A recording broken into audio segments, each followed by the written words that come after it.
Hello and welcome back to day number 2 of the Overwatch 2 Orange Jam here in the Shine Gaming and Esports Center. We've got a banger of matches today here. It's, of course, me, Ryan Blankenhorn, joined again once over here by Guy. It's great to see you again, my friend. It's great to see you again, too, and it's great to have another awesome day of Overwatch. Yeah. This first matchup between Penn State and Champlain, this is our closest first-round matchup. We've got the 4 seed, we got the 5 seed.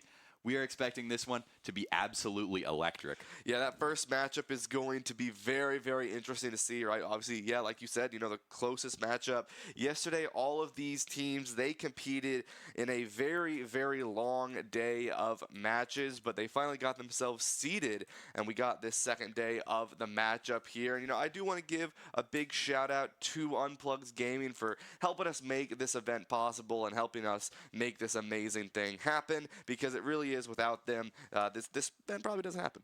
Yeah, I mean, big shout out to Unplugged. I mean, it can't go without saying how amazing this event has been, and it can't go without saying how necessary Unplugged was to make this happen. And look, we wouldn't have Champlain and Penn State right now. We wouldn't have the winner of this going on to play the winner of Alvernia and Canton. That's the 1-8 matchup. Alvernia looking like a strong favorite yesterday. We obviously were on that last matchup between them and RIT. That was a fun one. That could have gone to 5 maps. Alvernia took that one 3-1, but every single map was just so much fun. So I guess we should go into predictions right now. Who do you have for this first round? Yeah, I mean, you take a look at these. We'll run you through what the ended up seeding actually came out to be. So off on the side will be Alvernia, seed 1, going up against SUNY Canton. We saw them at the very start of the day, and Alvernia at the very end of the day at seed 8. Champlain and Penn State, that's seed 4 and seed 5 respectively. That'll be here on stream. And then Syracuse Varsity at seed 2 going up against Syracuse Academy at seed 7 off on a side stage. And then for the final one, it will be RIT at seed 3 and Poly at seed 6 going up against each other. So some close matches, some not so close matches. But, like you said, with these predictions, I mean, all these teams put in a lot of time. They went through a round robin, rock like crazy match-ups of games. I mean, they were all best of 5s, right? Yeah. I mean, it was a lot of matches, and that's kind of how round robin works. It's just, a round robin, rock'em sock'em, rocky top type of game, and it's just all over the place. And eventually you get your seeding, right? Yeah. But they were able to get their seeding with this. I think Alvernia is going to take this first match pretty easy, though, against Canton. Champlain and Penn State, obviously, we'll get to that one in a second. Qs and Academy Qs, I think Varsity Qs will probably take that one. And then RIT and SUNY Poly, I think RIT will take that one as well. Yeah, they sent this 2 Syracuse teams, Syracuse and Syracuse Academy, off to the basement over at the Barnes Center. They banished them from the Shine. And you know what? Honestly, I wouldn't hate getting out of the Shine if I was them, getting a nice little change of scenery. We were here for 9 hours yesterday. So maybe it'll be a little nice change of scenery. They'll have a little bit of fun down there before coming back here. Probably Syracuse going to take that one. I've also got Alvernia and RIT winning. I think we've got the same first round. Yep. But now let's get into Penn State. This is this game. We're talking about it right here. We're going to get it started in just a second. Walk me through this one. Who's your pick? Sure, yeah. So Champlain and Penn State, both these teams very, very good, right? 4 and 5 seeds respectively. So sort of right there in the middle of these matchups. And I mean, Penn State's the seeded 5 here. Champlain seeded 4. So Champlain did perform just a little bit better in their own stages. But I do have Penn State taking this one. I have Penn State taking this one. I have them taking it 3-1. I was watching their match yesterday. They played incredibly well, and I'm really sort of excited to see what they're going to walk out on. They looked really good yesterday. Not to say that Champlain didn't, but Penn State, I think they're just a slight bit better than Champlain is. But now that you're in that bracket stage and the stakes are high, anything can happen. Yeah, I think this Penn State team is a little bit more battle-tested than Champlain was yesterday, just based off of the fact that the way that the groups worked for the round robin, RIT, Alvernia, and Syracuse have pretty much been the class of this tournament so far. I think we can say that pretty clearly. And Champlain was in a group with Syracuse, whereas you have Penn State in a group with both Alvernia and RIT. Just a slightly harder strength of schedule, so you would expect them to perform a little bit worse. That being said, I think that this should be a great matchup. These are two teams that performed similarly. They were able to take care of business when they needed to, but they weren't necessarily able to pull off one of those crazy upsets. I think we should be in line for a 4 or 5 map kind of series. I think I'll also go Penn State here, just going off of the national reputation of the team over our slight round robin seeding creation based on the LAN matchups that we were able to come up with. But it's anyone's game, really. Yeah, no, it really is, and that's sort of something that we can touch on now. Is with this, a lot of these players, right? When it comes, we talked about Lanimals yesterday. RIT, I think they're going to come out swinging today, really. But once you're in that group stage, it's like round robin, you play each other. Sure, the seeding. I mean, obviously you don't want to go up against Alvernia in your first matchup of the day, but it's like you're not going anywhere. You're still playing today, right? But today, now it's like, all right, now we're done if we lose, right? This is a single elimination bracket. So the second you lose your match, it is over, and these are best of fives like yesterday. So if Alvernia 3-0's kitten, that's it, they're done. They could go home if they wanted to. They probably won't because everyone's having a good time here, but they could, right? And that's sort of, they're done with the game, and that's going to be their final placement after the LAN. So a lot of these teams are going to get really, really aggressive. They're going to give honestly their all to play and do well today because they want to be the team that gets to say, hey, look, we beat Team X. They want to have that win on their record. They want to show their programs that they're a really good team. And this is sort of that bracket stage, that day where the stakes are so high that, you see some of the good teams start to make some mistakes. You see some of those not so good teams will really start to show themselves. Yeah, and the first bans have come through for that first map. It's Wu Yang, it's Orisa. Interesting to pair 2 bans. The Wu Yang to me makes a little bit more sense as sort of like a strategic. We want to keep you off of the Wu Yang. We don't feel comfortable on that hero. We know that you're good at it. The Orisa to me, that seems like we're saving a ban. We don't really know what we want to do. Perhaps it's another support. It feels sort of like the kind of ban that you take just, you need to figure out what you want to do. You want to play a little bit reactionary. Yeah. Might as well use a ban on a hero that isn't going to be as prominent throughout this match. Yeah, I mean, the Wu Yang, we saw a lot of dominance from every team yesterday at some point when they played that character, and it's because of the amount of damage and poke pressure that you have, and I'm not surprised that we saw so many players play the Wu Yang yesterday. I mean, really just to help get a little bit more damage when that was the issue, or create a little bit more space. Wu Yang is a very versatile character, and I think that's what made him so powerful for a lot of these players to play. The Orisa, it's a safe ban, like you said, it's a character that you don't really want to deal with, but also it's like, it's not a waste if you do ban them. It just makes your life a little bit more easy, especially if you're going to play something like a JQ or you want to go on a dive. Yeah, and we are on Lijiang, so I think we'll see a little bit more of a brawl-oriented comp.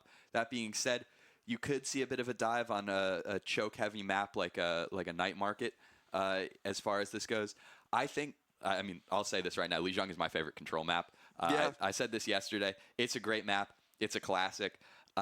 What I'm looking for here, without the Wu Yang, I think that Lucio is going to be the dominant support. We saw yesterday Jaywalker with that 3K boop. I can't stop thinking about it. The whole tournament Discord has been going crazy about it all night. Yep. I think Lucio is going to be this dominant support, and I'm looking for whoever can control space, use that boop, potentially get some environmental kills, farm that ult charge that way. Yeah, absolutely. And, I think Lucio, it's really going to be between that Lucio and maybe a Juno composition. I mean, Juno is a lot more frail right now. She gets beaten up really, really fast. So, it is something to be aware of. But we did see some teams walk out on characters like Juno Lucio or Juno Brig, right, yesterday. And so that is a possibility, right? We had the Maga Juno Brig composition, not really meta anymore, but still very powerful if you know how to play it. But that Lucio is just so oppressive, has so much speed, and that sound barrier is just a disgusting ultimate. And on a nade cannot negate the whole ult like Juno. Yeah. With that sound barrier, you get you're talking about JQ. Yeah, I think a JQ negates that orbital ray Yeah. incredibly well. Yeah, so, with that beat, you just get overhealth, right? It decays, but, you just get that instant overhealth. It's very, very helpful. We saw many beats yesterday save teams from grabs, and, that's really what it's going to come down to, a lot of these support ultimates. Yeah, and, we obviously know that those support ultimates are some of the most powerful ultimates in the game. There's a reason why they take so much ability to charge up, and why yesterday in the RIT Alvernia match we saw a few support ultimates getting farmed by just standing in front of Symmetra turrets, which was honestly, that might be the highlight of the whole day. That's going in, an Overwatch meme compilation if we decide to make one of those about this. Yeah, because it's so, I mean, those players know how crucial those support ultimates are, and when you're like, hey, I only need like 10 more percent, and that 10%, it's like, well, I can't get it in the neutral fight. I need to get it a little bit sooner. It's like, go stand in front of a sim turret for like 5 seconds. I'll build my ult, I promise. And then you forget to heal them and they die. But, you know, that's a different story. Maybe that's just me in my own rank games. Yeah, that's definitely my rank games. I am hard stuck gold, hard stuck plat, depending on which role you want to assign me. There's a reason I'm here with you, and there's a reason I'm not up there on that stage. Yep, it's gonna be. It's okay. We're in here. We're having a good time. But it looks like we are gonna get our composition started here on Lijiang for map 1. Sort of a staple of collegiate control is always Lijiang here. The Zarya and the Sigma compositions for either of these teams. So for those of you curious, Zulz and the rest of the blue team will be Champlain. Red is going to be Penn State with this Sigma composition. Talk me through this a little bit, guy. Well, it's interesting to see Sigma on Lijiang. Normally, that's a character we see primarily on maps like Circuit Royale, where you have those kinds of sight lines where it's easy to bounce those balls off of the map. But it makes sense in a night market. It's the only one where you're in such an enclosed space like this. Obviously, a bit on the bridge. But here we go, getting into this first fight. Yeah, and immediately the lamp is used here. The Sigma falls a little low, but this is one of the strengths of this composition is you just get to play poke, but if you let the side of Champlain walk forward just like that, Zulz is able to find 2, Knee finds the BAP, and that's going to be a fight win for Champlain. Penn State, they have good stable, but they don't have good into this brawl. Yeah, and what were we talking about so much yesterday? It's about discipline with those Zarya bubbles. Zulz is already so charged up, just able to absolutely kill with that damage. Yeah, Wrecking Ball switch going to come in instead of the Sigma. And we already see one bubble almost gets used. There it is. The first bubble is used. Not going to get as much value. Good boop comes in from I Speak Shots. Sends them off the map with the grapple ball. And now it's going to be a good intro for Penn State if they want to press W onto this fight. Yeah, we were talking about environmental kills. That is something that the Wrecking Ball does incredibly well. As here's Tomato Paste looking for something, able to get out barely with the life. Yeah, Zulz unlucky though as Tomato Paste finds them. The Pulse Bomb whiffs to the left side there. Knee is forced to use the recall to back up just a little bit, but off to Gabe on this Kiriko instead of the Baptiste.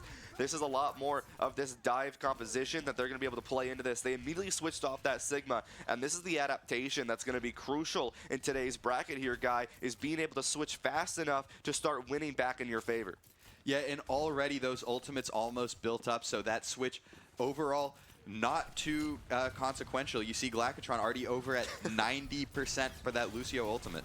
Yeah, 90%. The Kitsune Rush available for Dusk here. I Speak Shots forced to back up just a little bit into this next fight. Going forward here, already Tomato Paste forces the backup point. Looks like the Tracer forces out the recall. Kiriko Rush comes in. Knee's able to find I Speak Shots. The Sound Barrier comes in for the stable, but Misty mirrors that as well. Up in the favor of Champlain as Princess Eden and Zulz find their kills. Knee as well here, and this is just going to be a walk forward for Champlain to get back onto this point as they get back up to 50%.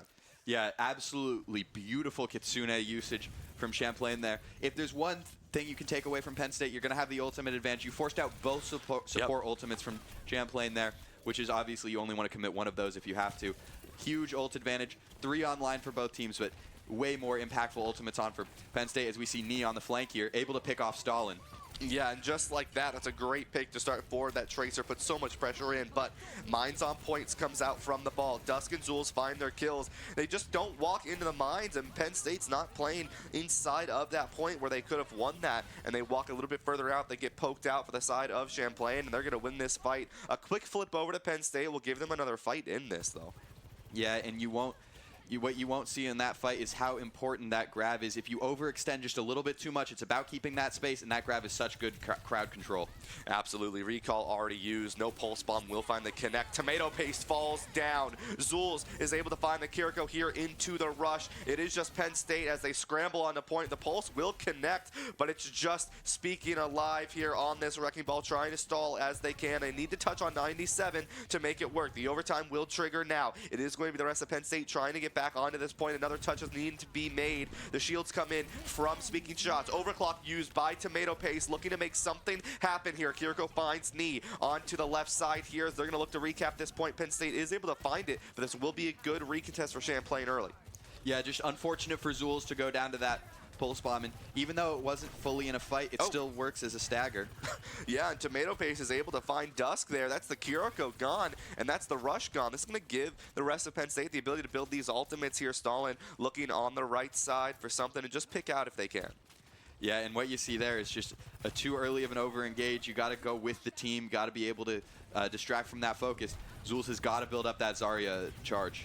Yeah, absolutely. 21 here. Princess Eden finds a great intro pick, though, but Optigate finds the Kiriko. Once again, the rush goes down. They're not going to be able to use it, and this is final fight for Champlain to bring themselves into this fight here. Ice Speak Shots takes down the Zarya here. Penn State doing a really good job of just shutting down any engage coming out from Champlain. Optigate falls down to Misty Pyro onto this Lucio here. The beat comes in from both sides. Double support ultimate used for for Champlain to try to win this fight here. It's going to be Penn State in the up on terms of members alive. Cleanse is used, looking for the boop, looking for the Kuroko here. Tomato Paste finds the Lucio on the right side. Zarya booped off the map, and that's going to be Penn State. When you think they weren't going to have that in the bag, they were able to, and that honestly came off of 2 crucial picks onto Dusk early on. Yeah, it really was unable to group up there if you're Champlain, and that just brings it all back to Penn State. But if that map is indicative of what we're going to see throughout the rest of this series, we are absolutely in for one. Just a beautiful job, really, from both squads right there. If you're Dusk, you just have to value your life a little bit more. I understand wanting to push. I understand wanting to be aggressive, especially while you still could be sort of 1.5, 2 fight territory. But a good fight is going to be better than 2 bad fights, and that's the kind of mentality that you have to take. Yeah, and that's exactly where they're going to go here. We are going to see the switch over to the Ramatra here, as well as the Cassidy. Tomato Paste, a really dominant player on that Sojourn, switching over here. No changes for the side of Champlain, as they're already on point. Yeah, for the composition wasn't the bad part. It was just the execution, and you'll see that as here goes Tomato Paste looking for something from long range. Yeah, and already you see really this brawl is going to be really strong for the side of Penn State to just stick on to this point and not have to worry about it here. Already Nemesis form is forced out, though, and that is something that Champlain can force forward with. 2 bubbles used already, 75 charge. The Nemesis form, no damage will be taken. That is how powerful that ability is, and they're going to be able to cap this point here and start their percentage forward. It's going to force Champlain to begin to walk on to point. The cleanse is used, and the fight is starting here. Misty Pyro able to find their counterpart onto this Lucio here. Stalin on the Symmetra trying to get some good value. Princess Eden forced to back up because of that Sim turret. Bazools walks forward at 100 charge, finds 2, looks for that 3rd. Princess Eden finds him. Dusk finds their mirror, and that's going to be Penn State taking, or excuse me, Champlain taking this point. I'm going to sound like a broken record, but it's bubble discipline.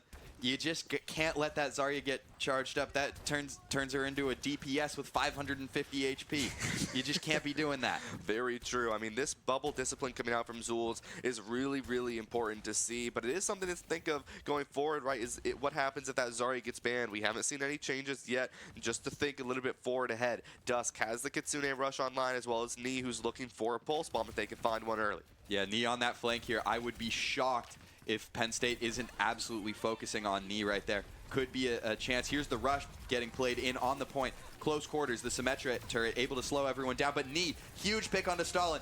Down goes Penn State.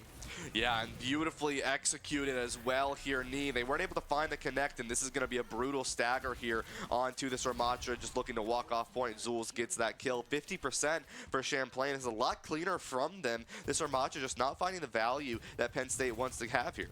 Yeah, in Penn State, almost nothing going. I Speak Shots is going to switch over to that ball. That worked really well last time. You have even more environmental damage to be inflicted here, but Champlain's going to be in with a big ult advantage. Yeah, they are here. Princess Eden falls low. The cleanse and the beat used, counter beat used from the side of Penn State, as well as Kitsune Rush. The wall comes out as well into the grab to keep the team alive, and up for 2 of them fall. Tomato Paste finds 1, but falls down to Knee here. Zulz looking for some at 200 HP, is able to, though, at 80 charge. No one can really stop them on this point here. I Speak Shots is able to find one, but it's not going to matter as the rest of Penn State is going to fall. That's going to be another fight win for Champlain, final fight territory. Yeah, I Speak Shots should have disengaged there. Too much time wasted. You're not going to be able to get a full regroup for a perfect engage here. It's not going to be exactly what Penn State's looking for. Yeah, Penn State now doesn't really have too many ults to work with here. They have the mines coming up, they have the high noon, but the overclock from Princess Eden looking for the pick early onto the Kiriko, gonna rush into them, tries to find it but can't do so, backs up the point to try to fight the rest of this side. Glacatron able to find Knee, but Dusk is able to find 2 onto the DPS of Penn State. Now it is gonna be Zulz walking forward with that charge. It's gonna be Ice Beak shots low on the HP. Princess Eden finds Optigabe onto that Kiriko now. Dusk alive and well, and no one is contesting him or Princess Eden on this back side. It's gonna be just the ball on point here as they fall down. The mines go off, but Champlain will take point number 2. Let's go to point 3. Ryan, this is exactly what we were hoping for with this 4-on-5 matchup. It's living up to the billing. Right there, Penn State could have had it. Just need a little bit better ultimate management. We saw it in the first fight when there weren't any ultimates to play for. They outplayed Champlain. The second Champlain starts building that ultimate economy, they manage it so well. Yeah, I mean, there's a reason the 4 and the 5 seed here is the match for us to watch, and that's because they are going to be close, right? They are going to be teams that are going to fight really well against each other. They're going to be teams that are pretty evenly matched here. We've seen that, right? Both of the teams in blue here, and both of them are looking to continue forward. Remember, if you lose these 3 maps, you are out for the rest of the day here, guy. Yeah, that brings on an intensity that we aren't expecting to see. We saw the early Symmetra turret over there, or Symmetra portal over there before switching over to Tracer just to try to get that space early and often. And now we see a big engage from this Tomato Paste on Venture.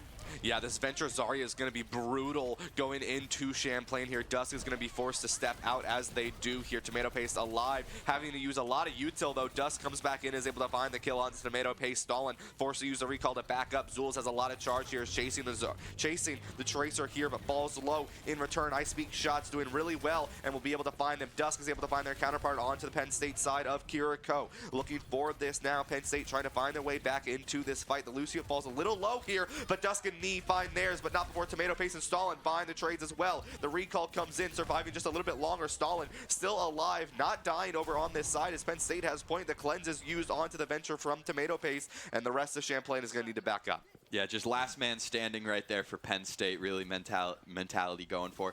You saw that Tomato Paste isolated out early and picked off. That's why you don't use an escape ability to push in. And here's Champlain on the next push. Yeah, that Venture is going to be powerful, but you have to play it correctly here, and that's going to be crucial for Penn State's victory into this Zarya. The next skirmish going to be starting here up on the stairs. No control of White Room could be crucial for Penn State. Pulse Bomb available, but recall is forced here from Knee. No ultimates used quite yet here. Knee looking for something as Stalin is also in the back line of Champlain here. Pulse Bomb ready to be used. Tomato Paste falls a little low here. The rush used from the side of Champlain onto the point here. This could be big for Champlain, but no one's died yet for the side of Penn State. As I say that, Optigate falls down as well as Glacatron. The supports for the side of Penn State have fallen, but only 1 Pulse Bomb used. They're going to be able to find their kill onto Knee. A good stagger for Champlain if they can find these kills, but I don't think they're going to be able to, and they want to be careful not to overextend. Yeah, and I was about to go talking about the Tracer one-on-one and how important that was, but then made it obsolete. Zulz did with the great bubble. Here comes the grab out from Ice Beak shots. Princess Eden going down. You got to get anything more. Yeah, and I mean, just in return, right, the grab from the side of Champlain into another beat. 2 ultimates used from either side, the Pulse Bomb as well, but in return, the Kiriko Rush is going to come in. Optigaze falls down, but so does Zulz. Trades on either side here. Penn State looking to win this point. Ice Beak shots is able to find Dusk. It's just the Lucio alive now for the side of Champlain, and that's going to be a quick retake from Penn State. Yeah, but still able to force out a few ultimates in that fight. You've got the High Noon coming in. See if you can get a pick with that, or at least use it for some zoning. Yeah, I mean, this Venture ult and this High Noon are going to be really crucial into this next fight. Already a bubble used as well as the amp to try to get Champlain to back into a corner a little bit further. The recall used from Zulz against Stalin. The ultimate comes out from Tomato Paste, able to find one on a Princess Eden. Looking for more here. The bubble fully charged. The Zarya is both incredibly dangerous here, but Tomato Paste, no fear as they run into the back line. They're looking for more. 78% if they can get these staggers. It'll be crucial for Penn State to win this map. Ice Beak shots finds Dusk here. It's going to be final fight territory. You only have a rush to your name if you are Champlain. Yeah, Champlain just in a really unfortunate spot here.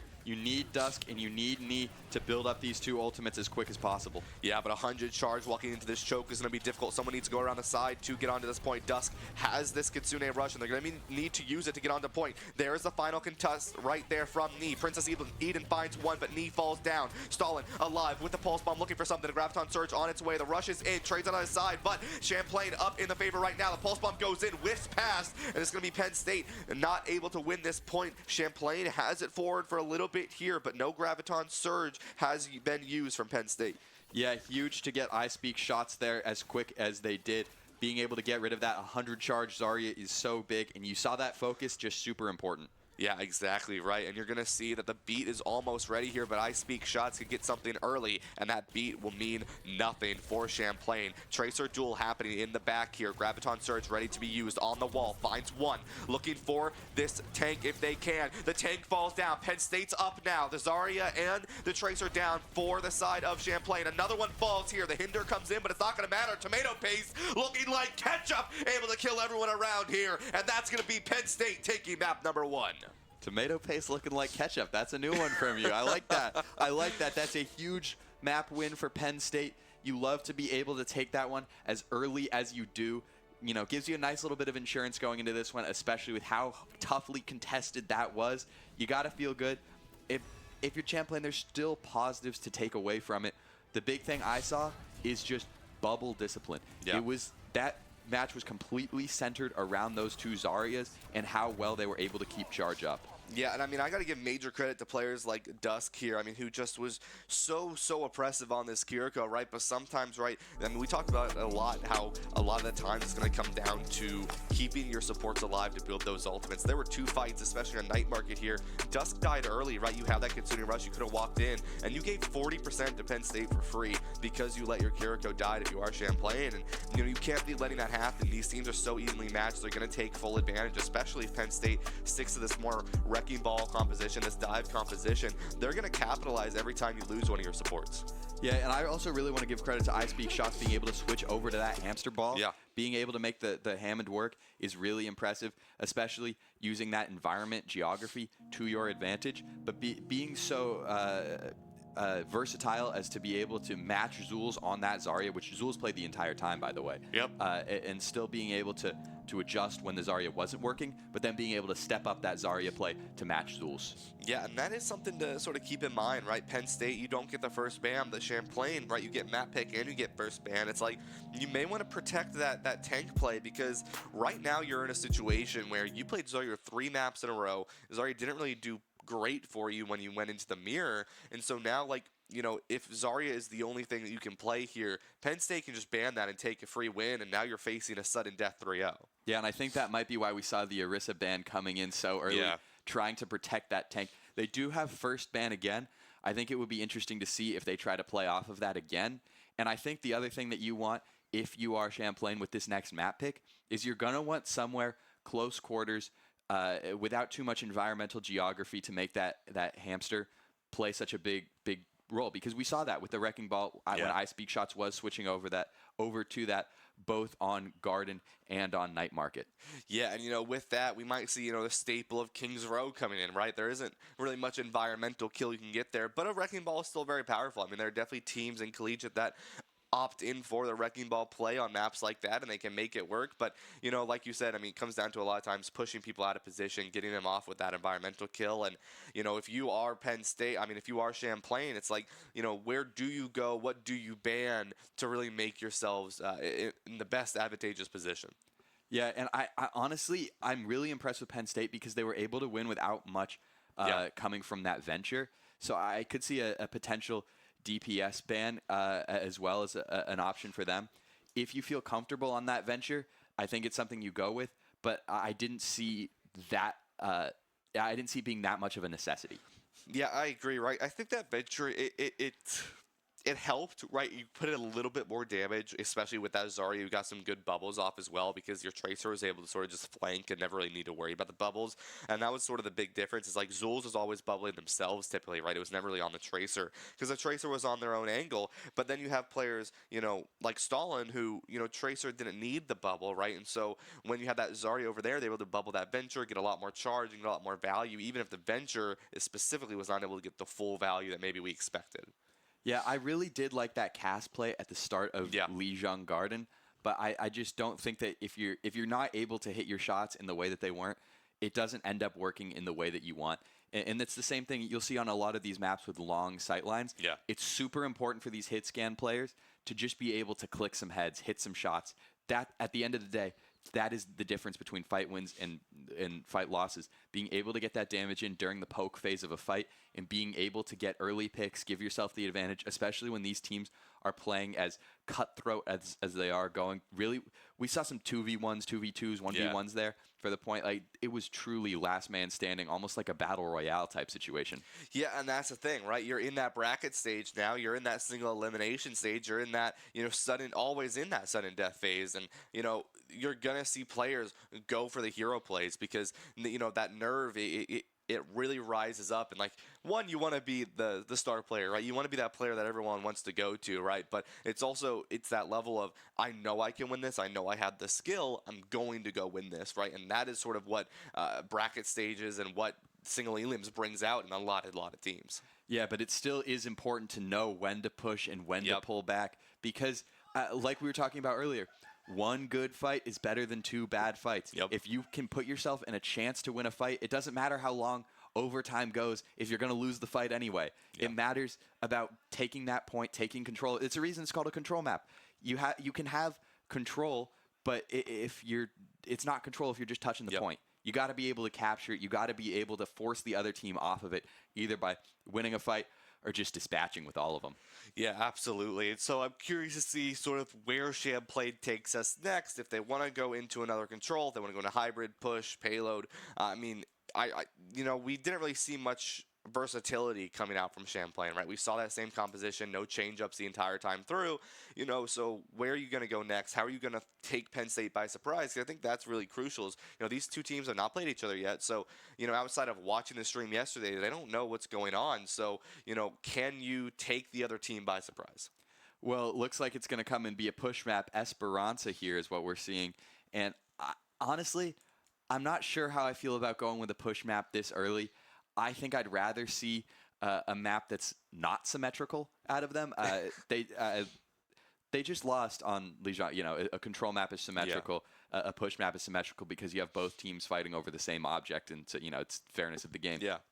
I think I'd rather see them do something where they can make a statement on offense, and then because you can't really make a statement.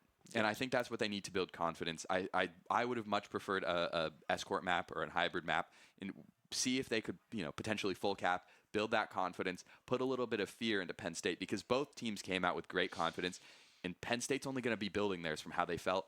Champlain, they should still have it. Obviously, they didn't play poorly, but so much of Overwatch is a mental game. I mean, yes, it's mechanical, but that primarily goes in the DPS role. For the most part, most of these players are about as mechanically gifted as the other. It all goes into strategy and it goes into the mental. And I would have just preferred to see them try to put up a statement that it's unanswerable from Penn State. Yeah, absolutely. And, with making a statement, it's like, I guess a little bit of what goes in the back of your head is, push is the most momentum-giving game mode, because if you win that, it's literally you're pushing forward, right? You're going forward, going into that next map. And so, it's a good way to stop momentum as well as gain momentum if you are Champlain here. So it is, I guess I can see that a little bit right in the back of that head, but, it does come down to where are you going to go in terms of composition, right? Zarya compositions on this map compared to the Wrecking Ball. Wrecking Ball can be very, very good on this map. Yeah, I think you could definitely see some Wrecking Ball. We'll see when those... Oh, comes the ban in right now. Ball is going to be one of those bans. So that, I think you can see sort of a targeted attack over on I Speak Shots right there. Yeah, the Wrecking Ball and the Kiriko being the bans here. So, I'm not too surprised, right? Dusk on that Kiriko was not enjoyable, right, to play up against. And so you get rid of that Kiriko, you put yourself up a little bit more, but that Wrecking Ball is taken down, right? But I Speak Shots, we saw, is willing to play that Ramatra, is willing to play in that Zarya as well. So, depending on what Zulz and the rest of Champlain comes out on here, it's going to be interesting to see how the adaptation for Penn State's going to come in. Because right now we've seen some really fast, really good adaptations coming out from Penn State, and I think that's their biggest strength right now. Yeah, and the other thing I think about push map ball having such great mobility, being able to take away that ball and take away that mobility, a lot of times, depending on how well you're doing, push maps can become walking simulators at times. And so just being able to take away that extra mobile ball and slow them down potentially helps you build a little bit more momentum. Yeah, absolutely. And I mean, this Ana Lucio compared to this Ana Brig is going to be a really big difference here. Obviously, the DPS line and the tanks are going to stick the same, but Champlain, they have a lot more of this forward engage, while Penn State, this is very typical composition. The Ana Brig, a reactive play, something that they're going to be able to really take advantage of the over-aggression if Champlain chooses to do it that way. I'm just so happy to see Winston, both I Speak Shots and Knee on it. Knee winning the Tracer 1v1, that'll be huge. Zulz looking to dive. Unable to get anything, though. Yeah, and that's going to be the strength of this Brig here, is they're not going to be able to really push onto them because it's going to be so powerful, especially later on if I Speak Shots goes to choose the healing bubble perk, right? Getting in and getting to attack that is going to be difficult, but Princess Eden going to find Tomato Paste there with a nice clean shot through the middle there. Zul's going to run in onto this Winston, going to look to try to find this value here. And Penn State, they're sort of just falling apart, trying to find their way back into this, trying to find how they want to play the rest of this map. They really haven't been able to get and engage against Champlain yet. Yeah, that was a great bubble there from I Speak Shots, though. In such a close quartered spot, there's nothing you can do. You have to push into that little space, and that's going to favor Penn State every single time. So just able to stall for a little bit more time. Except here's the dive. Down goes Misty.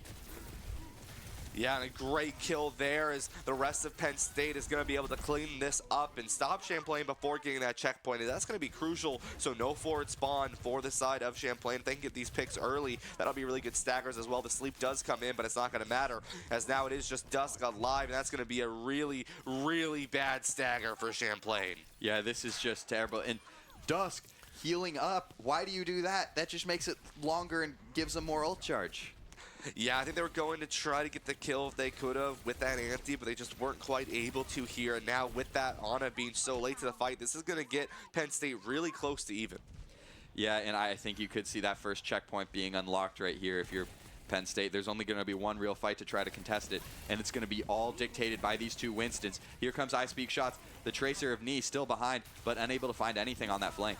Yeah, Nano's on either side for both teams here. I Speak Shots down on the Nano now as it's going to go over to Zulz. It's going to be an engage on the forward, but the Sleep Dart comes in, and that's going to send them down. The Tracer 1v1 on point. Stalin ends up falling down there. I Speak Shots gets anti, needs to back up. Point will be back in the favor of Champlain, but they're going to look to recontest this. The rally comes in, going forward, looking to take this space back once more. The overhealth going to keep the team alive. Primal almost ready for I Speak Shots if they choose to use it here. Princess Eden has the overclock. The pulse goes wide for Knee. Primal comes in the back lines to live for just a little bit longer here. Zulz has the Primal as well onto the back line if they choose to use it. Zulz finds Glacatron, and there it is. The Primal will be forced by Tomato Paste. The pulse bomb comes in, goes wide for Stalin here. Knee finds Tomato Paste, and that's going to be a fight win for the side of Champlain. Yeah, and I cannot talk about how big of a boop that was for Misty onto I Speak Shots, just completely able to shut down any of that primal momentum. But a huge sleep dart in the same vein from Optigabe. That's why you saw Penn State taking that early fight lead, even though they did end up losing it. It's all about these two Winstons when you're running this dive comp. Absolutely here, and you're going to have an ult advantage if you are Champlain here. You had that beat as well as the overclock. Really only overclock coming in for this side of Penn State as that checkpoint goes forward. The forward spawn is there. Knee is getting some really good progress, trying to get it around this corner, as that's the best place that you can put it here. Yeah, and this corner is a great spot to fight with that overclock. Very little cover if you can take it, and that I think that's what Eden's looking for. Yeah, with this overclock, they're just trying to sort of wait for this engage coming in from Penn State right now. It's just a lot of shots going back and forth. But if you're Penn State here, I mean, this is okay with you because you're building ults back to yourselves and make this even once more. Recall forced out from Stalin. I Speak Schultz falls low and needs to back up for just a little bit of time. Optic Gabe, though, has the nano here and ready to go. The nano goes in, but the boop comes in as well as that dive is going to get shut down. Overclock comes in as well as the beat. Knee falls down, and Tomato Paste, who is also on this overclock here. The beat is going to make things difficult, but Tomato Paste is going to be taken down by Princess Eden. Ice Speed shots and Stalin going to find their picks, but Zulz and Princess Eden finds their trades as well. It's a 2-on-2 for either of these teams. Zulz comes out on top, though. It's a 1-on-2 now, as it is just going to be Ice Speak shots alive here, trying to get a little bit more contest, trying to find this Winston if they can. Is able to do it, but Knee is able to find them here, and this is going to be a fast retake for Champlain. And it's just Knee on the point. That was so impressive. He literally went down to the last man standing. That Winston one-on-one was incredible, but just the support of Knee able to make it, but a really bad stagger on I Speak shots, though.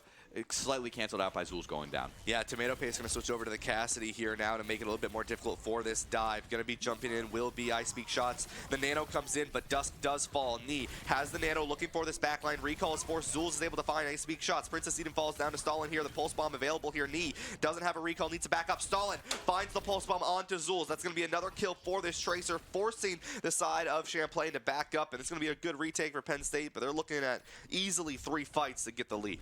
Yeah, a little bit interesting to see the nano of Dusk going on to Knee instead of going on to Zulz on that Winston. I typically you see it go on that primary diver and not onto the flanker, but Knee able to do some work, just not enough because Tracer just doesn't have enough of that sustain. Yeah, and speaking of that sustain here, right, the rest of Penn State wants to live on this high ground. Zulz falls incredibly low, and they just fall down early. That's great for Penn State here, as they're going to be able to start pressing W onto this point, try to get this checkpoint here. Princess Eden finds Stalin, though. No recall to their name. That's 1 member down for both teams. Spawn advantage will be there for the side of Champlain. They try to get this checkpoint, and they do, as there it is. Onto the Ana will be I Speak shots. The Primal is forced from the side of Penn State now, looking for a kill if they can. The juggling has commenced, but won't be able to join the circus tonight as they back up just a little bit further. Just the Tracer on point. The pulse bomb goes wide. Rally available for Glacatron if they need to use that as well. The overclock for Princess Eden. This could be 1 ult to 1 ult here. It's going to be a matter of who ults it first, but Penn State still has this bridge high ground, and that's a great place for them to be. The Winston jumps in, but the sleep dart sends them down. Yeah, that's a huge sleep dart right there. You want to be able to stop that Winston from placing that bubble, stop that Winston from dealing so much damage, because the Winston railgun goes through barriers. Yeah, Princess Eden able to take out that Winston as well here, and that's going to be great for Champlain to bring themselves back forward and get that lead once more here. Princess Eden looking for the kill onto the Tracer, able to find it, will be Knee to finish that one up, and that's going to be, should be a no forward spawn, I believe, for Stalin. Yeah, and just really, if you're Champlain, the clock is your best friend. You just want to take as long as you can on these fights. You have enough time where you're going to be able to engage 2, even if Penn State wins this next one. You get 2 to stop them. Might as well take advantage of that and see how long you can draw these fights out. Yeah, and a great shot goes in onto Tomato Paste, and that's going to be 1 down for the side of Penn State. Rally comes out, but the beat is going to come in. Stalin takes a little bit of damage here. They have no recall. They're going to be taken down by Misty Pyro. Zulz finds Glacatron. That's going to be a fight win for Champlain there. Such a good anti-nade comes out from Optic Gabe, but it's not enough for Penn State to win the fight. Yeah, and once again, you just see Champlain being able to put in that work, use those ultimates in response, and you see the switch over from Glacatron from Brig to match that Lucio. Yeah, now they're going to be able to match this speed a little bit more, right? They don't want to play for that sustain on that dive much longer. They believe themselves to be that better dive team. Tomato Paste over on this venture now. A little bit of a switch up here to really negate any sort of engage coming out from Zulz. They're going to force Champlain to back up. But 113 meters to 62, you're about 60 meters, 70 meters behind to win this point. I mean, Penn State has a lot of work to do, and they've got 2 minutes to do it. So it's going to be interesting to see what they can do. Yeah, it's all about taking these space early, and that's not going to help. You need to win that Winston one-on-one if you want to be able to keep diving, keep taking space. Just not good enough. Knee now in a world of hurt, low on health, but still able to stick around. That sleep dart onto Stalin is absolutely massive. Knee able to take advantage of that. Wins the Tracer one-on-one. And now Champlain's just got to push W. Yeah, Champlain now with a pulse bomb. It's going to go wide. Won't be able to find the connect here. Bubbles on either side. The healing bubble, though, going to keep Penn State up for just a little bit longer. I Speak Shots looking to build this Primal if they can. But a Nano on deck for Dusk here very shortly. It is going to be Penn State engaging here. The bubble comes in, but the boop is able to negate the dive. Optigate finds Zulz. Once again, the boop comes in. Knee, though, onto the Ana. The Primal Rage is forced out onto this backline now. No sleep dart available yet for just a second. They can't quite find it, but there it is as Tomato Paste is able to find Knee. Now this Winston going to back up, just play a little bit more safe. Penn State wins that fight, but once again, 1 minute, and you are looking at a very, very big deficit. And that just goes to show you how important that Winston is in this dive comp. When the Winston was booped, it went poorly for Penn State. When the Winston's able to get in without getting in trouble, it goes all the way to Penn State. It's so important for these Winston players to know what they're doing. Zul's going to have the primal advantage here, but Penn State going to have both support ultimates coming in. Yeah, but remember, dead on either side here. Zulz with the Nano goes in. The Sleep Dart comes in, but Stalin does fall. Optigate has the Nano, needs to live this. The Sleep Dart comes in, but it's not going to matter as the rest of Princess Eden and Misty Pyro are going to be able to find those kills. They're going to keep this cart here, and a really big stagger could come in if I Speak Shots dies. They're able to find the Ana, which is good, but the stagger comes in, 12 seconds left. Champlain is pushing the cart a little bit forward. Penn State is able to engage back onto it here. They need a touch at 3 seconds for this overtime to trigger. Fight is going to start. Forces out the beat coming out from Penn State. That's really big for Champlain here as they're looking to find this. Princess Eden has the overclock, but it's going to be shut down by a Nano Tracer in the back line. The juggle comes out from the Primal on Zulz, looking for a kill if they can. The Ana falls low and falls down to Zulz here. 150 HP left, trying to live through that. Won't be able to. Venture uses the ultimate as well from Penn State. They're going to win this fight, but they have nothing going into this next one. Yeah, and they're going to keep pressing W and try to see if they can get a stagger. Unable to. Stalin's going to use his pulse bomb. I don't know where that one went, but you just need to get value out of these ultimates when you're in overtime. This is all for all in Champlain's favor as long as they can just get one fight win, force you to start trickling, because they are going to be at such a big spawn disadvantage, Penn State is. Yeah, and I mean, that Pulse Bomb could be it. Now Misty Pyro is going to get beat off for free, and that Pulse Bomb's not going to be finding any value here. I Speak Shots has 0 HP and is living on a dream here. Tomato Paste dives under the ground here. I Speak Shots trying to build up this Primal if they can. The beat comes in, but Dusk falls down.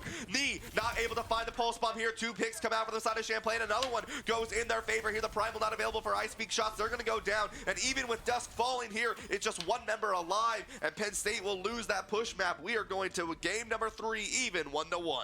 Yeah, that was absolutely massive for Champlain. I was a little bit confused as to why you go back to that push map, but that just shows the power of momentum. And also, when you look at the way that they were able to control that environment with those boops coming out from the Lucio, being able to win those Winston one-on-ones, even if it requires some Lucio help, that is how you win those maps. It's all about negating the dive.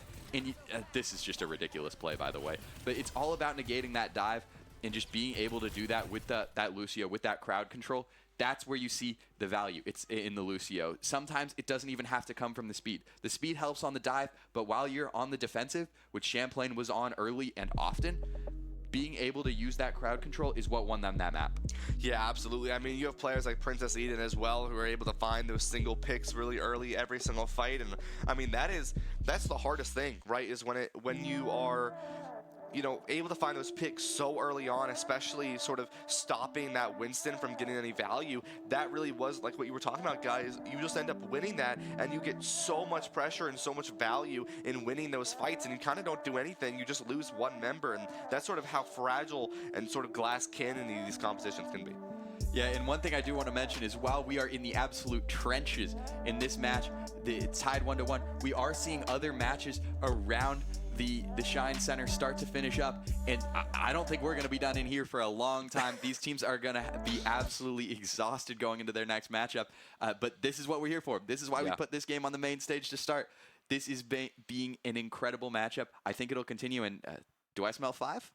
I think it's fully possible. I mean, these maps have really gone well for both of these teams here, and now, Penn State gets to pick their map pick, so they get to decide where they want to go next and what they want to ban first, and that could be really crucial for them. I mean, that was a really big element in how Champlain was able to win that map, right? They were able to pick push, and then they went ahead and they banned the Wrecking Ball. Well, now if you look over to the side of of Penn State, they get to do the same thing, and you really do underestimate the power that has when you have teams so close together. Yeah, and I think here you could see them decide to go right to a flashpoint, try to get that same energy that they had with those control maps back. But even that was so even. I just think what you need to do is you need to get off of that dive. You saw how good Champlain was on the dive. Pick a brawl-heavy map. Force a brawl-heavy composition. You could see a Winston ban going. I could even see a Lucio ban going, even though that they've decided to keep Glacatron primarily on that Lucio. But you could just see, I think Glacatron felt a little bit more comfortable on the Brig. It didn't work out, but I think it's just pretty clear that there's a slight Lucio advantage on the Champlain side. Yeah, and they did attempt to go with that Ramattra composition early on. We did see that, but they just weren't able to find the value into the Zarya, right? And I think, if you can force that Zarya mirror, it went pretty well for you. You might as well try it again. You have that Wrecking Ball in your hands as well if you want to try that. That's already been banned once, and that could be the downfall of Champlain if that Wrecking Ball really is sort of the make or break for this team. And we'll have to see. I mean, that's sort of the thing with Maps 1 and Maps 2 is like, you never really get to see what a team can truly do and where their best performance is until after those target bans have come in. Yeah, and I think one thing, if you're Champlain, is you want to see Watchpoint Gibraltar this time. That is one of the most dive-heavy maps that we have available in this game.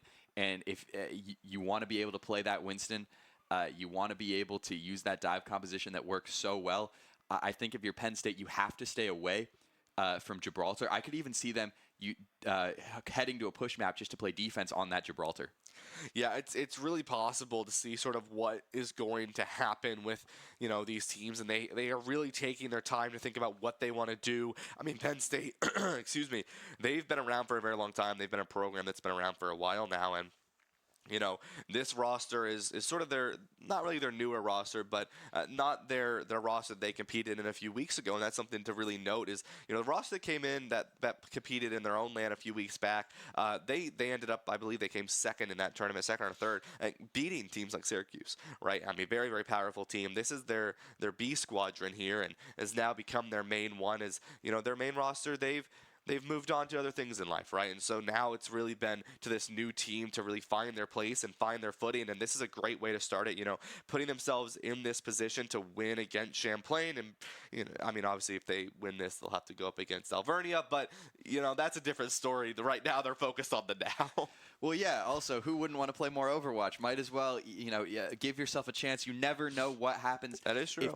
If these teams are able, I don't think anyone will be able to beat Alvernia in a straight brawl-to-brawl contest. Yeah. But if you can force them onto that dive, force them out of what they're comfortable with, either of these teams could potentially take that match off of Alvernia, and I could definitely see them taking maps off of Alvernia at the very least. Yeah, absolutely. I mean, there's a lot going on in these players' heads right now. They're thinking so far into the day, right? I mean, right now, we've already started here, and it's only 10:47 right now. I mean, this has gone on for 47 minutes so far here, Guy, and there's a lot of matches and a lot of games to be played here today, and they're going to be long ones. I mean, these matches are going to be close, and they're only going to get closer throughout the day, right? I mean, sure, you have some matches that we don't really think are going to go that close, but then you're going to have some really, really close matches. I mean, that Cuse RIT match is going to be very, very close. This match is going to be very, very close. The semifinal match, the finals match is also going to be very, very close, and that is something to really keep in mind.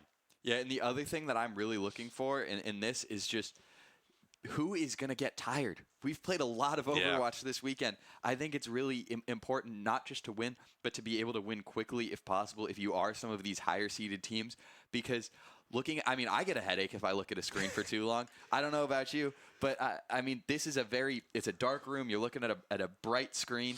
I could see a little bit of attrition playing involved. You got to stay hydrated. There's a reason it's called esports and not e-games, because this is actually very intense athletically. Yeah, it really is. I mean, these players, we talk about a lot with our Power Esports conferences, especially games like Valorant that go into 3 games, and you're rocking 70 rounds later and you're in an overtime. It's like, it's very, very difficult to keep that mental momentum forward, especially when you've played so many games. But, we got the bans come in. It's been Winston and Symmetra. Yeah, I think that Winston ban feels really targeted towards trying to stick away from that dive. And I was right, by the way, about playing defense on Gibraltar for Penn State. They're going with that Circuit Royale pick. They really do not want to be forced to play that dive. They're trying their hardest to just be able to play on that brawl comp, play that comfort pick. This Circuit Royale, it's a big Sigma map, and I think you could see a little bit of Life Weaver on it, so I think we will see a little bit of a change-up coming up from both of these squads. It won't be the brawl that we saw in the past, but it definitely won't be dive without that Winston. Yeah, absolutely. I mean, it's possible we see the Widow come out, some Genji as well here. Both these teams looking to, bring themselves up in this series. It's kind of a best of 3 now, right, is what it comes down to. I mean, you're going into this here. Freya is also pretty common on this map, so possible that we see that. As we take a look at this here, I Speak Shots going to be on the Zarya, Baptiste, Wu Yang, Echo, Freya. This is a lot of damage and a lot of pressure coming out from the side of Champlain. On the other side, though, the Sojourn, the Mei, the Sigma, the Baptiste, and the Zenyatta. So something a little bit more typical to what we see on Circuit Royale. Yeah, I love to see that Zenyatta, especially in tandem with that Sojourn. You're going to be able to see a lot of poke damage coming early from those defenders. And I think that's really the key to win, especially with the Sigma Mirror. Both of those squads are going to be able to use the same thing. But the key on offense with that Echo is to be controlling the sky. You need to be able to use those angles. This is a map that's got long sight lines. You have to be safe in the sky if you're on that Echo. Yeah, absolutely. And here you go, right? I mean, this is just a lot of forward pressure coming in from the side of Penn State. And, Champlain needs to be careful. I mean, everyone on this team can really put in some damage onto you. And, I mean, even your tank can be really, really scared to fall down here. They're rocking to go wide for the side of Zulz.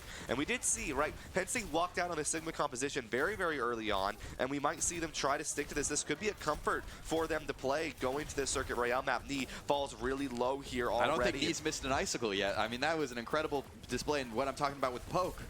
Yeah, absolutely. I mean, has not missed a single one here. Zulz is able to go in, but the Rock comes in, just able to get a little bit more damage in. It's just Huge a tiny wall. fight in this room. The wall comes in, but they fall down, will be Knee. And this is going to be Penn State slowly winning this fight here. A rail goes in onto the head of I Speak Shots. Needs to live a little bit longer. But Tomato Paste, this Freya is going to be scary, right? Once they start, really finding that value, getting those angles, getting this Freya where they want to play, this could be dangerous. Zulz falls down to a rock, and this fight, it's getting very prolonged here, and this is going to be good for Penn State.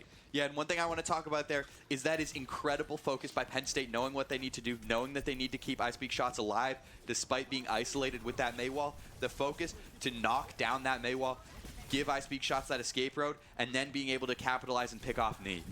Yeah, with this, right, the Baptiste window available as well as that Gravitic Flux. There's some ultimates coming online. This next fight could be a Q-Fest here. The window comes out, but into a wall. The wall falls down here. Shields on the other side. Wall comes out as well as the Gravitic Flux. Excuse me. Zulz falls low, but no one destroys the lamp in time. The window in the back line. Glacatron finds one, but Dusk is able to find the Echo. Glacatron with a second one on to Misty Pyro here. Glacatron on this Wu Yang is something to be very aware of, and that's going to be no Transcendence available here. The stun comes in. They're going to be able to cap this point, but not quite yet. 0.4 meters. Misty Pyro looking to come back. Does have that Transcendence if they choose to use it. Princess Eden pop the overclock, but falls low. Needs to back up for just a second here. The rest of Penn State trying to build this Freya ultimate if they can to try to bring themselves back into this fight. Zulz has a Gravitic Flux if they choose to use it here, but falls down goes to Zulz. I Speak Shots. The Transcendence comes in, but not in time to keep their tank alive. Tomato Paste does have the ultimate from the side of Freya if they choose to use it. The hands comes out and Knee falls down. That's going to be point captured and one ultimate used from Tomato Paste, and that's going to be a fight long lasting, but Penn State comes out. Yeah, Princess Eden almost wasted that overclock there on that Sojourn. I didn't see a single railgun shot coming out, and it's just you can't do that. You need to be able to have those sight lines. And look at this, an early pick onto Zulz. That's huge if you're Penn State right there. Yeah, I mean, they were just staggered out. They weren't able to get back to their team here. And, you know, we see the Wu Yang goes with that triple shot perk instead, so even more damage to put in to the side of Champlain. And this is really scary. I mean, this Zenyatta is powerful with the Discord Orb, but not when you're taking so much poke damage coming out from the side of Penn State. This is a composition that they are confident in. I mean, you watch them play this. This is a dangerous comp for them. Princess Eden falls down to Tomato Paste here, who's on this Freya, and said this Sojourn, something to keep in mind as well here. Gravitic Flux available for Zulz. No wall available here. Stalin has the Echo copy if they need it. 3 ultimates compared to the 2 or 3 that the rest of Penn State is going to have in this next fight. Yeah, and right there you see the copy onto the Mei from Stalin. You really like that. That's going to have a Blizzard coming out quickly for a lot of crowd control. But Champlain's Blizzard doing a little bit more work.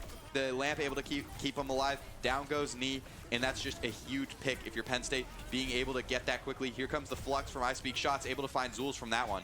Yeah, just like that, the fight's going to continue forward, but Penn State is just walking through, and there's really been no scare for anyone on the side of Penn State. Tomato Paste walking forward, has 0 HP, but I Speak Shots, not 1, not 2, but 3 kills goes in for them as they're able to win this fight. Misty Pyro switching over to this Wu Yang, Knee switching over to this Freya. They want to match what Penn State is doing, but sometimes matching is not the best way to play it here.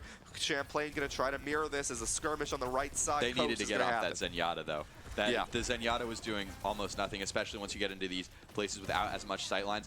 You just need to be able to, if you're going to try to go with the poke composition, you need to actually be able to put that damage through. The Wu Yang, to me, makes a lot more sense here, as we're still in this poke phase of the fight, but the Zenyatta wasn't getting anything even when we were. And there goes the pick onto Galactron. Knee on that Freya, doing a lot of work immediately and able to take out that ultimate out of the fight. Yeah, it's a great way to start this fight here, down with that Wu Yang. I Speak Shots falls low as well here. No ultimates used, though, from the side of Penn State. This is really good discipline coming out from them. Knee falls down off the game, finds 2. They may try to invest onto this now. Zulz, no ultimates. There comes the window coming out from Penn State. Beautiful discipline coming out from Penn State. They lose 2, but they come back around on the backs of OptiGame. 1 ultimate use, that's great for them to see. They've got 3, almost 4 ults walking into this final fight. Yeah, just incredible Baptiste play there from OptiGame. And now you'll see here's the Echo copy coming out from Stalin. How did they take that back? It was just so impressive. Yeah, and OptiGame, I mean, Stalin looking with this copy here. I Speak Shots, though, both DPS are going to fall. The window comes out, but Stalin alive. The Wu Yang tidal wave comes in, looks for the stun if they can. Gonna back out of the Echo ultimate here. Stalin looks for the kill. Goes up onto this Wu Yang in the top right here. I Speak Shots, the grab goes up, and Zulz goes down. They fall to death as the rest of Penn State is going to clean up these kills, and 2.5 minutes will cap Circuit Royale. Yeah, just pressing W there the second they were able to find any kind of space. That's exactly what you want to see out of your team. Being aggressive and taking space when it's there. Not really needing to disengage because you have such good focus on those lamps. You're able to use those fluxes and those railguns to a T. Those are ultimates that deal a lot of immediate burst damage, and you want to be able to get those final blows with those ultimates, and what that takes is smart focus and good communication. That's such a big piece in this whole algorithm of winning a map. You need that good communication, you need that good focus, especially against a poke comp, and you just saw so much better communication coming out from that Penn State side. Yeah, and I mean, that's on the attacking side. Now that they're on this defensive side, this poke composition becomes even more powerful and something to really be aware of if you are Champlain, who are going to walk out on this brawl composition. I mean, Guy, talk to me a little bit about how we're going to walk through this. I mean, how Penn State, is going to play into this brawl. Yeah, a brawl is a really interesting thing to play on this map. This is one that you pretty often see, especially on point 1. It has such long sightlines. It's such a long walk up to that first corner, and then you've got the hairpin. Obviously, it's a racetrack. They're trying to make it realistic to that. And what you see is just these long-range heroes and being able to do it. But going out on a brawl when if they're trying to take control of the skies, which they are with that Stalin back on that Echo and Freya being able to have that double jump in a way, you need to be able to actually force them into fighting you, and I just don't see how they're going to be able to do that with a brawl comp.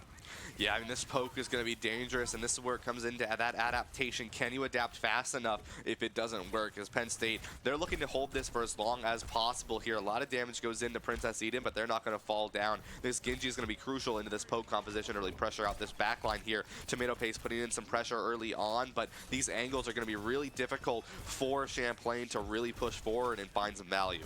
Yeah, Penn State's going to give Champlain a little bit of space, which is something that it plays into Champlain's hands, but you see Nee going down there. You just need to stay alive. You need to have that focus sustain if you're Dusk using those secondary fires. Yeah, and I mean, as well, you're able to force out that lamp and kill them early on here. I Speak Shot's going to be able to find Zulz, will be stalling. And I mean, you give them that space, but now they have to rotate through every single time. And what do they have to rotate through? They have to rotate through not 1, not 2, not 3, not 4, but 5 people who can just basically one-shot you with a couple good hits. And that is something to really be scared of here. Princess Eden switching over to the Ashe, and Dusk onto this Kuroko now to make this just a little bit of a faster composition. The Dynamite's going to put in some pressure as well here, but no one is looking at Tomato Paste flying on the left side. Yeah, you just have to be able to, you have no range. You have no way to take down this Echo. You have no way to take down this Freya. It just doesn't make sense as a composition to run as an attacker. You try to be aggressive, but there's nothing you can do. You just need this Ashe now to do this work. Yeah, and it's going to be difficult to do here as you're still playing directly into the angles that Penn State wants to play. The Dynamite will get a connect and going to force this backline back just a little bit here. The Ashe, Princess Eden, going to sit here and try to do some damage, but everyone on the side of Champlain is incredibly critical. But this is the discipline from Penn State. They're not pushing forward. They're just still putting in pressure and putting that poke. Dusk goes down on this Kuroko, and they're still holding on to this high ground like it's no one's business. I Speak Shots misses past the rock, but Nee falls down. No ultimates, by the way, have been used from Penn State yet. They've just been building these and playing on this angle. Another switch, Misty Pyro. This is something that you really have to keep in mind is the rest of Penn State, they're going to have their perks by now. Champlain, these switches, you're not going to have any. Yeah, and the thing about Champlain is they haven't built an ultimate yet. This attack. It's been more than 2 minutes. Typically, an ultimate takes a minute, maybe a little bit more to build up. You just need to be doing that work a lot quicker. And you see the isolation of Misty on that Lucio. You just need to be able to be with your team as a Lucio. The whole thing is AoE. If you're not in the AoE radius, it just doesn't work. And right now, you see it again, switch over to Wu Yang, and now you have I Speak Shots under the lamp, pulling out the Flux, and just able to take him down without the Baptiste. Yeah, and I mean, that was really good pressure, but that's one ultimate used just really for stable more than anything else. Nee falls low, a lot of ultimates available here. Tomato Paste finds 2! A nice hit into the face of Nee. Tomato Paste with the third as Princess Eden goes down. That's 3 ultimates used for the side of Penn State, none used from the side of Champlain. I mean, that was just beautiful coming out from this team here. That's 1, that's 2, and that's 3. Immediately, beautifully well done coming out from Tomato Paste here as this next fight is going to start early. You may see an early push with this Echo. Yeah, I would expect to see the copy here as an engage, but the other thing that I expect to see is Eden needs to hit the shots. It's as much as that. The Frey is hitting more shots than the Ashe. Tomato Paste just outplaying Princess Eden.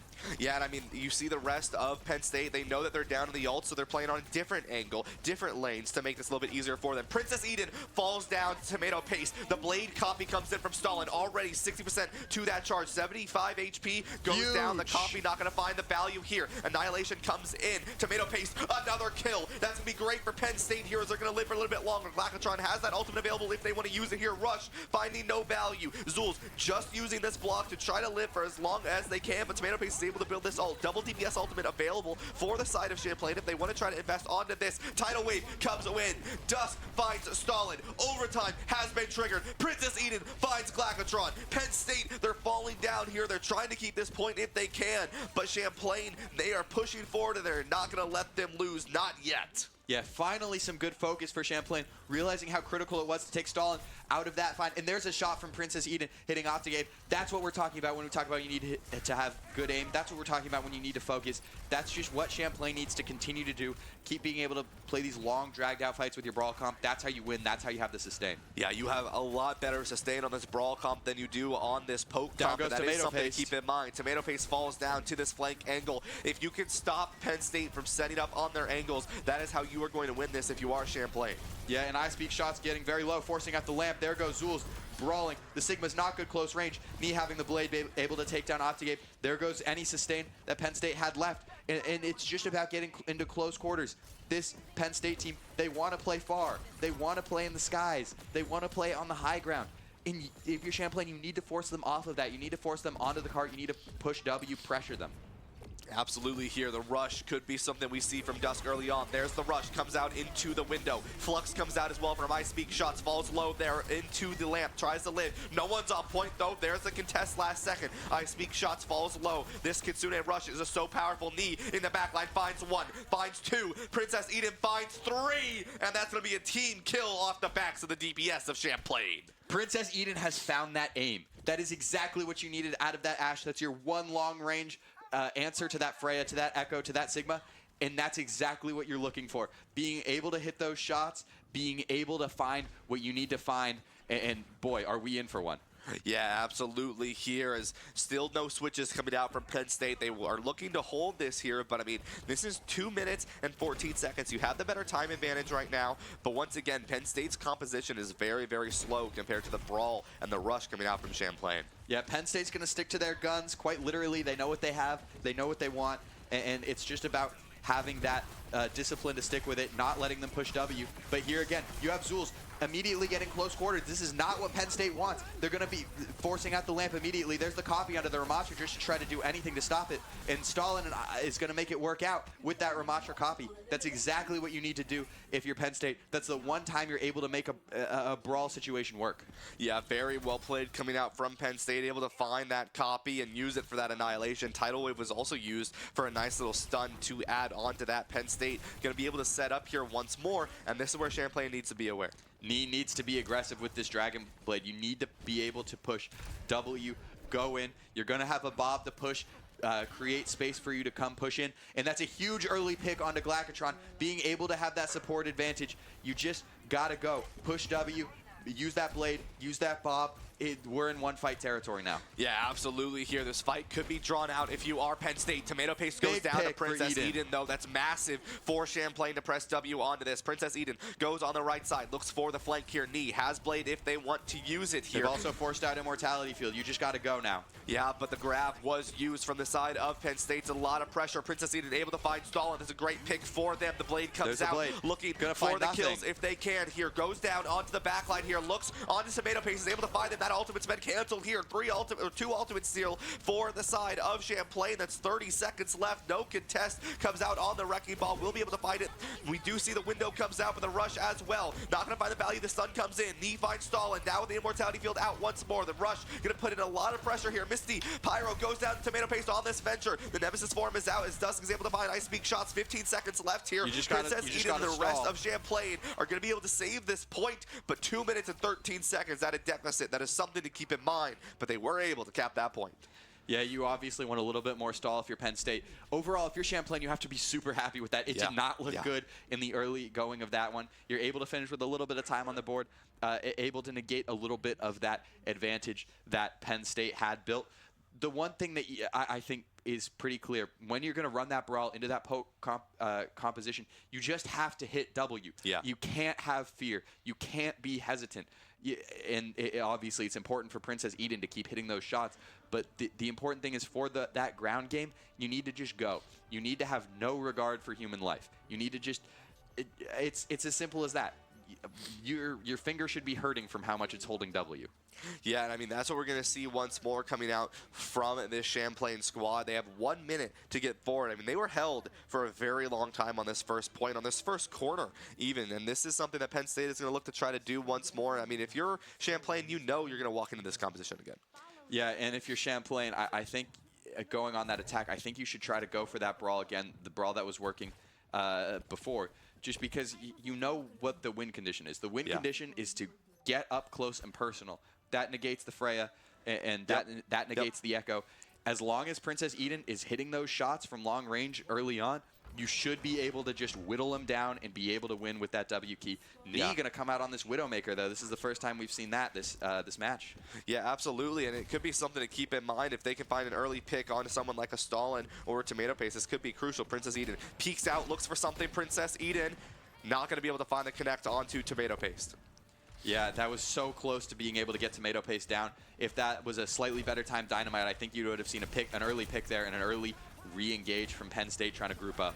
Yeah, I mean, Zul's looking to try to get any value they can, but Stalin takes him down with the focusing beam. It's now going to be the rest of Penn State pushing forward, trying to get these picks. 20 seconds left, and they're going to control this point. They're going to look for these staggers here, guy. This could be it for Penn State, as they're going to look to just try to finish off everyone they can. 13 seconds left. Yeah, Champlain's got to regroup. A good job there on the disengage. Nee going to switch to the Tracer, able to touch the point that way. But now you just have to go brawl heavy. You can't stop with the W. You need to be able to just contest and stick right on top of them.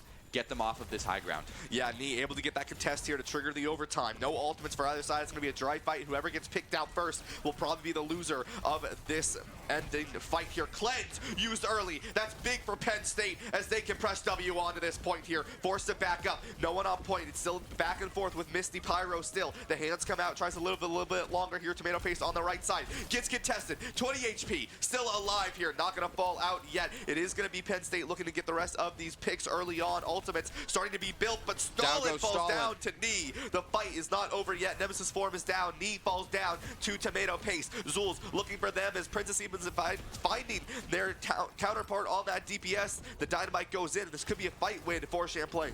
Yeah, and this is super important to win this part of the fight because this is the part where that poke composition works best.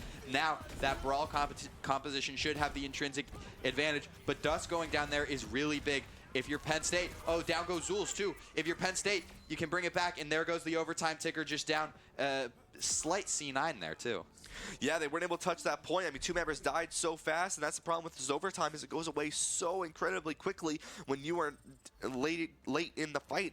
And just like that, right, we saw how fast Penn State was able to cap to that point last time. They're looking to do that one more time here, probably on the same composition. And if you are Champlain, you know, if you give them the ability to build those ultimates, they have 3 minutes to take their time on this poke composition, something that they're going to really thrive and really take advantage of. Yeah, and Champlain, they've shown that the brawl composition can work. If you do that, I think you need to hold first corner, but potentially even in front of that if you want to have the brawl. The sight lines are not going to advantage you. And if you're Penn State here, I think you just stick with what's working. Stick to that Freya, stick to that Echo, control the skies, control the sight lines. But it looks like they are going to go back out on that brawl composition. Slightly changed. They're going to go with the Brig, and they're going to go with the Cass. I like the Cass over the Ashe because, you know, the range is a little bit less important when you need to hold so close. You need to be able to stop. Every meter counts. They only made it about 60 meters.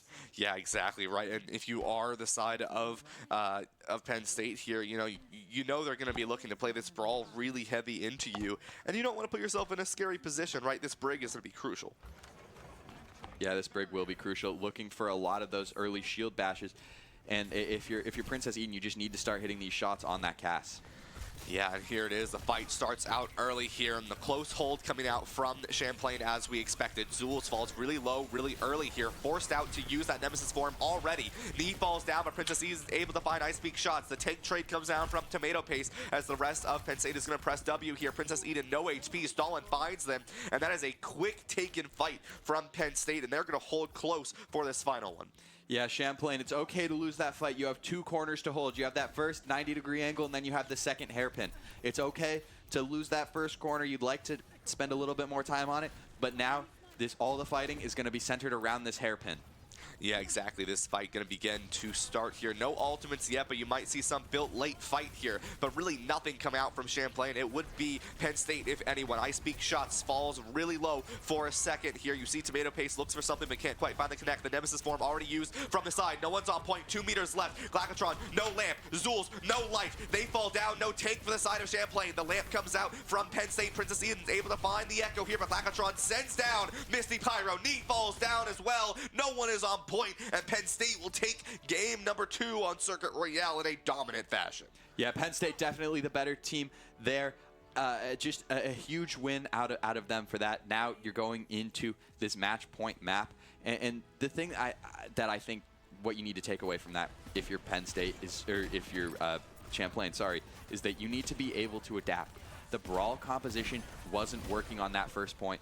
I don't like going halfway with it, with keeping the one sniper obviously with Princess Eden, but then going brawl for your tank and supports and putting Nee on the Widow. You need to just commit to that brawl if you're going to go with it. There are no half measures. You either need to commit to brawl or commit to poke. The poke obviously wasn't working. you just got to out brawl them if you can. Yeah, absolutely. And I mean, if you are Penn State here, I mean, even though you lost that second point, it was kind of like, it was more so snowbally, right? I mean, it wasn't really a matter of you lost that fight because, you know, you weren't playing well. It was just, I mean, because, you know, Champlain was playing extremely well. It was more so like Penn State just, they kind of kept walking, and Champlain just said, okay, keep walking, we're going to keep killing you. And that second point was lost. But I mean, if you're Penn State, you know, even though it went into an overtime, that was a dominant performance from them.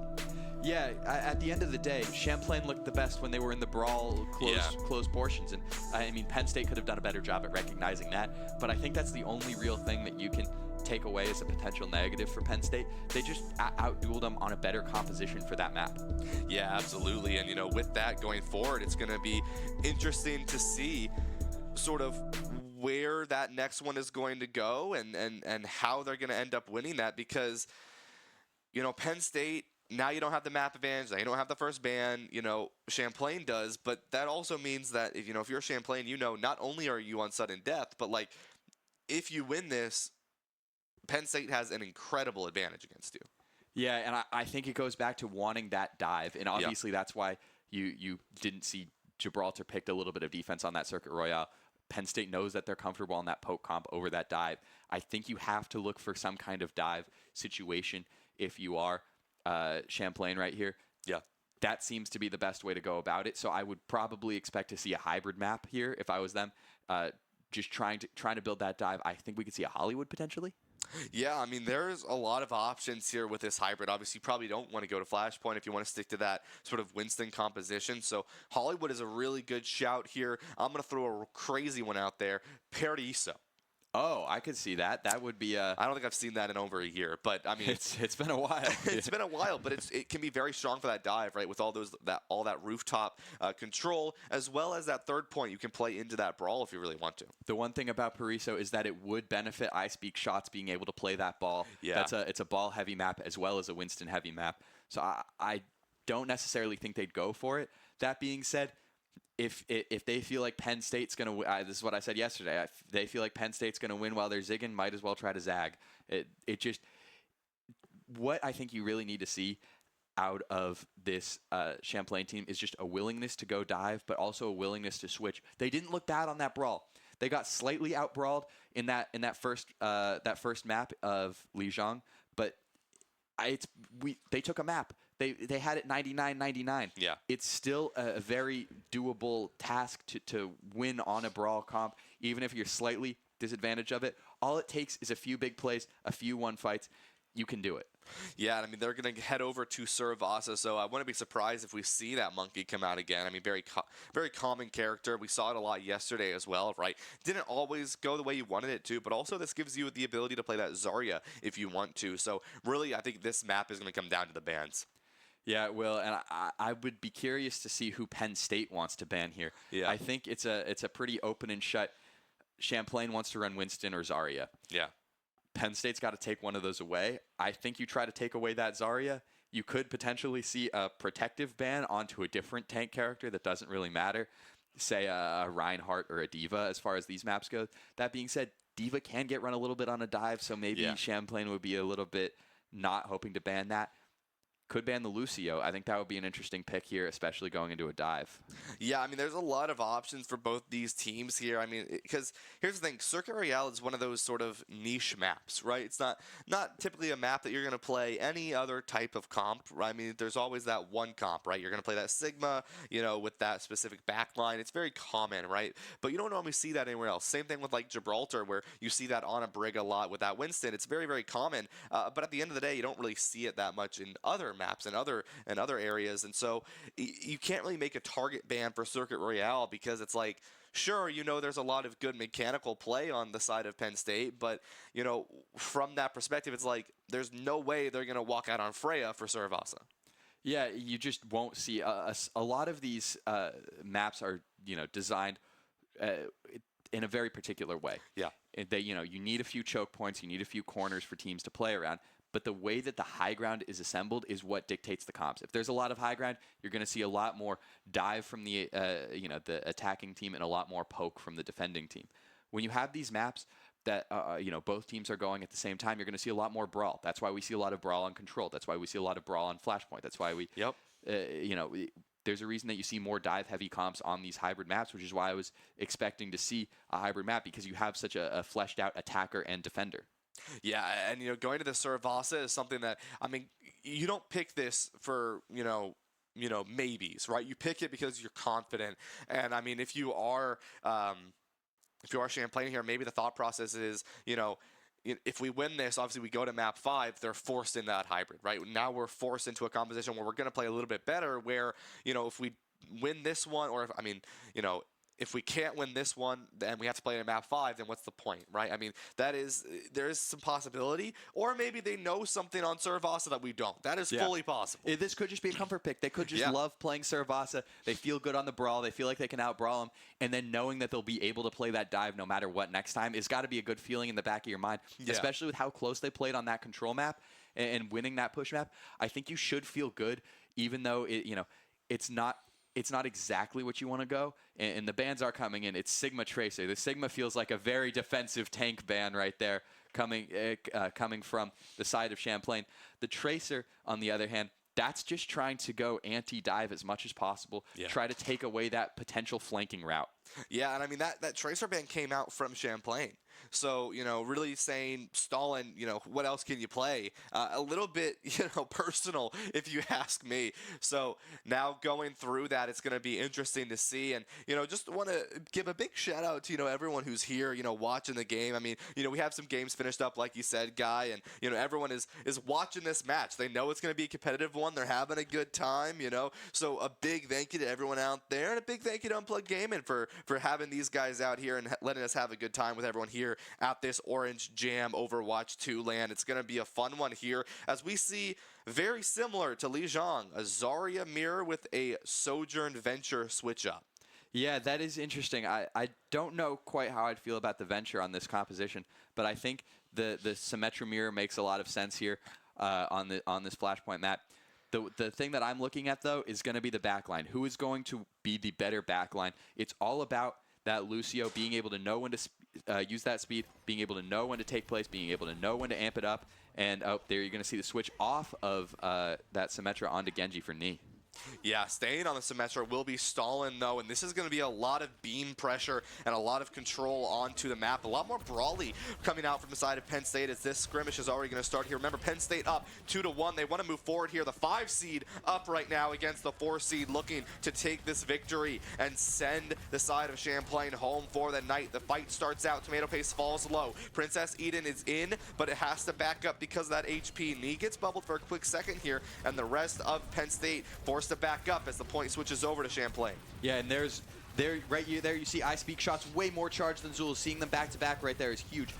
It's all about this Zarya discipline when it comes to the tank play and being able to know when to pop those bubbles and know when to avoid them. Yeah, I mean, no bubble, though, for Tomato Paste, and so no healing goes out either. That's going to be a big pick for Penn State, for Champlain, but they were able to flip the point, get the percentage back up in their favor. Zulz falls low. Knee is able to find 2 in the back line, though. Knee with a 3-piece. Zulz takes down the Zarya. It's just Tomato Paste alive, and they back up, and immediately Champlain will take this fight and the point back. Yeah, now Champlain has that space. Penn State has to be smart on that W key, and you can see right there, Penn State knowing that they need to be able to do some disruptions, switching Stalin over from that Symmetra to that Reaper. Just wasn't able to find enough with those turrets, the speed just being too strong for Misty Pyro. Yeah, I mean, this damage output is going to be crucial, but Knee, another pick here. Speak Shots is going to find that trade in return Slight here. overextension. Zulz looking for that value if they can. Has the perk to beat for the engage. Optigate finds Princess Eden here. Dusk has the Kitsune Rush if they choose to use. Stalin falls low, looks for the bubble. Cleanse comes in, tries to get this kill, will be able to. A great pick comes out for Penn State here. They're trying to find the rest here. I Speak Shots finds them. Stalin melees Dusk out, and that's going to be a trade back over to Penn State. That is the thing with these compositions. They are so fast. Yeah, that is the one thing you'll see, especially with that Lucio and especially with that Kiriko Swift Step. Champlain is going to come into this one with all 5 ultimates. I would not be shocked at all to see them invest, but they have to be a little bit careful because they are going to be in final fight territory with Penn State. And here you see right immediately the grab and the rush, but Knee still falling down. The counter grab, the counter rush as well, coming out from Penn State. Everything is happening right now. Zulz goes down, Stalin goes down. Picks on both sides. It's a 3-on-3. Yeah, a really powerful one as well. Tomato Paste is able to find Dusk, though, and that's going to be another support down for the side of Champlain. This is going to be final fight, and it's going to be a scrappy one if Champlain wants to contest this here. They have the beat to get into this fight, as well as Tomato Paste and Stalin looking at their DPS ults. The beat engage goes in. They look to touch point here. There's the touch triggering the overtime. The blade ready to be used if they choose to use it, but the overclock comes out first. The overclock looking for a pick if they can, but Tomato Paste shuts down Knee. 2 DPS ults still available. No more overclock available here. It is the point in terms of Penn State here. They're looking to finish up this fight if they can. Tomato Paste goes in on the back, cleanse used, and forcing Champlain to back up once more. It's just Zul's on point trying to live, but Death Blossom is invested. Finds one on a Princess Eden Optigate, but Tomato Paste find their ones as well, and point number 1 will go to Penn State. Yeah, just really good focus. They knew Knee had that blade, and they were able to take them down. Absolutely massive stuff. That blade is going to be fight altering, and I think you'll see it here on the first attack on this next flashpoint. Yeah, I mean, you had the ult advantage as well, but Penn State was just so dominant, and they're going to look to play this one a little aggressive too here. They know they have the ultimates. They're not going to really play on to this point. They want to force out anything they can from Champlain here. The TP goes out, but in will be Stalin here onto this back line. The blade comes out, as well as the extravation comes out from Tomato Paste. Looks for 1, finds 2. Speak Shots finds 1. Stalin finds 1. Point will be in their favor, and that's going to be an easy 20 to 30% for Penn State. Yeah, if there's one thing you can hold on to with Champlain, it's not investing that blade into an obviously lost fight, but just a great job by Penn State to go in and roll over them. Yeah, absolutely here on 100 charge for I Speak Shots. The blade, as well as the Kitsune Rush and the grab are going to be looked to be close for Champlain here, but Penn State looking to build their grab if they can and potentially use it early to win another fight. Grab available, 100 charge. They could look for a really powerful grab here if they want to. The dig goes in, the grab goes up, Misty goes down, and that's going to be 2 down. The Knee is going to have the blade, but they're going to fall down to Glacatron. That's another fight win for Penn State. Yeah, huge out of Penn State, and it's all going down to that bubble discipline. It's so important. I know I sound ridiculous. They say a madman doesn't say the same thing twice and expect different results, but you can. It's all into that bubble discipline. I Speak Shots just managing it so much better than Zul's right now. Yeah, with this, we see Knee switch over to that Reaper. Kitsune Rush on either side. There's the Both grab. of them go down. Grab in, though, but barely falls. Lives for just a little bit longer. Forced to back up will be Stalin. There it is. Tomato Paste falls down to Dusk there, and that's going to be a great pick for the side of Champlain. But final fight here for Penn State. They're trying to win this if they can. Zul's falls low. Shotgun to the face. I Speak Shot finds the kill. Knee finds one on the Glacatron. Penn State's Reaper is really low, and Knee is able to push forward and find them, but the beat was invested from Champlain here as they're looking to find the picks if they can, but that's a lot of ultimates used from Champlain. Yeah, but they're able to take it back. That's what you need to do. This point is so important. Otherwise, you have to reverse sweep. You really feel like you need this one if you're Champlain, especially with this being match point for Penn State. They'll be happy to do that and invest what they need to do. One thing that I will say that is super key is how quickly Knee can build this Blossom. That's one of the best space-taking ultimates, especially when you can just plop it right on a point and feel good. Yeah, but coming from behind, they're looking to just force out back onto point. The beat for the engage back onto the point. The Death Blossom comes out. Knee goes Huge down. boom. I Speak Shots falls, and this is going to be Penn State beautifully executed. The tempo control was immaculate coming out from this team. Zul's falls low. No one is on point. Needs to force themselves back on. I Speak Shots finds Zul. Stalin finds Princess Eden, and just like that, that's going to be another member down. Misty Pyro's trying to live, but they don't. That's 2 points given over to Penn State here. One more will secure them the map, the series, and the semifinal matches. Yeah, and what you see right there is just great use of that Lucio for speed. We were talking about the backlines before this map. It's Glacatron being able to amp that speed, being able to use that relatively stationary ultimate of the Death Blossom of Stalin and make that a mobile spinning wheel of death. I don't know what you want to call it, but now it's getting important for Champlain. You need to invest, you need to be able to manage that ult economy, and you need to have bubble discipline. Zul's needs to be highly charged. You need to not shoot into I Speak Shots as bubbles. Yeah, but this fight's going to get aggressive here. I Speak Shots does have the Graviton Surge ready if they choose to use it, but so does Knee onto this Death Blossom. The Surge goes There's in. the grab. Holy mother It's of grab! huge! It is massive coming out from I Speak Shots, and that's going to be a team kill in a matter of seconds. That is one of the craziest grabs I've ever seen, coming in from long range, and you're able to get all 5. Just unfathomable stuff. A beautiful grab coming out from I Speak Shots is going to secure him that point. No time to even ult for Champlain. Yeah, and I mean, honestly, good on them for not investing into anything. The second that came out, it had all 5. You're just kind of cooked. I mean, there's nothing you can do there. And if there's any kind of consolation they can take, is that it went super quick. You're going to have 2 more fights left. But now it's all about me coming in quickly through the rush, having that Blossom, potentially using it, but falling down to Tomato Paste. This Venture ult, absolutely massive. Being able to get both. Champlain's got to look away, but they're going to get staggered out. Tomato Paste finds 3 with that rush. It was a mirror rush from both sides, but just like that, another fight win for Penn State. They knew what they wanted to do. They knew they were going to have to engage if you were Champlain with an ultimate, and they said, all right, let's mirror that and let's win. Yeah, and what you're going to see here now is absolutely necessary stuff coming out from me. You need to use that Blossom. You need to use that grab. You need to use that B, and they're going to use the B to engage. Yeah, double beat on either side here. Zulz needs to use the surge, does use the grab. The Death Blossom is out. 1 member falls down. 2 members falls down. Tomato Paste able to find Zulz, though. Does be able to find Tomato Paste, and barely in time, Champlain will be able to get back onto this point, but they have to use so much to win these fights here, Guy. Yeah, and the other thing is that if 1 member of Champlain was going to fall, the one who you'd want that to be least is Zulz. No mobility to get back quickly. There's a nice pick onto Stalin, but also losing all that Zarya charge. You got to build up that bubble all the way again. And here you're going to see Princess Eden try to find something with a railgun, hope to find a headshot on one of those squishy targets and see if you can just get an easy pick. Penn State going to back up and regroup without Stalin, though. Yeah, I mean, Stalin falling down there. It's good for them to regroup here, but once again, this grab available. Zulz forced to use this bubble early here to try to live. Low on the HP. The grab is out. Looks to try to find Any. Finds Dusk. That's 1 down. That's the Kiriko down. A Reaper fight in the backline. Knee wins it, but Tomato Paste finds 2. Penn State, they're cleaning up the fight. They're cleaning up the series, and they want to bring themselves up into the next match. That's going to be a team kill. That's going to be a point capture. That's going to be Penn State 3-1 over Champlain. They're moving forward in today's games. Yeah, and try as Champlain might, but they just can't beat that Penn State brawl competition. We saw it time and time again. All 3 maps that Penn State won were brawl heavy. Absolutely huge by them. And just a great job by Tomato Paste, especially on that Venture in that last map Flashpoint.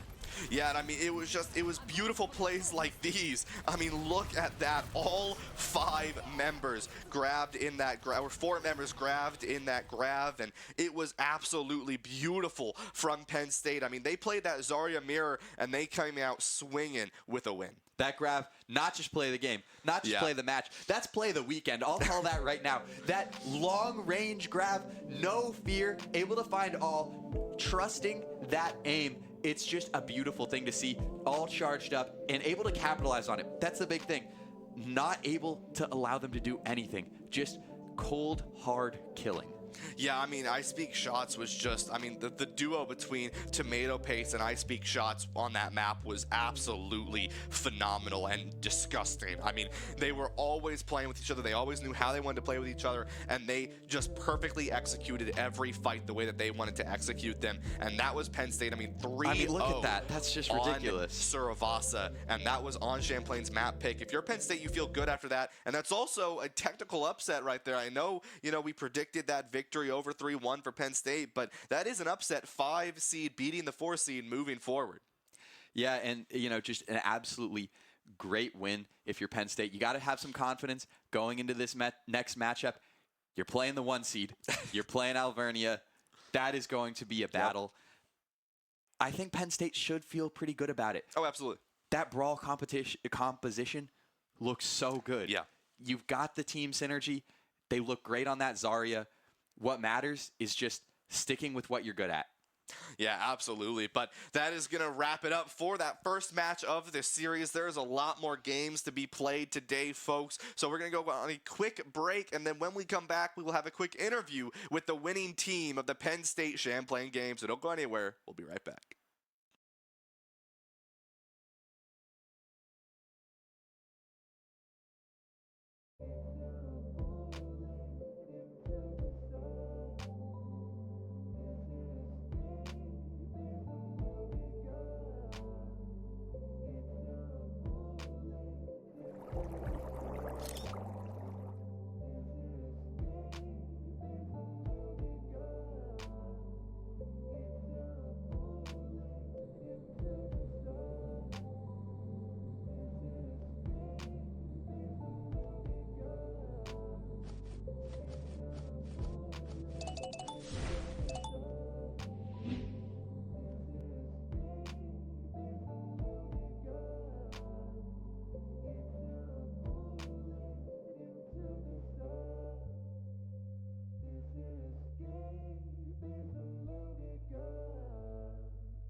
and we are back after that wonderful Penn State upset.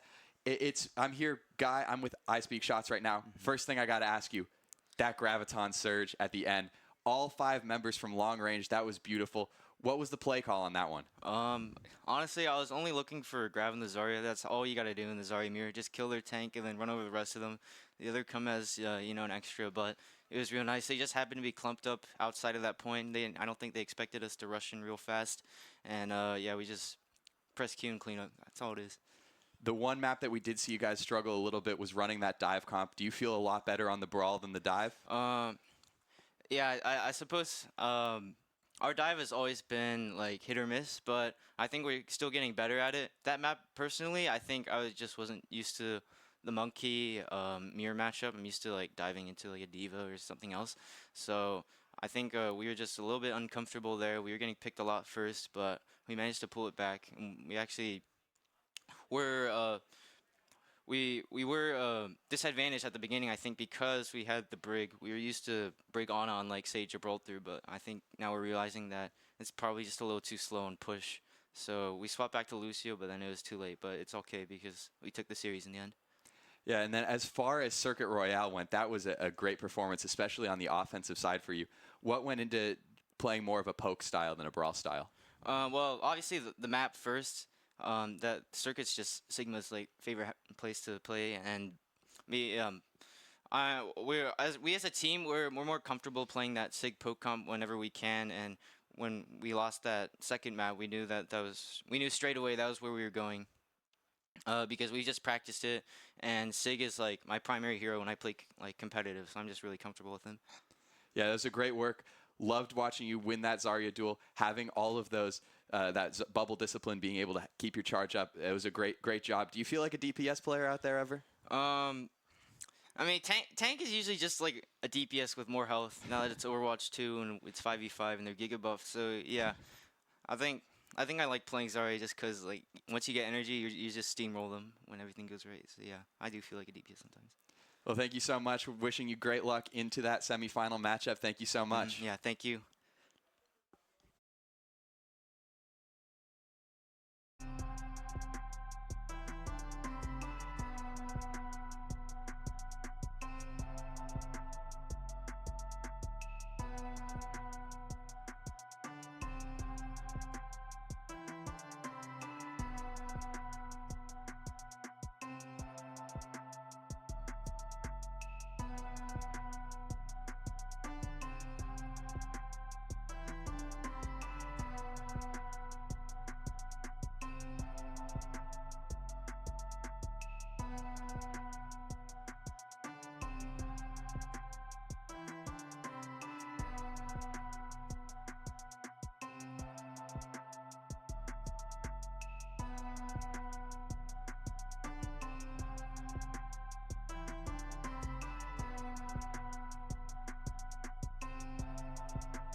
And welcome back to the Overwatch 2 Orange Jam hosted by Syracuse University. I am your caster, Gunjan. I'm with my lovely co-caster, Fitz, and we're going to be bringing you the semifinals matchup between Syracuse Varsity and RIT. Are you excited for these matches? Because I am. I'm extremely excited. Obviously, we're hoping for 5. Yep. I mean, we want to be here as long as possible. One of these teams is going to be in the grand final in, what is it, like 3 hours, 4 hours, just something about. like that. So, yeah, I think we're all excited. Both of these teams have been looking really good. Obviously, Syracuse has, I think, 3-0'd all of their matches. RIT was able to take a map off of Alvernia, which we've seen is extremely difficult. So I think it's going to be a really entertaining match. Yeah, and just as a recap, so it was RIT that 3-0'd SUNY Poly in the quarterfinals matchup, and then Syracuse Varsity 3-0'd Syracuse Academy as well, as what was dubbed the basement matchup. Oh. But they both were able to 3-0, and now they're going to be facing off in the semifinals matchup. And we're both excited because obviously in the quarterfinals, we saw Alvernia versus Penn State, and that went to 4 games, but it was a banger set of 4 games. Champlain versus Penn State. Champlain versus Penn State. Very close game. Yes. Could have gone to 5. I No, really for thought sure. that Champlain was going to get it done on that last matchup on Surrey Vasa, was it? Yes. So, we're going to hope for more. I'm going to hope for no Flashpoint until the very end. I don't like Flashpoint. I'm going to hope for some wacky comps, but we're going to hope for great gameplay. No, for sure. And we definitely saw a lot of kind of expertise from Syracuse yesterday. We saw Mac kind of going a little bit crazy on a lot of those hit scan characters. We saw the Sojourn, we saw the Freya. So he was kind of putting in a lot of work, trying to see where Syracuse kind of shows up, because it's a team full of superstars, a team full of carries that can kind of show up at any time. Oh, yeah. Most definitely. Obviously, Lunar on the tank is amazing. He played amazing. Yesterday, we have Saint and B-Dog on our healers. We saw B-Dog get a lot of kills out of nowhere, it seemed like. So that's going to be really fun. And then, obviously, Azer on the Tracer. That's going to be a really fun competition. Yeah, no, it's going to be super exciting, and it's going to be interesting to see kind of what team comps we do end up seeing, because in the Champlain versus the Penn State matchup, we saw a lot of dive versus brawl, which was kind of that rock Sigma. a lot of rock paper scissors of that matchup that we kind of saw. So it's interesting to see kind of what these teams prefer to do, and then kind of switching it up based on the matchup that's at hand. Yeah, most definitely. Obviously, we're going to start on control, so we're going to probably see one or more of those brawl kind of matchups, maybe some Reapers, maybe not. We've been seeing a lot of Ashe, I think, today. I think Champlain was running the Ashe. It was working really well for them, so I want to see if these teams might use those, might not. But I think no matter what, we're going to get some good gameplay. Really hoping, like I said, we want as much Overwatch as we can. So, yeah. It's going to be great. It's going to be super exciting. And again, both these teams did face off. They did 3-0. So, they're just warming up right now, just trying to get their hands warm as they're going to be playing on stage. And then, obviously, the nerves of stage. We do have a pretty packed crowd out there. So, it's always interesting to see kind of the rush of people cheering, people being very excited about it. Because we saw a lot of cheers during the Penn State versus Champlain matchup. Yeah. And it's just the roar of the crowd. You're being on stage. All the lights are on you. And, obviously, this is a single elimination bracket. So, if you get eliminated, you're out. Yeah. One and done, as they say. No losers bracket, no nothing like that. So these teams are going to be playing with their hearts, with their minds, with everything. They're going to do everything they want. They're going to do everything they can to win, to get to that grand final, maybe lift that trophy. I do want to shout out to our sponsor. We have Unplugged Gaming, which is a local TCG card shop in the Syracuse Camillus area. They are sponsoring us. They made a lot of this possible, so I want to shout them out. Again, TCG, especially the local card community, is so important. I'm a big Magic fan, so it's really important to kind of support your local card shops. Get out there, and I just want to shout out Unplugged Gaming for sponsoring and helping help us run this event, because it's been a great event. We had a great day 1, and we're gonna have a great and banger of a day 2. Yeah, most definitely. I think day 1 was awesome. Day 2, coming to that playoffs, more stressful. Very stressful. So far, we've seen the games have been great. Obviously, we went to 4 in our last match. Hopefully, we're gonna get more, and in the grand finals. But I know we have Alvernia and Penn State in the pit. Yep. So that'll be another great matchup. Penn State obviously coming off that win. 3-1 over Champlain on stage. So we're going to see if there's a little bit of difference between being on stage versus being in the pit. Maybe it's better for them. Maybe they don't want the spotlight as much. But Alvernia have been very, very strong in this tournament. We saw they did lose a map to RIT, which was very unexpected. So who knows? Maybe Penn State with an upset. But we'll love to see when that finishes up. And kind of talking about kind of the the sequence of events, you have day one that ran pretty long. You have 4 matchups there. It's a long event, and then you have day 2, which is also kind of for Penn State, they just played 4 and they got to go back in there. So it's one of those things where you got to reset. You're coming off the high of the win, and then you got to say, okay, well that's done because it's about next matchup up. Yeah, you gotta think about this matchup only. It's really map by map as well. As much as you're in a matchup, you're kind of just playing Overwatch, playing the game you love. And so I don't think anybody's going to complain when they're playing Overwatch. I agree. I know for you, after yesterday's casting, you were back there playing some Overwatch too. A little bit of tilt, but we deal hitting some nasty sleeps. I'd love to see some sleeps from anybody who plays Ana, whether it's B-Dog, Saint, or whoever they have. Yeah, we saw some Ana in game, set number 1 where we saw the Ana, we saw the Lucio as well, just being able to disengage from a lot of that dive. The characters that we mentioned, Winston, Tracer, just being able to get in there. It's super important that Ana and Lucio are able to kind of dissuade that drive, kind of the idea that Guy was mentioning, the juggling of the divers. Yeah, I remember we saw a few sleeps on the Winston when they would jump in last match in our Penn State game. But I think no matter what, it's going to be a great game. We're going to have, I think it's Ilios as our first control map, which I like. I prefer that over Lijiang, which have been our majority maps for control. For sure. So, really fun. We're going to get into it soon. And yeah, it's going to be super exciting. I do want to ask the question, what are some picks? Obviously we've seen we talk about the meta of OWCS. We talk about the meta of high level. Obviously, a lot of these players are sitting in the Masters, Grandmasters ranking, but kind of talking about the tournament meta that's kind of developed. We've seen a lot of the, obviously, Tracer and Winston being very prevalent in a lot of those dive comps. We haven't seen a little bit of, Junker Queen. I think we saw 1 in the final matchup of yesterday. So kind of talking about the differences and what are some of the picks that you want to see going into this matchup. I think that Junker Queen's going to be a really fun matchup. I think, obviously, Sojourn has been very prevalent. Yes, super prevalent. Is very prevalent. So I think we're definitely going to see Mac after his performance yesterday on it. The Tracer is kind of like a stable pick for almost all teams. Everybody seems to run her. Winston, I think it'll be really fun. I think he's going to be played a lot, especially on this control. Later on the maps, definitely as well. But I really do think it would be fun to see some switch up. We obviously have Penn State, I Speak Shots playing the Hammond, playing the Sigma. I know that's his comfort pick, but maybe we see some of these other tanks pick it up, play it, see what they can do with it. No, for sure. I do want to ask another question, just to kind of have a little bit of banter while the teams are getting set up. Kind of the importance of the tank role that we've been seeing. We saw Zulz in that first matchup between Penn State and Champlain, where Zulz was super dominant on that Winston pick, and he was able to create a lot of space. And obviously in Overwatch 2 with that 5, it's 5 people on the team with only a solo tank. And so how important that is in terms of making space and kind of facilitating your team. Yeah, it's really important to tank. Obviously, when you go down, when your tank is the first one down, it's really hard to recover from that. Tank is almost kind of like a meat shield, especially when you have healers maybe pocketing them a little bit. So I think we heard a Sim Orisa ban. Which Orisa, kind of a weird ban. I feel like she wasn't played as much on Lijiang. Yeah, we definitely saw a lot more of the ball. We saw Winston a lot more. Sigma, a little bit of Sigma, Winston. So I think the Orisa ban, it might be more of a, let's ban her now. So she can't be banned later. Maybe whichever team banned her has some sort of idea of what they want to do with the Orisa. And the Sim ban, I think it's the same thing. I think it's Sim we've definitely seen be more prevalent on the control maps, being able to just put your turrets at a lock point and or on a choke point on site and not really be able to be dealt with easy.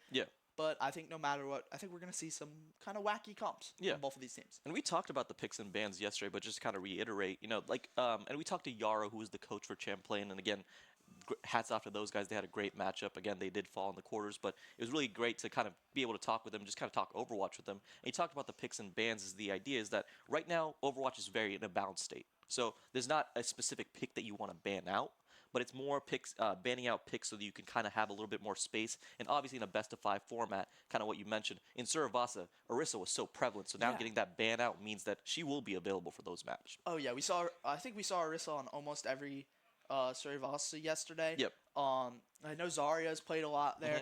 But I think what you're really going to see on certain maps is kind of trying to mirror. It's really good, in my opinion, when you have the mirror, when you can just say, okay, they have Winston, let's also play Winston, so we're kind of playing the same way as them. And we are going to be getting on to map number 1. I know you mentioned that you were hoping for something different, but we are going to be seeing the Lijiang Tower here.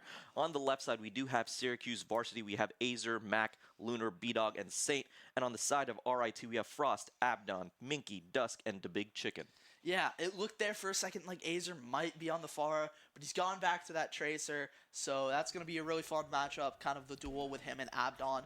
Mac going on that Freya, we saw him play it yesterday on Esperanza a little bit, then he switched off, so let's see if they've gotten better in the course of a day on this Freya, see if they're going to be able to do well with her. And as the initial skirmishes start, I do want to ask you about Frost's Reaper pick. Again, able to... Oh, he's deep in there, and Azer just takes down Frost immediately for the early pick, and it's going to make sure that RIT doesn't get onto point immediately. Mickey gets super low, and he gets taken down by Lunar. Syracuse starting off hot in this matchup number 1, and they take full control of control point number 1.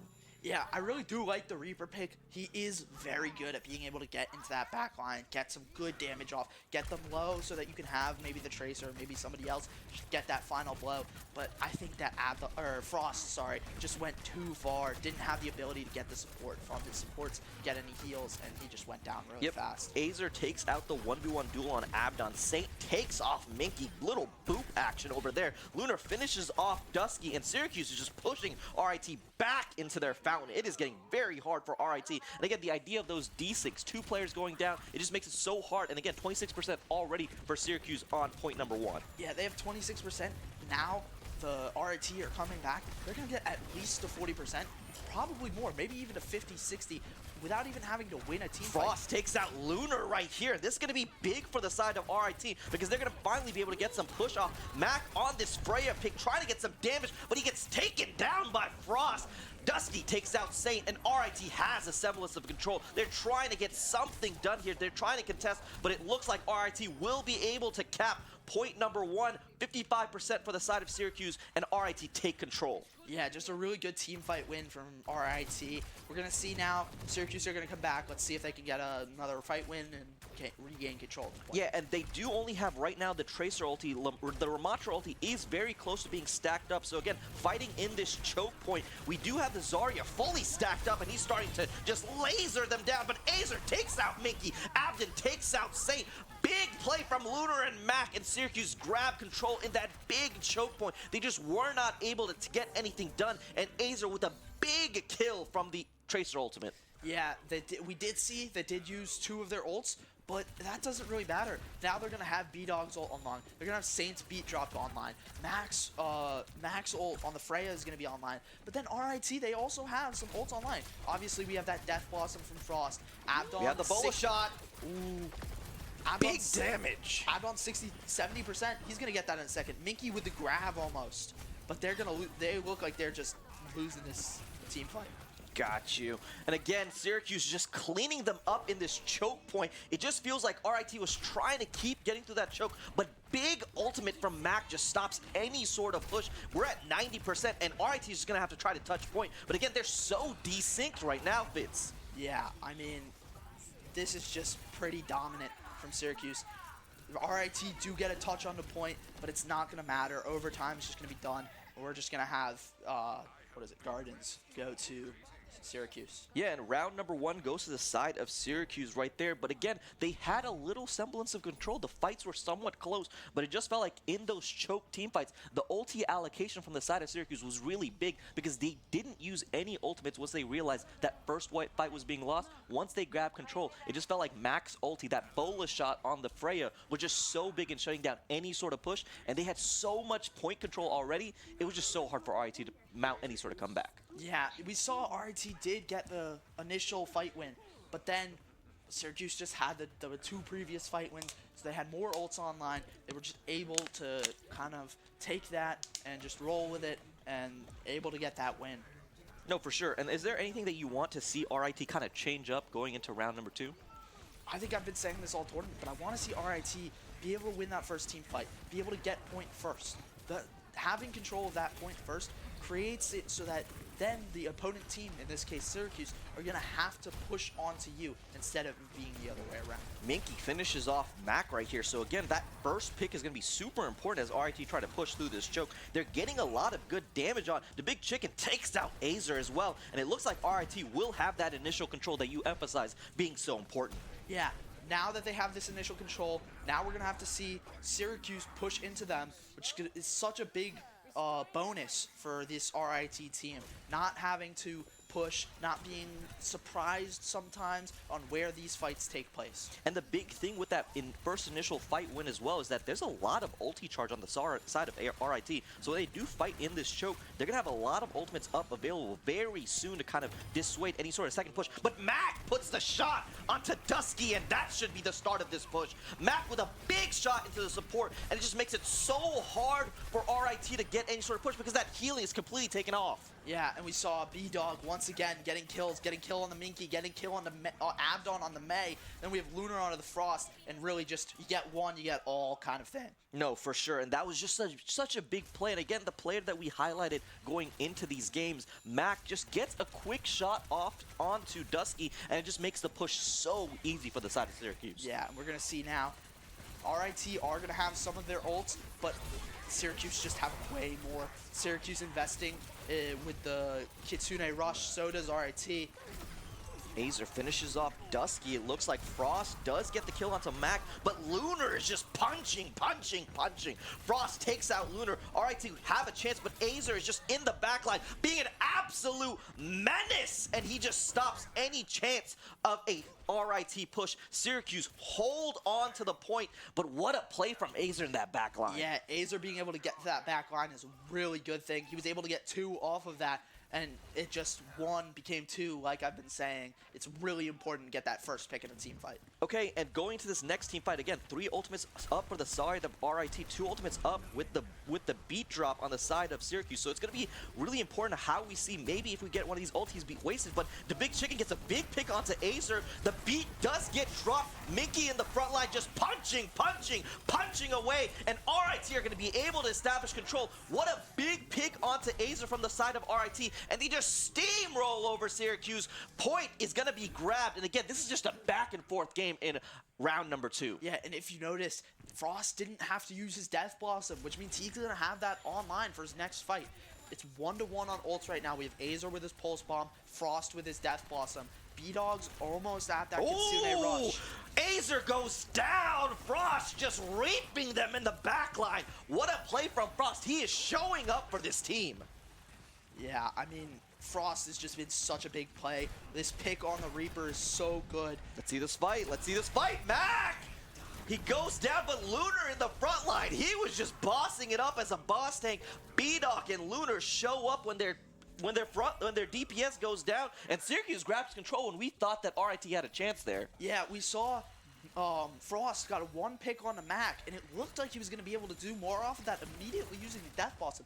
But Syracuse just had a great ability to get away and not deal with it. Yeah, Frost takes out Lunar right here. Minky takes out Mac. Again, the front line dies, and Minky's making so much space. Saint does end up taking out the Big Chicken. So a lot of that ultis that were saved up for the side of Syracuse, those players died immediately. They weren't able to get anything done. Minky takes out Azer. Abden takes out Saint, and RIT are fighting back. This match is so back and forth right now, Fitz. Yeah, we're 1 map in, and we already see that both teams have a fight in them. Both teams want to win this game. So we're going to see could be last team fight, but for all we know, one team can win and get back really quick if they can have somebody stall out point. Yeah, the big thing to point out, Mac does have ulti, Lunar does have ulti. He pops the ulti, but Mac goes down from Dusky. He's not able to make the play. Minky takes out Saint, and right now it seems like it's all RIT's. There's no Azers trying to just sit on point, but they're not going to be able to get onto point. They're not going to be able to touch, and RIT tie it up 1-1 right now. What a beautiful play from this team, and again, the match is tied up. We're 1-1 going into round number 3. Yeah, you saw Abdon use his Blizzard there. That was awesome. He got the freeze on the Lunar. He had the wall to block off the initial choke point. And it really just was an amazing use of that Blizzard. Being able to freeze, obviously we know May lost her ability to freeze by herself without ult coming into Overwatch 2.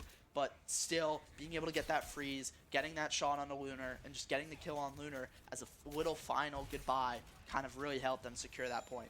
And again, I don't ever want to stress on a player because, again, these players are, they're performing at the top of their levels when it comes to these matches. But, we hyped up Mac going into this game, but in that round number 2, he got killed in a lot of early scenarios, which made it so hard for Syracuse to get that needed damage off. Yeah, I mean, Mac just went down, and he's on the hit scan. That is usually the not more important of the two, but it's definitely the higher damage dealing, especially when he's playing Cassidy, especially when he's playing maybe the Sojourn as he's on now, the Freo as he was before. Yep, so. Mac does get walled off. RI2 do have initial control, but Mac finishes off Abden right here. Frost is in the backline just dealing damage. He does have to phase right out of there, but Lunar's in trouble. He was the only one back there, but again, it just feels like both the DPS that are just running through these backlines. Azer does take out Frost. Azer takes out Minky. Azer takes out Dusky for a triple kill, and Syracuse will have initial control of point A. Yeah, I really thought Frost did a good job there. He was the Reaper. He got into the backline.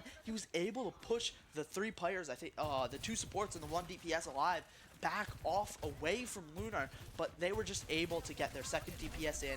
They had them already low, and they were just able to wipe the team fight. Yeah, and they're going to try to fight through this choke, but Azer's just in the back line, and no one's dealing with him. He does miss the pulse bomb, so he's not going to be able to get that ulti usage, but Frost is in the back line at Syracuse, and he's just demolishing them right now. Triple kill, trying to finish off B-Dog as well, and he gets the quadra for the side of RIT. The Big Chicken does finish off Azer, and that is a team wipe for the side of RIT, and they do take and reestablish control onto point A. Yeah, once again, it's just Frost on that Reaper being able to get high damage, high close-up damage in the backlines. That's really been helping RIT. Oh, he's trying to take a pick, and he kills off Mac.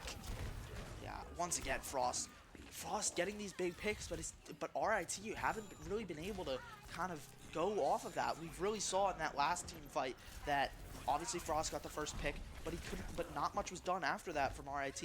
And then again, before that, Frost was the one who got all 4 or 5 of those kills. We didn't really see much support from his cast. No, you're 100% right, and it's one of those things where, again, if you have your DPS in the backline kind of making those plays happen, Minky is going to get really, really low as they're trying to fight through this choke. Lunar does have the Ramatra ulti. He is getting sectioned off by that Mei ulti, and Frost takes down Lunar. The beat does get dropped, so RIT is going to be pushing onto this point. Let's see if Syracuse can try and hold. They do have a reverse beat drop, trying to hold just something here. They have some ultimates up. Azer is trying to get something done, but RIT should be able to establish control. There are 2 people on the point just trying to get some percentage down there, but RIT should be able to establish some sort of control. They should be able to get this point and get Syracuse to kind of fall back into the defensive. Yeah, and once again, it's just Frost in the kill feed. This time, RIT did a really good job of working off of that, being able to get 1 kill and then 2, and then 3, and then make it 4 and 5. But it's really been, I feel like it's really been Frost being able to get into that backline, being able to get the first pick, whether it's on a DPS or it's on a support. That's really what's starting these fight wins for RIT. No, you're right. And again, the thing we talk about, we always talk about the importance of desync, but we're going to talk about the importance of syncing as well, where it comes down to it. When Frost is in that backline, you want to make sure that the rest of the 4 are kind of also pushing up so that Syracuse is kind of responding to 2 different fronts at the same time. Yeah, most definitely. Really trying to sandwich them into whatever choke point they're coming from. We are going to see Frost right now and Abden do have their ultimates up, so as they try to fight and kind of control this choke point, it's going to be important to see what they end up utilizing their ultimates on, because Syracuse does not have too many ults. Mac does finish off Dusky, so that's going to be a really big pick. Azer finishes off Minky, and this should be the fight for the side of Syracuse. They just get really big picks in the front line and in the back line, and Syracuse take back control from the side of RIT. But again, the points are so incredibly close. We will see at least 1 or 2 fights to finish out this round. Yeah, I think this next fight is really going to be on RIT. If RIT can win this next team fight, then we're going to have 1 final team fight to decide it. But if RIT loses, it's just map over. No, for sure. But they did have to commit the Azer's Tracer ultimate, so they do have an ulti disadvantage here. So it's going to be important to see how they utilize these ultis. Oh, we do have Lunar going into the melee mode. Minky is so low, and he just gets finished off. B-Dog finishes off Minky. Frost goes down the back line, and they just weren't able to utilize those ultimates to their, to utilize them efficiently, and it just seems like Syracuse is going to roll them over. It was very, very, very close for the side of RIT, but they are not able to get it done. They weren't able to utilize their ultis. They are trying to hold on just a little bit as people try to touch, but it should be for the side of Syracuse as they take Map number 3, they take win number 1 in this best of 5, and what a game from the side of Syracuse. Yeah, and if you see Abdon, he used his Blizzard well on that second point. It looked like he was going to be able to get the kill, but Lunar jumps out of it, gets frozen by the Blizzard, but isn't inside the Blizzard's radius when he finishes falling to the ground, so he just gets unfrozen a second later. Yeah, and again, we want to talk about it. We want to hype up the players when they're making good plays, but in those last 2 team fights, it felt like Frost fell too quickly. Yeah, I feel like we've been talking about this. Frost has been the center point so far on that Reaper, being able to get in the backline. He just fell. I think it was first, maybe second, in both of those team fights, which we're now being shown might be a weakness for this RIT team. Yeah, and again, it's about the idea of kind of syncing up the damage in these situations, making sure that, you know, they're able to kind of get when they're going in, they want to be going in as a unit, kind of as a hammer. You want to go in all at the same time, expose them from different fronts, but they're not able to get that if they get those really big and key picks, because again, in those situations, there was times where Minky and Dusk would get picked off. It would make it so the push was unsustainable. You'd have Frost going in, he's trying to get some damage off, but he gets picked off by Mac or B-Dog or Saint, and it just makes it so that there's not enough damage. And on the side of Syracuse, they just have Lunar in that front line just damaging on that Ramatra pick. Again, the score line or the stat line or the kill feed may not show it, but he was dominant in that game. Yeah, and you know, I really do think the score line does show it, because it was 2-1. We did see both teams get 1 point.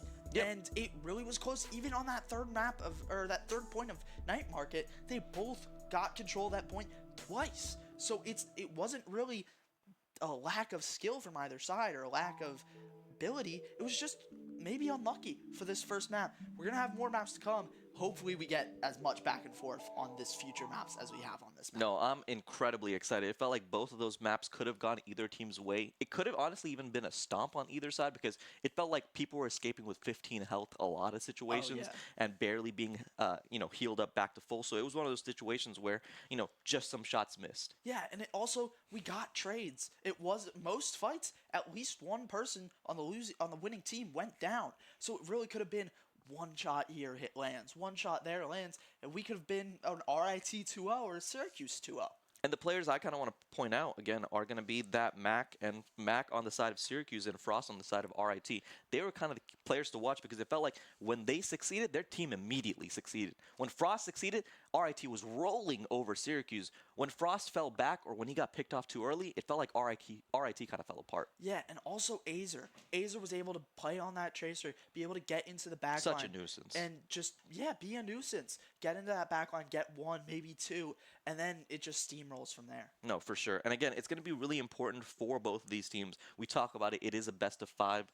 In game number 1, they banned out the Orisa and Sim. So going into game number 2, it's going to be on the side of RIT to pick the map, the mode, and then the initial hero ban. So they're going to be able to kind of set the tempo going into game number 2.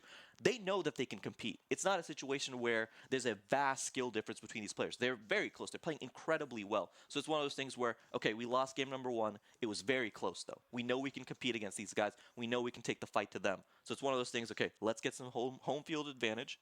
Let's figure out what we want to do. We'll establish the tempo of the game. We'll go into it, and then let's see how they react. Yeah, I think it'll be really good to see what RIT may be able to do on Orisa. Because we obviously saw they banned it out. They were the ones who banned it out, which means they probably have some plan later in the game, whether it's on only the Surivasa like we talked about, but also on other maps. We obviously know that sometimes you build around that comfort pick of whether it's a tank or a DPS or even a support if they want to play somebody else. So as much as there is maybe a meta, maybe a preferred character for every map, sometimes that comfort pick is really where you want to live. No, for sure. And again, a player and a pick that I kind of want to highlight going into game 2, as long as it's obviously not banned, is going to be Azer on that tracer. He was such a nuisance in all 3 of those rounds. There was multiple times where he was just kind of in the back line, just making a lot of space, because it felt like the supports were always under pressure. And it made it so much easier for Lunar as a frontliner to kind of really push up in there with that Ramatra pick, because it felt like he didn't need to get all of the damage done, because all of these players are already so low and so pinged off, because Azer is just in the back creating so much space. And kind of we talk about it with these front to back comps. You have the front line, you have the back line, you have these squishies in the back. And it just felt like the comp was constantly being stretched out, because Azer on that tracer pick is just making it so difficult for these supports to feel safe and comfortable to heal. Yeah, and not only was it just Azer was able to get into that backline, but it was also he was able to win the 1v1 duel against Abdon when they both were on Tracer, which is really good. And then we saw Abdon go to that Mei, and Azer was still able to get value from the Tracer. Going into game number 2, going into map number 2, if you were on the side of RIT, let's say again, hypothetically, you're the RIT coach, right? You know, Fitz, you're hired. You're RIT's coach right now. What are you doing? What map, what mode are you picking? And is there a ban that you want to target from game number 1, or do you just want to kind of ban for comfort and feel? I think in this case, it really depends on the map, but I think you go for that Tracer ban. Okay. I think we've seen Abdon be able to play the Mei, play other characters. It seems like Azer was doing really, really well on that Tracer. So even if it is for one map, being able to get him off of that maybe comfort pick, get him onto somebody else, then he maybe loses a little bit of it going into the next round or next map after this map. Okay. And then in terms of mode, is there a certain mode that you'd want, kind of seeing what RIT likes to do and how they play? Is there a certain mode that you think might work to their advantage? Flashpoint, push? I think maybe a flashpoint or a hybrid. I think that they showed that they were really good at being able to get control of those points sometimes. So I think that seeing them play on one of those points, being able to get a point capture, maybe a push, just because it is one point that you're trying to capture. I think that we've shown in this first map. They've done it really well. They're gonna do it really well. So I think it's gonna be really fun to see them do that. Yeah, and again, talking about that game number 1 and that in map number 1, it felt like both teams were really good about controlling the choke. When it felt like they had control of the points, and then when they kind of pushed up to establish choke control, it really felt hard for the other team to kind of get anything done, and it really required players to kind of have pop-off moments, right? Like you talk about it when RIT had control, or when Syracuse had control, it required Frost to make a pretty game-winning play on the Reaper to kind of get them through that choke. So it's one of those things where both teams felt very experienced and comfortable playing the choke. So I'm kind of interested to see what they pick next, but it looks like we are going to be going to Watchpoint Gibraltar in game number 2. I like this Watchpoint Gibraltar pick. Once again, talking with the chokes, there are a lot of chokes on almost all escort maps, but especially Watchpoint Gibraltar. I think it's going to be really fun to see a Winston play. Yep. There's a chance it does get banned. We know, obviously, that Winston is a very common pick on Watchpoint. I think there is a possibility of us seeing a Tracer ban. I think we may have saw it yesterday in that last match where RIT played Alvernia. So I think it will get Azer off of that Tracer if they do ban it. But I think no matter what, we're going to have a great match too.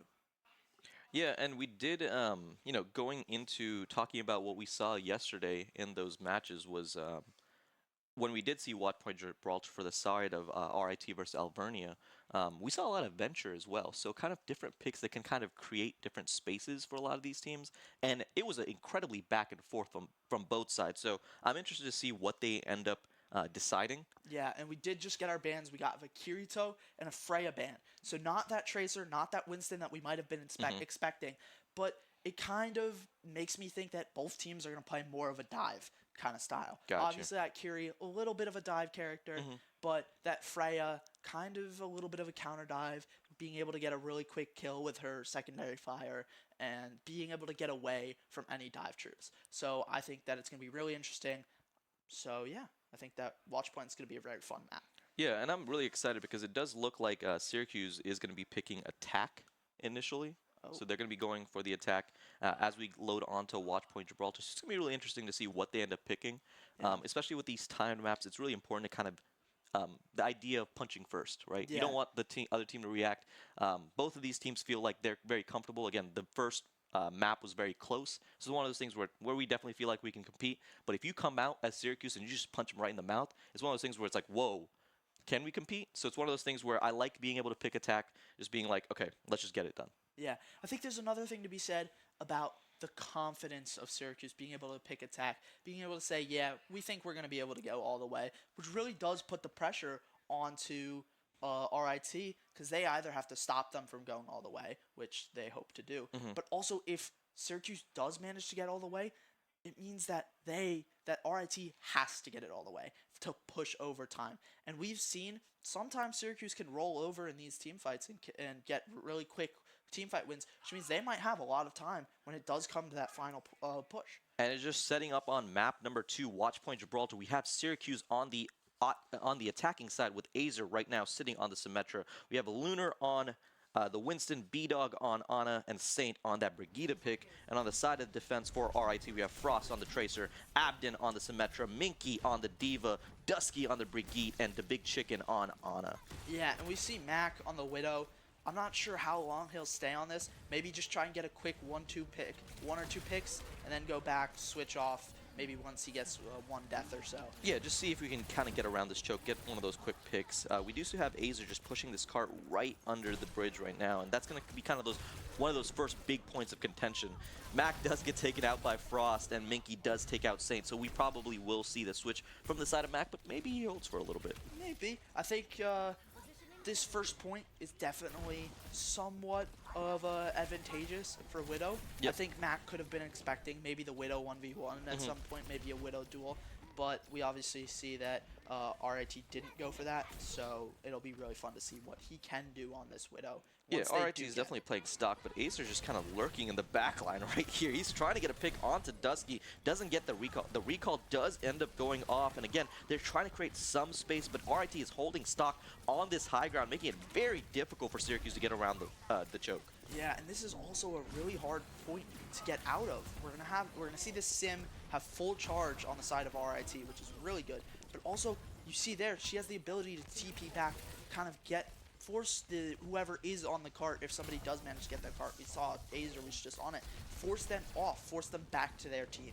Yeah, and it feels like right now that Syracuse is just a little bit desync, and Mac, after getting taken out by Frost, does end up switching over to the Sojourn. So again, they're going to go back to playing a little bit more stock. Again, they tried the Widowmaker pick. It didn't end up working out, so they're going to go back to a little bit more of a standard DPS right there. Yeah, I think that was probably the right call. We didn't really see Mac getting too much value off that Widow. So now going back to this... Oh, good boop. Going back to this Sojourn is kind of comfort pick, I'd say.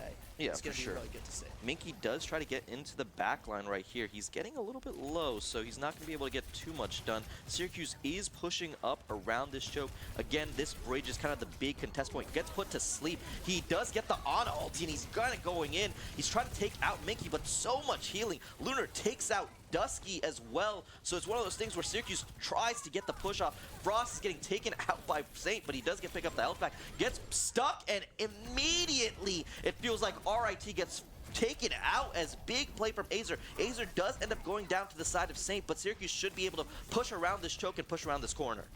Yeah, we saw Syracuse get that opening 2 picks, but then we saw RIT come back, get 2 picks of their own, and then they just really couldn't do much off of it, but it was enough to stall for the original characters that went down to now get back, to now be able to stall so that they can't get that first point. B-Dog finishes off Dusky. Frost finishes off Azer, so it looks like Frost is coming up big in those 1v1 duels, but Lunar is going crazy in the backline. Saint finishes off Abden. Mac again finishes off Minky, and Syracuse will be able to capture point number 1, escorting the payload to point number 1 as they try to get around this choke and start onto point number 2. Yeah, I think that was a really good job from Syracuse, being able to get 1 pick, 2 pick, while RIT didn't really have their tank up. So it was really good to see them get their first point. Now let's see them get 1. Yeah, for sure. And again, you have Mac on this Sojourn. He's so comfortable on this pick. He's able to create so much space, especially with this high ground that's established by the rocket ship. So it's one of those things where this map just kind of... Ooh, what a big kill on the Frost. Dusky takes out Saint, but Azer sticks Dusky, and again, Syracuse do have the person advantage. Abden should die right here, and again, Azer is taking over as the DPS. They're going to be able to get around this choke. They're going to be able to get a lot of push. Lunar is making so much space in that backline with that Winston pick, and it's been so big for Syracuse right now. Yeah, this Winston pick from Syracuse is really good, and it forced RIT to go switch to their Winston of their own. So this is going to be really fun to see this kind of mirror matchup. No, for sure, the mirror matchup, but again, it feels like Lunar is getting the advantageous point on this mirror matchup right now. He's getting so much damage off, and it just feels like Syracuse cannot do any wrong right now. He is going to go into monkey mode. He's going up, punching into the choke point. He's not able to get too much damage off. Azer does take out Frosty. The Big Chicken takes out Saint. Abden takes out Mac with a big Sojourn strike, and it feels like the push for Syracuse will be stopped right here. Yeah, Syracuse did a really good job of getting that initial pick, but then we just saw Abden be able to be on that Sojourn and just immediately get value from that ult. And one of the things I want to mention was that, and again, something that Guy pointed out in our first set of games was just the idea of being able to juggle Winston when he does jump into the back line. The Winston ulti was popped, but he just felt like he wasn't able to get much done. So it was really important that, you know, the tank, the big player, oh, Lunar finishes off Frost. Minky takes out B-Dog. Abden takes out Saint. Abden is putting on a performance on this Sojourn pick, and he's close to getting his ultimate up. It's going to be really hard for Syracuse to continue pushing. Yeah, Advon is doing really well at kind of playing that counter Sojourn. We obviously saw Mac was really good on that Sojourn yesterday in his first stage map, and it kind of feels like he's not performing at that level today. Maybe it's just the day-to-day thing, but it really seems like Advon is getting Mac might be making you eat your words right now as he finishes off the big chicken. Again, he's getting some damage off. It just feels like right now it is a Sojourn v Sojourn battle as both team Sojourns are going crazy. Lunar jumps into the backline. He's trying to take Dusk out. Does get stunned up. Tries to finish off the support right here, but again, Abden on the other side finishes off two of the healers on the side of Syracuse. This is such a big fight for both teams, but it looks like right now Syracuse is coming out on top. I think it's RIT who just won that team fight. Whoa. I'm completely blue-red side. Sorry about that. No, but yeah, Syracuse have been doing a really good job at getting that first pick, but once again, they've got to do something off of that. And we've been able to see RIT kind of stuffle their push, even after losing one. Abden, what a shot onto Azer. Yeah, I mean, Advon is just doing really well, being able to get these picks. Minky gets Mac, and Syracuse haven't been able to do much coming through this choke point. They do push overtime. Yeah, Minky is trying to get something done, but Advon is just taking out Saint. Lunar does take out Dusky. Minky takes out B-Dog. Advon. Say his name again. He takes out Lunar. The big chicken finishes off Azer, and Syracuse were stifled immediately when it came to payload point number 2. It's going to be really big to see how RIT respond when they're on the offensive side and Syracuse respond when they're on defense. But again, that was pretty dominant on the side of RIT right there. Yeah, it really felt like Syracuse won that first team fight, won that team fight when they were at the end of that first push zone. And then it kind of felt like RIT just took over.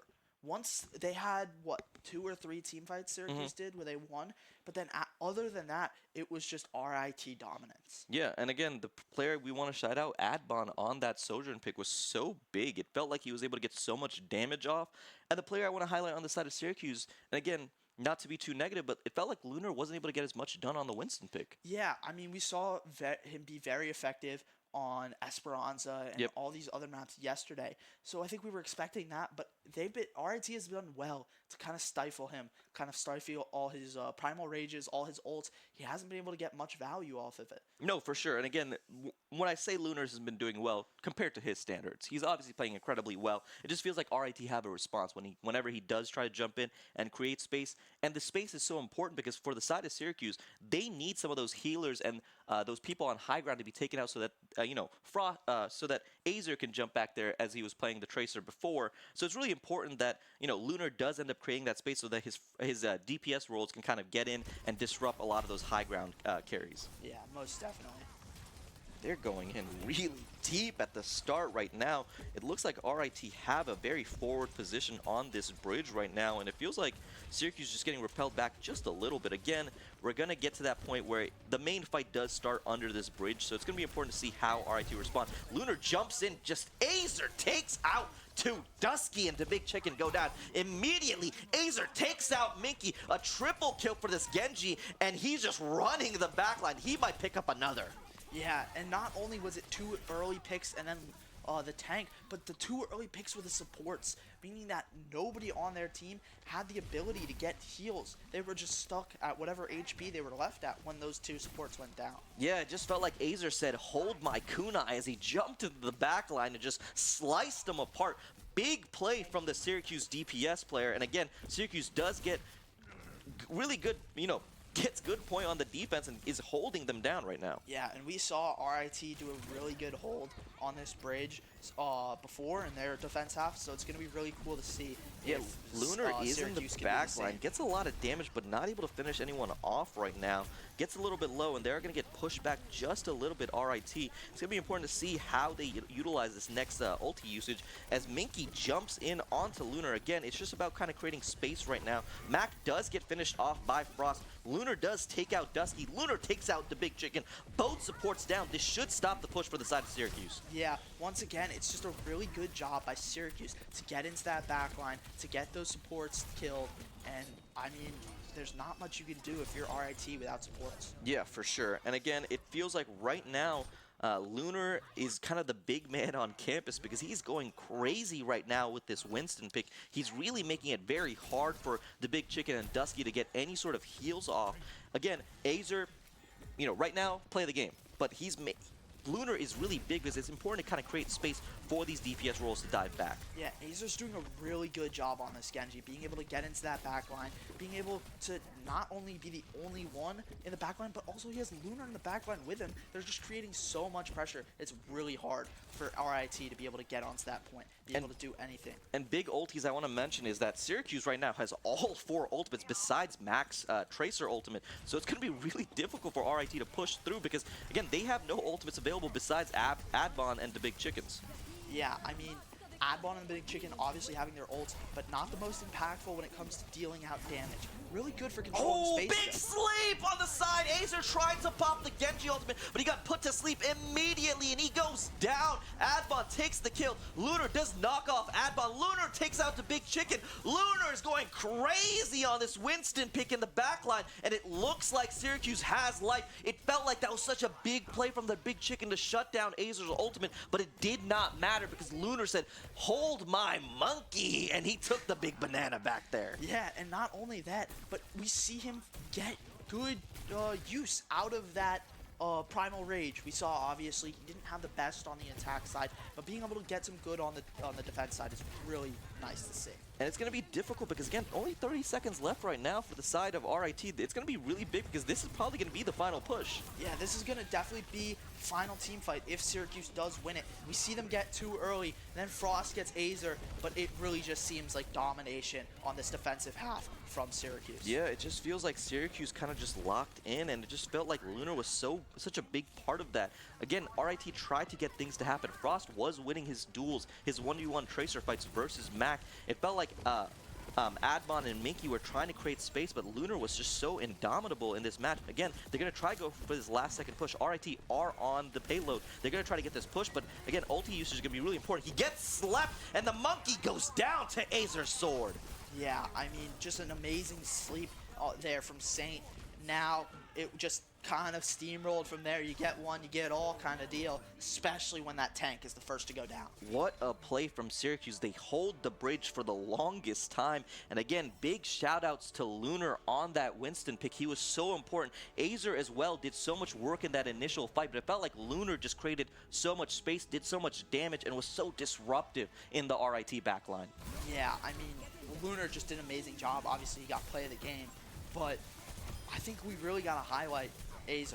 Azer was able to be on that Genji, to get into that backline, and just do damage in that backline, especially to those supports. We saw multiple team fights where Azer was able to get those 2 supports to be the first 2 kills, and that's really difficult to come back from if you're IT. And again, going into map number 2, we were talking about, again, map number 1 was incredibly close, but RIT lost that one. So it's, again, throw that away, going into map number 2, and they competed.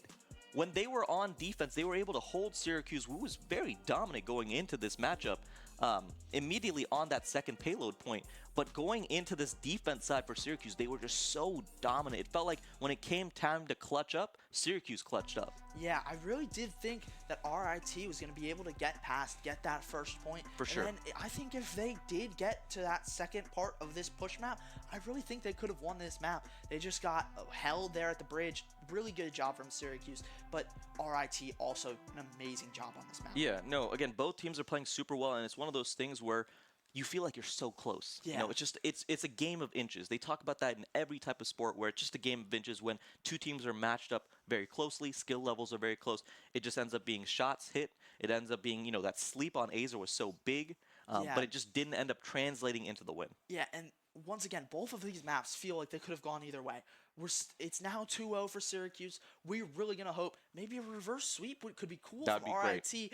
Maybe anything really. It really feels like if this was a grand final, we would be going to maybe 6 or 7 maps. I really think that could happen. It's one of those things where it's just about, balancing out what we want to see, what we expect, but what we're watching on the screen right now. And it Most just feels like definitely. Syracuse is dominant. They are kind of rolling with the momentum. And it's just going to be important to see if they can kind of keep it going. Again, going into this map number 3, we're probably expecting a flashpoint. We've seen a lot of flashpoint going into map number 3. Maybe a push could come out. But what would you want to... Again, I've hired you as RIT's coach. Welcome on, Fitz. Well, What do you want to see? I mean, we've seen both, and not just both, but all matches have really had that flashpoint as the third map. Kind of feels like it's a really good place where you can say, okay, this is like a good kind of most even almost game mode where maybe we're really good at it, maybe they're really bad at it, maybe we're both kind of equal on it. We obviously saw with the control in the first map that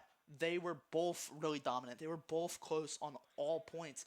And that's kind of what Flashpoint is. It really just is an extended game of control if you think about it. Yeah, for sure. And again, it's going to be important to see what RIT kind of wants to do going into this map number 3. Again, they are down 2-0, but the score does not tell how close the tape was. Yeah, most definitely. I think, once again, it could be a flip. It could be 2-0 to RIT right now. But Syracuse have been getting these team fight wins when they're needed, when it's important.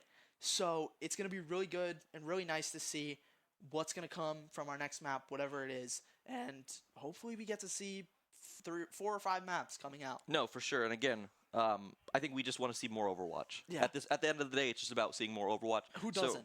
For sure. And again, it's one of those things where right now it feels like the players on the side of Syracuse are showing up. Every game, another player is showing up. In game number 1, we talked about Azer being kind of like the big player to watch. And in game number 2, it felt like Lunar was kind of showing up as that match MVP. But it's not to say that RIT doesn't have their own match MVPs. Adbon on the side of defense on Watchpoint Gibraltar on that Sojourn switch-up was so big. It felt like he was winning the Sojourn 1v1s against Mac, but he was also getting so much damage off and getting a lot of crucial picks. So it's one of those things where both teams have players showing up. Both teams have shots that are being hit. It's just the coin flips. Yeah, and I really don't think we're talking about Frost enough. Yep. Obviously, that first map, he was dominant on the Reaper. Yep. We didn't see it as much on the second map, but he was still there. He was still showing up on the kill feed. I think he was on Tracer. So it's not to say that this is really just one player for each map kind of carrying their team or doing the most for their team. Everybody is really all in and bringing a lot of value. Yeah, and again, we don't ever point to them enough. Supports are never appreciated enough. Yeah. So I want to shout out some of the supports. Again, Dusky and the Big Chicken have been making a lot of plays happen. So have B-Dog and Saint as well. Yeah, so in and terms from B-Dog and the Big Chicken, who are the 2 supports on Ana, we saw some pretty big sleeps. Huge which I don't sleeps. think anybody will ever complain about unless you're being slept. it's one of those things where you go back to the back line as a DPS player. I know I know you're a DPS player. You pop your sword. You're like, oh, I'm about to go crazy, and then it's nap time. Yeah. It's night. I mean, we saw that with Azer. Azer popped his Genji blade and then immediately got slept by the Big Chicken. Yeah. And you almost got to feel like, could I have popped it later? Could I have popped it earlier? Could I have pulled my reflect out? For sure. But it didn't matter because he was asleep. He had the time to think about it.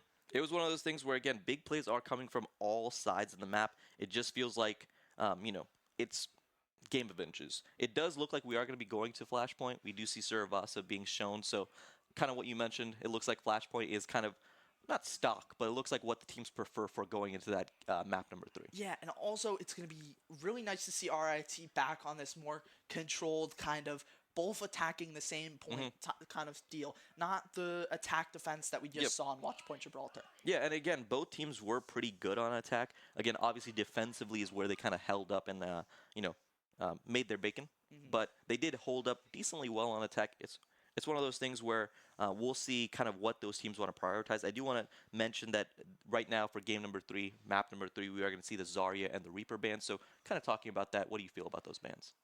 Obviously we haven't seen who banned who. Yeah. But I have a strong feeling that Syracuse were the one to ban that Reaper, get Frosty off of him. We saw him be so dominant on Lijiang on that Reaper. We saw him get 4 or 5 picks in multiple team fights. So I really think it's their ban, and I think it was important for them to be able to have him on another character. No, for sure. And again, thinking about it, just the idea of a Reaper ban, Lunar was so important in that game number 2, and he struggled in game number 1 just because that Reaper made his life really difficult with a lot of that definitely damage a to the tank front killer. line. Yeah. So it's one of those things where, we just had, again, my match MVP for map number 2 was Lunar. Let's make him a little bit more comfortable by not having to deal with someone that's such a anti-tank character. Yeah, most definitely. I think obviously Reaper, but we are going to be able to see the Sim. Symmetra has been such a big pick on Survasa all the time. Yep. And being able to get that turret on the point, being able to get your shield or your beam charge to 100%, it's super important, and you can really kill a tank quite quickly. Yeah, and we talked about, the tanks being banned out. Zarya is banned out for this map number 3, but Orisa, which was banned earlier, is going to be open for map number 3. So it seems like Orisa was kind of a key pick for a lot of teams on Survasa, so I'm interested to see what they prioritize in that sense. I do think that the Tracer probably will still be played. Azer has looked good on it. Frost has also looked good on it. So I feel like both those DPS players, I think for both Tracer players and most Tracer players, that Tracer 1v1, it's a sacred duel. Yeah, I think that it's really fun. We've definitely seen Azer come out for the majority on top for this fight or this match, but I think no matter what, we're going to see great matchups. It seems like they are going with a Sojourn Sim, which is I don't want to say stock, but it is the commonality. And we've seen both Azer be good on the Sim and Mac be good on the Sojourn, obviously, but we've also seen the opposite, where Frost has been pretty good on the Sim, and Adbon has been good on the Symmetra. Yeah, and for any viewers that are joining us just right now Syracuse sits 2-0 over RIT. RIT is going to be on the blue team with Frost on Sojourn, Adbon sitting on the Symmetra, Minky on Diva, Dusk on Lucio, and the Big Chicken on Kiriko, as Azer sits on... Ooh, the fight is starting, and Mac gets taken out immediately by the Big Chicken. Mac does get a trade kill onto Dusky, but they're starting out immediately right now, Fitz. Yeah, and RIT just did a really good job of getting the important picks, winning this fight, but it seems like the fight wasn't over as Lunar gets a pick on a Frost and B-Dog gets the Kiriko diff onto the Big Chicken. Yeah, Lunar and B-Dog showing up immediately on map number 3. Again, they showed up in map number 2. They were able to make a big difference. So it's going to be important to see what Lunar does end up doing on this Ramatra pick. But he's... Mac! What a shot! He takes out Frosty. He takes out Minky. And this is going to be controlled immediately for Syracuse. Not only do they get that initial 17%, but the desync for the side of RIT means another 10 to 15 seconds should be lost. Yeah, they did a really good job of demeching that Diva, but then also staggering Diva, making it so that they had to wait another 10 seconds for the Diva to come back. It does look like RIT is going to go on this flank angle, so they are going to be able to get onto point immediately. So it's a little bit of a retake for the side of Syracuse. Let's see what they end up doing.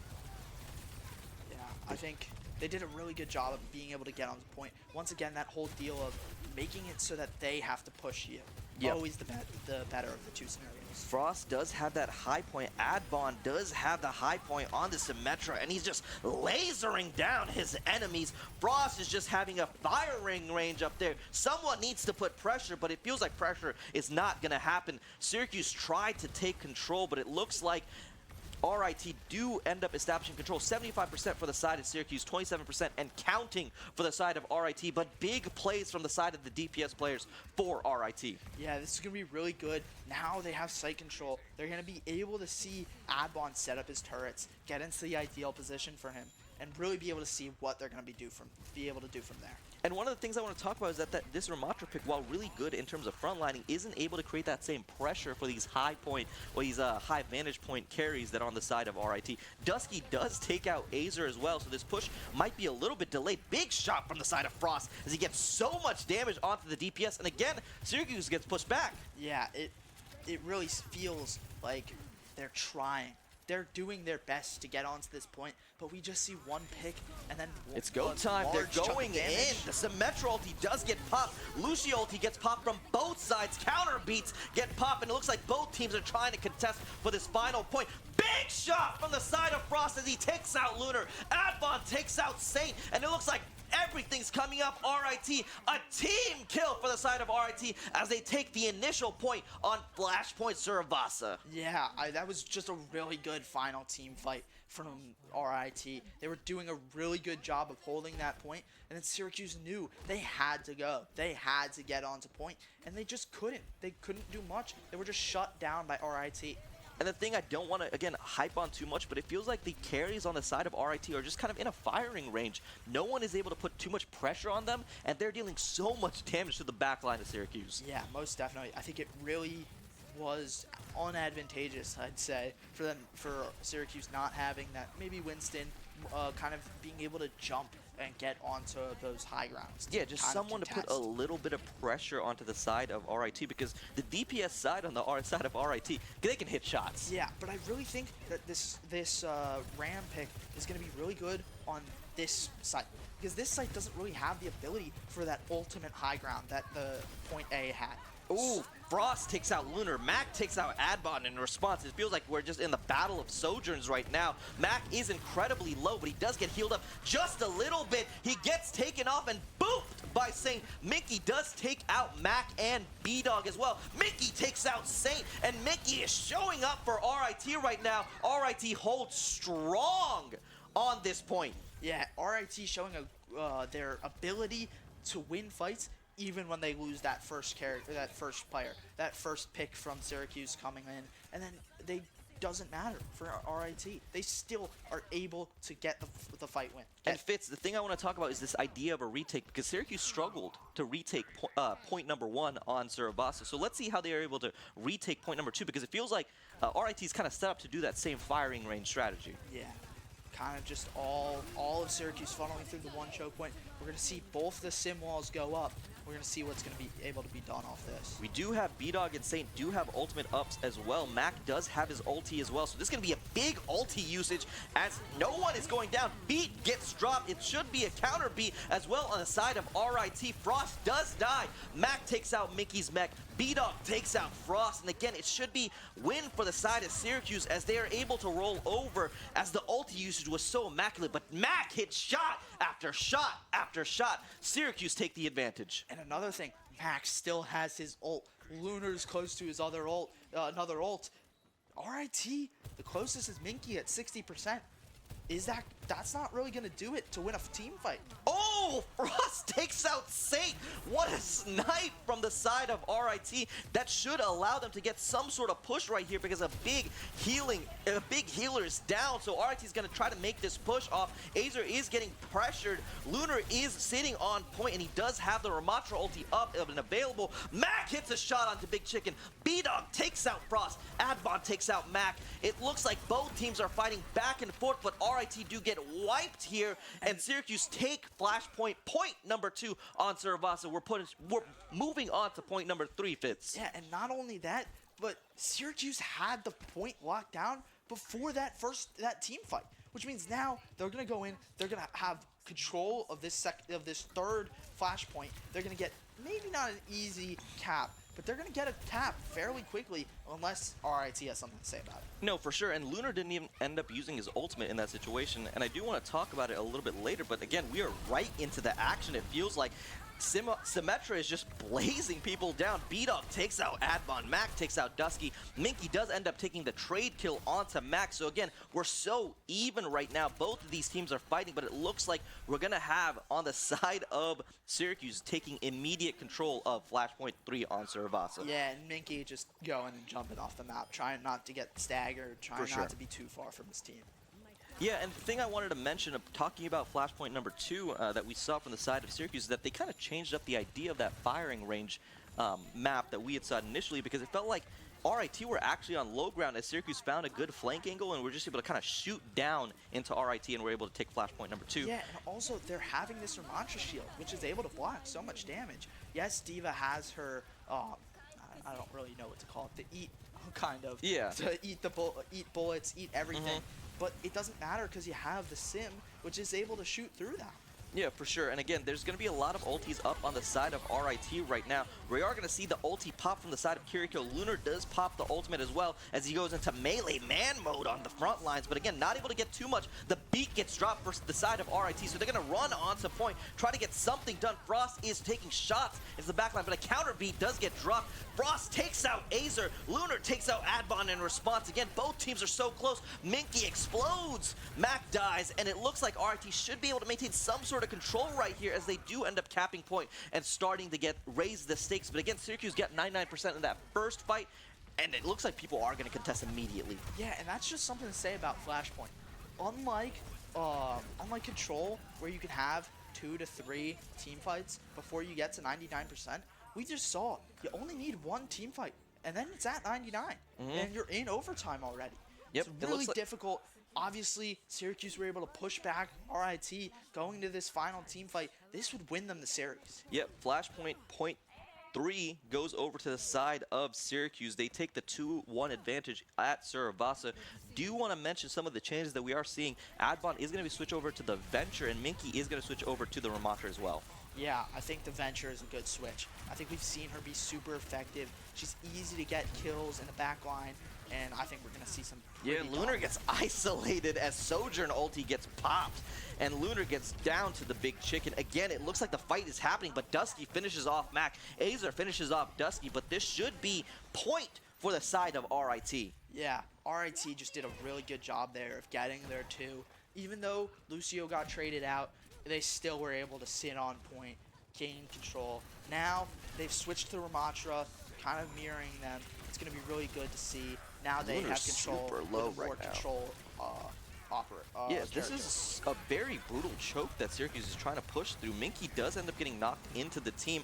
Adbon takes out Saint. Mac takes out Minky. Lunar takes out Adbon. Dusky does respond with a kill there, but Syracuse does take control of point number 3. They are going to be able to start capping and raising the stakes for the side of Syracuse varsity. Yeah, I think that Syracuse are going to do a really good job here of holding. We saw that on the last 2 points. They really just have to hold the 1 team fight, and this is pretty much over. We're seeing how quickly the point goes, how much that percentage goes up. And right now, the Symmetra is obviously going to be favored in these situations. Lunar is getting very low, but he does have the Ramatra ulti available if he wants. Venture is going to knock him up into the air. He doesn't get too much damage off. Again, counter Symmetra ultis do go off. Venture going to the backline, but again, they're just trying to find some sort of flank angle that RIT can approach onto Syracuse. Yeah, definitely. And it really feels like Syracuse are doing a really good job holding down this choke angle. But now we have Frost getting pressured. He is able to jump out. Adbon takes out Saint, who is just a little bit too deep, and the beat gets dropped for the side of RIT. This should be a 1-team fight, and RIT do establish control again over this point number 3. Again, big play from the side of Frost because he was able to take out Saint immediately. Yeah, it was really good, and they didn't use that many ults. Now they used the Sojourn ult, but now they're gonna come back into this next fight. Adbon has his ult, Minky's about to get his ult, and Lunar and Mac essentially have their ults, but it's gonna be really fun. This is probably the last team fight for this point. Yeah, Dusky takes out B-Dog, and Minky is just going up and punching people in the face, punching them right in the neck, and it just feels like RIT are gonna push Syracuse completely back, and Flashpoint point 4 goes to the side of RIT. We're going to be moving on to point number 5. We have not seen this yet, Fitz, but I'm super excited to see which team takes control immediately. Yeah, and this is another one that we've been talking about where we talked about with the first point where there's some high ground, but also there's kind of some funneling action. We might see that kind of shooting range type of style that we saw from RIT, especially since they have control of this Flashpoint first. Lunar goes in immediately. The Big Chicken takes out Azer, so that's going to make this push get stopped. But again, Mac does pop the ulti onto Sojourn. Saint takes out the Big Chicken. Saint takes out Frost. Lunar is in the front line just bossing it up, but he's not able to get too much damage off. And again, it looks like Syracuse will take initial advantage, but that was a lot of ultis pop for that advantage. They do keep the beat drop though, Fitz. Yeah, they have the beat drop. Azer's almost at his pulse bomb, but you really see on the other side, the Big Chicken's almost at his ult. Dusky almost has his beat drop. Frost almost has his overclock. So it's going to be really cool and really fun to see what RIT can do to get site control back. Yeah, it seems like for both teams, it's about basically how many ultis do we have to commit to win this fight. Yeah. And the lower we can commit, the more it helps for the next flashpoint point. But again, we're on point number 5, 47% to the side of Syracuse already, so it's going to be important that RIT do get onto this point quickly because you don't have too much time. Yeah, and this, honestly, this is last fight. Azer's chasing. Syracuse Azer's wins this chasing. fight. Pulse Bomb does go wide. Frost and Azer in a fight, but Azer takes the fight over Frost. He goes for the slide, but time beats any movement. RIT do end up capping the point, but it's going to be difficult for them to win this fight. The beat does get dropped. It doesn't end up hitting Minky. It doesn't hit up Adbon as well, so it's going to be important to see counter beat drop for the side of Syracuse. But Saint falls, B-Dog falls, Lunar falls, Mac is going to fall, and it looks like RIT are going to be able to take immediate control for point number 5. God, this game is so close. Yeah, and we saw it there. Syracuse were doing a really good job of keeping RIT back, it seemed, and they were getting good picks in the back line, but RIT got onto point. They were able to push back. They had point control, and then Syracuse had to push into them. Yeah, it was just so difficult. And again, big ultimates. It felt like when Azer got the pick on the Frost, that was going to be the play. But again, Dusky was able to get the beat drop. The Big Chicken and Minky and Abdon were just able to do so much work. And when it was the 4v4, RIT won. Yeah, we're going to see this. This could be last team fight here. We might get one more if Syracuse wins this. But this is definitely if RIT wins this is 100% last. Fitz, I want to point out there's so many ultimates available right now. As the fight ends up starting, we do see Frost popping his ulti. Abdon has popped his ulti. He is shooting into the backline. Lunar takes out Dusky. Lunar takes out Abdon. Minky takes out Saint in response. It's going to be so important, but Lunar is showing up for Syracuse. Punch, punch, punch. Go, big man, as he takes out the point. Again, 99% for the side of RIT, 88% to the side of Syracuse, but it's so close. RIT needs to touch immediately. Yeah, and we're going to see Syracuse really push up here. Make sure, and that's how they do it. And Syracuse taking a 3-0 win in this series. RIT played amazing. Once again, every single map could have gone one way or the other. We could be looking at an RIT 3-0 sweep here, but we aren't. We're seeing Syracuse being able to control. I think they're the 2 seed in this tournament, and they did really well at keeping that. Fitz, I want to say, again, when it comes down to these matchups where these teams are so closely locked, when these teams are so close in terms of skill, in terms of competition, in terms of team play, it's about being consistent. It's about being clutch. Syracuse, this game, were consistently clutch. Oh, yeah, most definitely. I really can't it's stuck in my head at how close this game was. For every single map, we saw both teams getting good picks, both teams getting fight wins, and getting control of the site. We saw this was 3-2 on Flashpoint. We saw the first map, Lijiang, was 2-1. Yep. RIT So close. really did push Syracuse to their limits. They pushed them so close to their limit. Again, it goes to 0.5, 95% for RIT, 99% for Syracuse. Yeah, Incredibly close matches. The 3-0 does not showcase how close in terms of skill these teams were.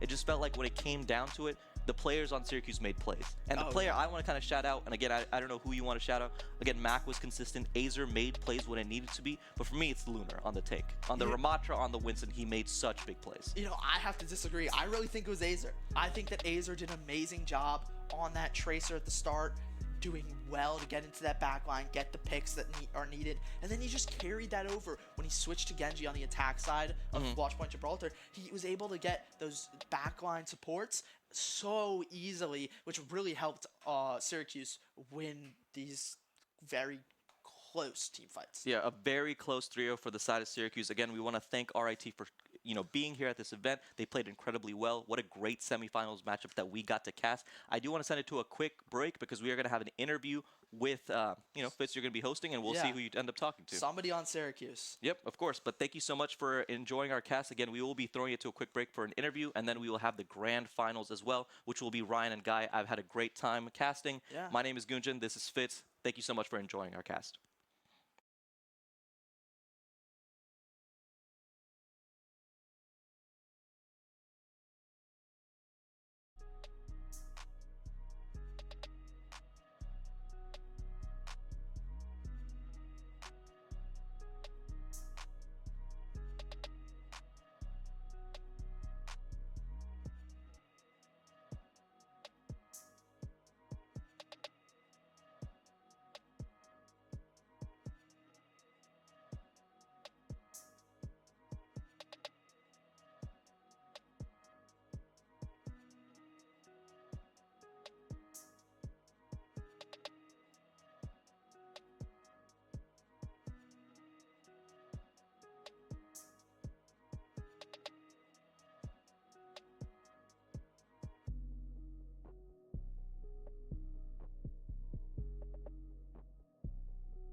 we're here after the Syracuse RIT semifinal. We have Lunar, the tank for Syracuse. So walk me through that game. What was going through your head? We started on Lijiang very close. Gibraltar was close. All 3 maps really close. What was going through your head? I think the main thing was we had known ahead of time that they were going to play the Symmetra, so I think just playing around that, because that definitely makes things a lot more complicated, especially with the Diva too. Like that last map, we really had to switch things up, which is why it was so close. So I think we adapted well, but it definitely was not easy. So Yeah, and we saw you weren't as much active on that first map of Lijiang, but then when we got into Gibraltar, when we got into Suravasa, you really popped off. You had multiple 3Ks, I think there was a 4K in there, something like that. Yeah. You really just showed up once we got later into it. How did you go from, I'm sorry, but not doing as much on that first map into coming and really showing up on the yeah, second no, two? I think we just switched our style of play a bit, and I got to do more. The first map, it was tricky because they had a Mei and a Reaper, so they brought better, and it literally played to make my life really hard. I would get walled, and I'd get blown up by the Reaper, so it was really hard. And then, like, that second map, especially on the dive, like, we were really good at that, and, like, we had previously played RIT in a grand final in a map 5 at their LAN a couple months ago, and we lost simply with the fact that I can't play Winston. But I kind of grinded over the summer, and I think that's like one of my best characters now. So our dive look is really good, and then that last map we just wanted to wrap it up. Yeah, I mean, we were just talking. You said you wanted to wrap it up. You're tired. Yeah. I'm a bit tired. We've been doing this for 2 days. You've got the grand final now. I'm not sure who you guys are I playing. think it's Alvernia. I'd assume it's Alvernia. So that's a really, really tough matchup. How are you guys looking forward to this? What are you guys trying to put in? Are you going to play the same that you've been playing? Or are you guys going to switch it up a little bit? We'll probably look to see what they're playing. They're a really tricky team. We're good friends with all of them. We've played them a lot recently, so I think this is going to be a really fun match. We're really similar in terms of like skill, but they definitely play some weird stuff and really make us think in game, which is really hard sometimes with everything that's going on. But we'll probably look to just kind of adapt to whatever they throw at us, but I think we're ready. Yeah, I think that you guys are. I'm going to stay and watch. I'm really excited for this final, and I wish you guys the best of luck. Thank you. We're going to be back in a bit with Syracuse versus Alvernia for the grand final of this Overwatch 2 Orange Jam event. So, yeah, we'll see you guys in a bit. We'll have Ryan and Guy casting. Thank you to Lunar. Great job to Syracuse. I got cut off. Awesome.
And we are back for the grand finals of this Orange Jam 2. My name's Guy Franklin. Alongside me is Ryan. We've got Alvernia. We've got Syracuse. And for once, we've got a best of 7 brought to you by Unplugged Gaming. Ryan, let's take it away. What are we looking forward to? All right, we've got the two powerhouses here, sort of the two of the teams that we kind of expected to see here today. You know, Guy, I mean, there was just a lot of teams came in to compete today. A lot of teams went through, like I said earlier, that really powerful or really long day yesterday, you know, with that round robin, rock'em sock'em, Rocky Top game. You know, there was a lot going on yesterday. They came in today. They finally got to get into some of those matches, and that's when a lot of this got put on the line. And we saw some teams, falter, saw some teams really rise up to the challenge. But at the end of the day, we still have the two mitochondrias of this tournament, and it's going to be Syracuse and Alvernia, the Golden Wolves and the Orange, coming at to, really find that win in the grand finals. Like you said, best of 7, and so first of 4 will take this grand finals. Yeah, and when I was out there in between the two matches, what I heard a lot was, oh, it's going 7. It's going 7. There's a lot of hype in this Shine Student Center about how far this game could go. I think we're going to see back and forth the match, and I think what we're going to see is we're going to see some really crazy strategies, just these teams clawing their way for as many advantages as possible. Yeah, absolutely. And, I was talking a little bit to Saint, the main support player. Excuse me, I almost said flex support. He was flex support last year, fun fact. The main support player for Syracuse here. And, a couple things I want to mention. He's sort of this IGL right now for this team. And, we don't really talk about him too much. I mean, very rarely do we get to see Saint really in that kill feed outside of when he gets to play that Kiriko or a lot more of those damage-dealing support characters. And so we don't talk about him that much, but I really want to give major credit to Saint for being this sort of player who's really been up in the charge and up in the front of this team. For as quiet as a player as he is very much keeping this team alive, keeping this team well. And as that IGL, staying in the comments through this entire endeavor and, going through onto this matchup, they said, Alvernia, they're a good team, but the reason they always get us, they do random stuff and we don't adapt fast enough. And it all comes down to that. We talked about it this morning, right, Guy? It was like, you need to adapt fast. That's what Penn State did. That's how they ended up winning that series 3-1 over Champlain this morning. And that's what it's going to be about now, right? Can you adapt fast enough? Can you adapt to what Alvernia is going to throw at you? Can you adapt to set on Venture, right? Can you adapt to optimal on that Tracer? Can you adapt to that composition, or are you going to slowly fall back like in the past? Yeah, and I really like what you're talking about with Saint on main support there. Obviously, we know Gusty on that main support for Alvernia is huge on that Lucio. And when you talk about main supports, especially in the realm of Lucio, it's always about that pacing, about that taking space, knowing when to use that speed, and knowing when you need to calm down, wait a little bit to engage.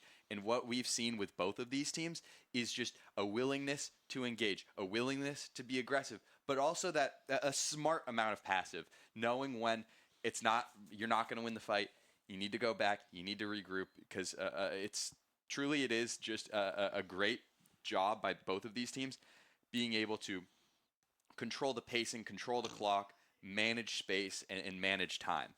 Yeah, it really is. And, both these teams are going to come out with everything they've got.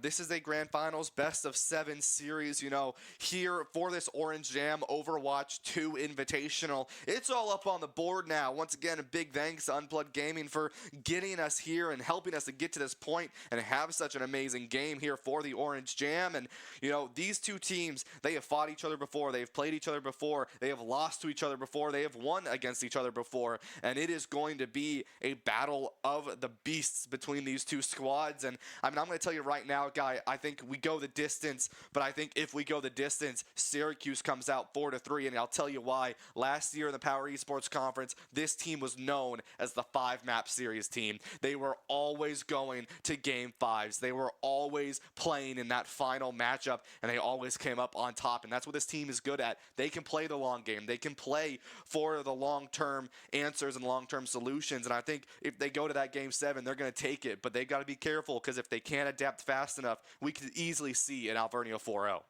Yeah, and with a potential 7-game series, I think there's always that risk. I mean, somebody's going to come out of here with carpal tunnel. I'm telling you that much. But with that 7-game series, it is a battle of attrition. It's Yeah. about not making those mistakes. You don't even need to play perfectly. It's just about not getting singled out, about keeping that communication up, about keeping that focus fire going.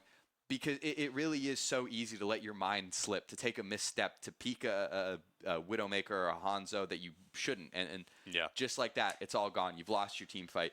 You don't know what you're doing anymore, and it snowballs. It really does. It's, obviously, the 2 CP maps of Overwatch 1 are long gone, so the snowballing is a little less literal now, but the effective momentum can really build, and you need to keep your head in the game.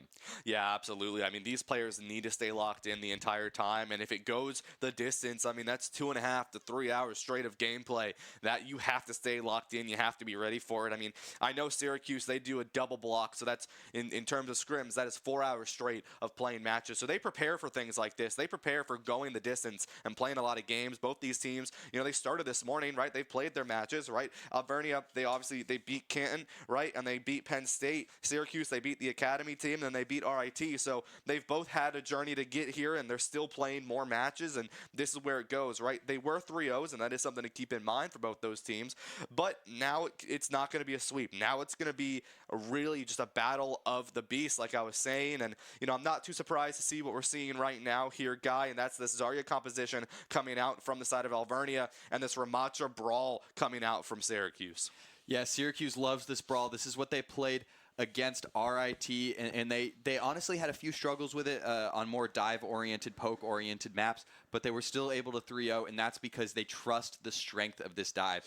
They're going to be hoping to just capitalize off of pure skill, whereas Alvernia is going to go with a more typical brawl composition with that Zarya for this map. Yeah, and I mean, you can already sort of hear them, that 3-2-1. A lot of teams say fighting. Syracuse say roll orange, and that is what they're going to do. They want to roll out, and they want to take this by the hands here. And they're already starting up onto this fight here. Toad puts in a little bit of pressure early on, but the wall off to the support is going to give a lot of rotate advantage over to Syracuse here. Mac falls a little low and actually does go down to set, and that's a really good pick for Alvernia early on here. Lunar gets a good trade. Azer on the back here on the Tracer, a character that he is an absolute menace on. Goes after Toad, really low on the HP. Lunar goes down. Toad does not die through this skirmish, and just like that, first fight in the grand finals goes to Alvernia. Yeah, and that was just a great job of knowing who you need to go after early, finding that quick pick onto Mac, not letting him get involved, and you just see that snowball effect continue to go with that momentum. Toad now charged up, going to keep that charge going into this fight. Right now just popping in bubbles from a poke distance, trying to get anything done, building up that energy. Optimal in the back line, looking for something on that Sojourn. Yeah, and if they can, that'll be good. It's going to come down to who can get that first pick, especially in this brawl composition versus this rush. They run past all the sim turrets. No one dies to them, but a little bit of HP gone away. Keep in mind on these ultimates, because they're going to be used pretty fast when they get them. Toad, really low on the HP, using the bubbles. Nemesis form pops out. Toad ends up taking themselves out with their own secondary fire there, but Optimal with a two-piece collat on the rail. A great way for the rest of Alvernia to keep this point alive for them. Optimal looking for more here. The rest of Syracuse forced to back out, finds that one onto B-Dog, and that's going to be Alvernia with a really dominant performance at there at 50%. Yeah, and Optimal just putting the team onto that back. That's a beautiful play, and that's what you need to do as a Sojourn. You are one of your team's primary damage dealers, and especially with that Symmetra being more as a beam-oriented, closer range kind of character, from that poke distance, being able to get all that damage dealt, being able to create some final blows, gets stuck there though and goes down. Need Optimal in the fight. Beautiful stick there from Azer. And here's Azer now looking for Toad.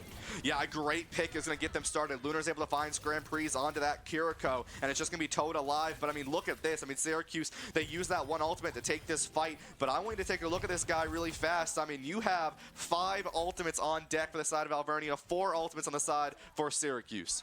Yeah, something crazy is going to happen right here. I think there's a very good chance you see a lot of support going to need to coming in. A lot of damage is going to be dealt, and I think these squads are going to be moving super fast between a rush, between a speed amp. I just think this next fight is going to unfold incredibly fast, but last incredibly long. Yeah, very much. It's going to be a matter of who just chooses to ult here first. Syracuse obviously doesn't want to. They know the tempo is going to be in the favor of Alvernia. They have point control at the moment, though. There's the grab. Starts early. Safe goes in for the beat, keeps them alive. Immediately after, they're going to end up winning this fight as Lunar's able to walk straight on through. It doesn't matter. One beat to one grab, and that's going to be Syracuse taking another fight in their hands.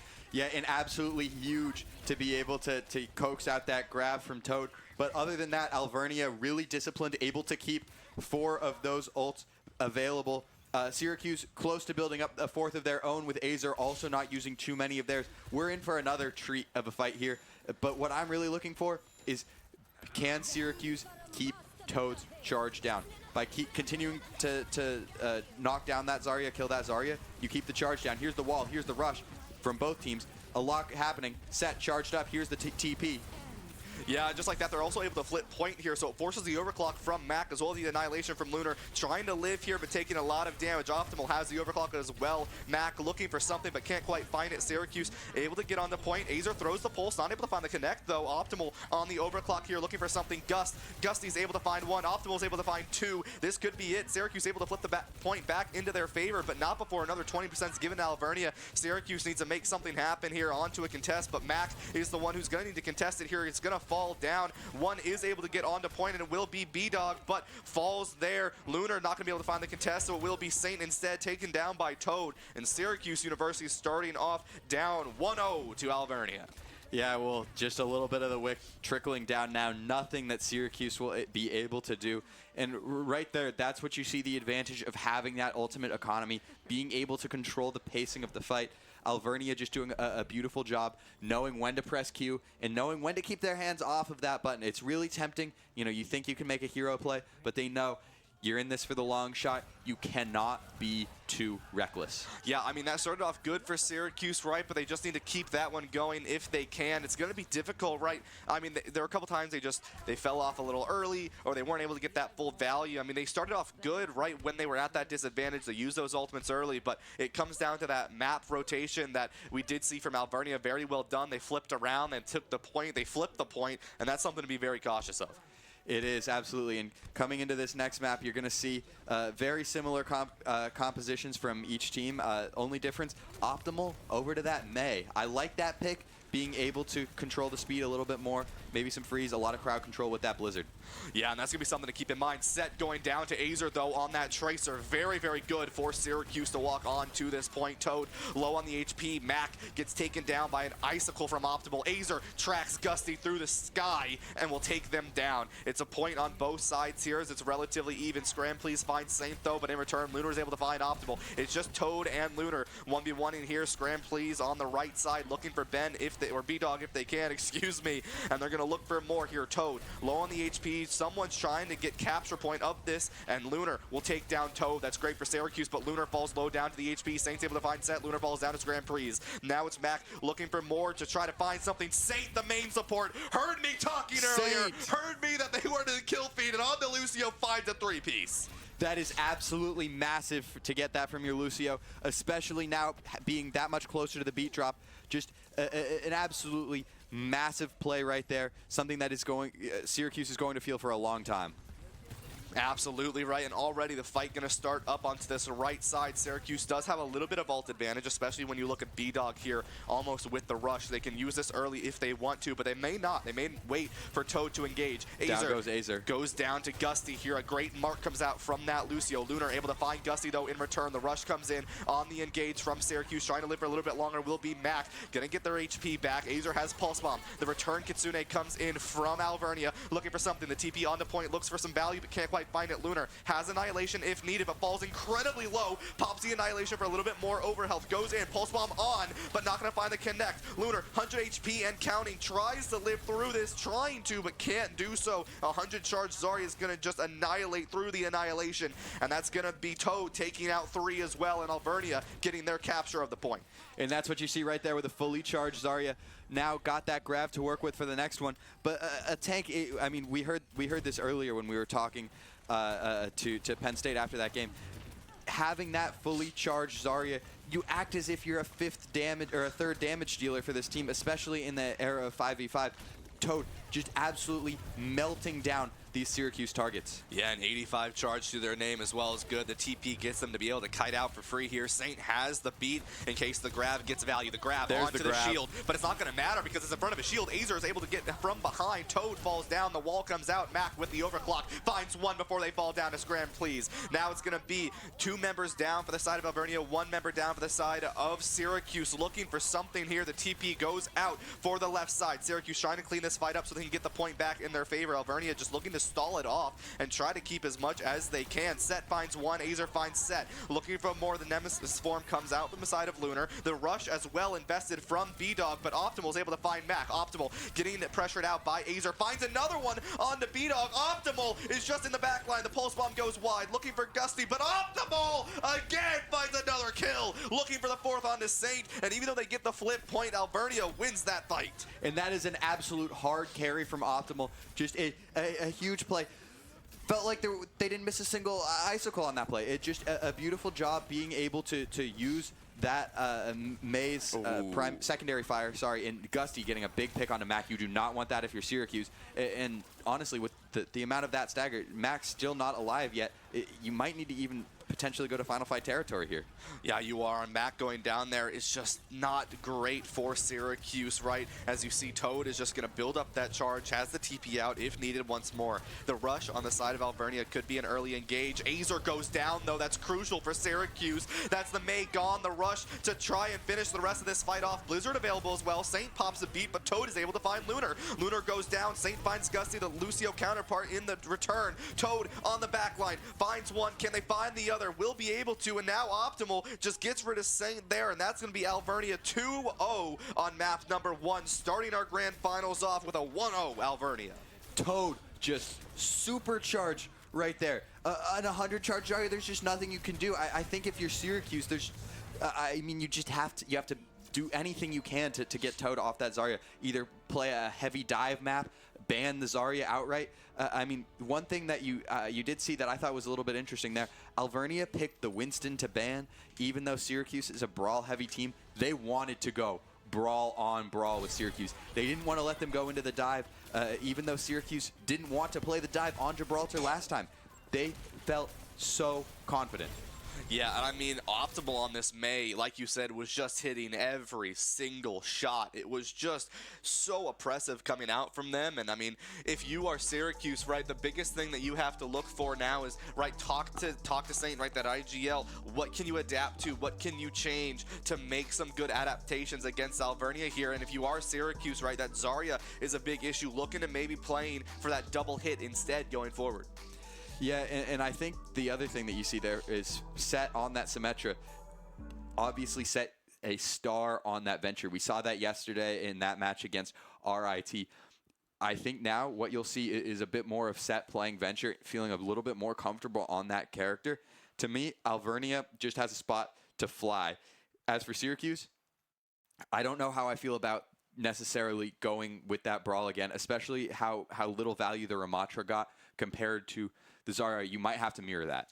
Yeah, exactly. I mean, we've seen Lunar on the Zarya before. It's something that he does have a lot of talent on. And, you know, with this, Syracuse, they've had history against Zarya compositions that have really just walked through them. And it comes down to playing that double hit or looking to mirror or forcing out something that makes that Zarya composition so strong, whether that be the Symmetra or that be the Zarya, right? Put yourself back in that dive position that we know you're so strong in. And if you're Syracuse, right, going down 1-0, I mean, we've seen a lot of that today. I mean, earlier on, right, Penn State did end up losing that first map, but then won the next ones, right? So that is something to keep in mind, right? And so, or excuse me, they won the first map, they lost the second one. So that first map is really good for teams to learn, right? Really good for teams to figure out what they don't want to deal with going forward and into the next matches. And, you know, if you're Syracuse, that is sort of now is your time to think that through. We take a look over at the cameras here. Alvernia, they won that, and yet they're still talking, they're still coaching, they're still walking through what they need to do.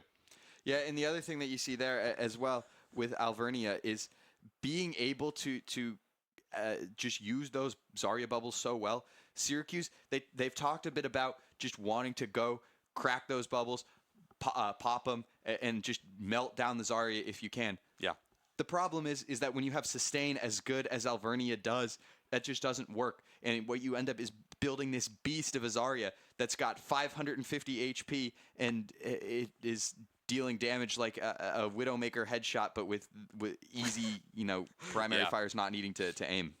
Yeah, that is something to really keep in mind. I mean, this Zarya composition is just so oppressive against Syracuse here, and now remember best of 7, right? So you're not really down 2 maps. You're down only 3, and it's like, well, correction, that math didn't come out right, but you get the idea. You have a lot more opportunity to come back into this series here, and Syracuse gets that first ban. They get that map pick. I do want something to keep in mind is with a 7-game series, if you go that full distance, that's 7 maps, right? That's 7 bans that you have to go through of the 40 characters of Overwatch. And I mean, let's be honest, out of the 40 characters in Overwatch, only about maybe 15 of them are actually viable right now. So, that's half of the viable characters that you can ban. It's like, when do you ban them? How do you ban them strategically so that you don't have to worry about a map 7 going up against this exact same composition again?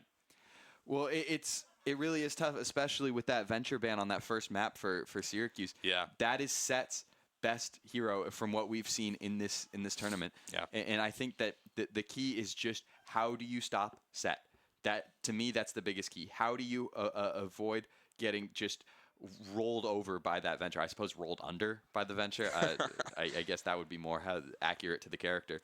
And I think a lot of that is going to fall on, how do you respond with your hit scan? How do you take out this character as quick as possible? Be it a Sojourn Railgun, be it a Widowmaker headshot.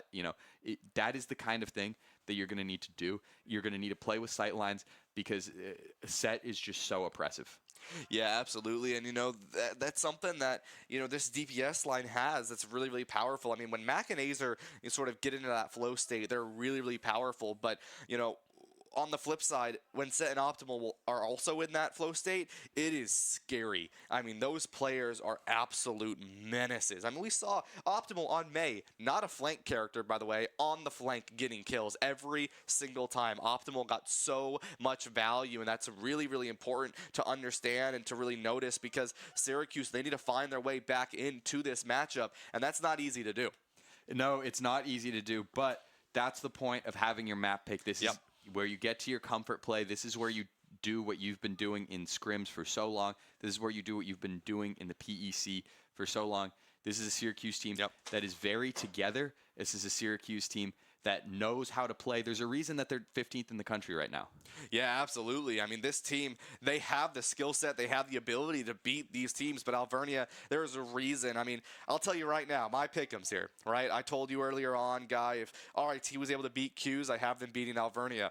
But I said that if Syracuse has to go up against Alvernia, I still have technically Alvernia winning the whole thing, and it's because of reasons like this, right? It's because of players like Optimal and players like Set, who are absolute menaces. Players like Toad, who are able to play that Zarya and just live. Scram, please, able to live in the back line and just basically 1v1 as needed. Players like Gusty on that Lucio, who have no fear, able to go in, and it's difficult for Syracuse to really get onto that engage and get that value sometimes, because these players are so good mechanically and individually. Syracuse, though, is a much better fundamental team, a much better team-based team, and they need to really rely on that to take this Alvernia squad. And the other thing that you saw there from Syracuse is that their star, one of the names you saw coming up in the kill feed most, was Saint. Yeah. We talked before about, yes, Saint is great, but you don't want to see the main support coming up in the kill feed so much. That's support is supposed to support you, supposed to give you utility, that speed, that healing from Lucio. What you end up seeing is, when Saint has to carry such a big final blow eliminations load, you get less out of your DPS and you get less utility.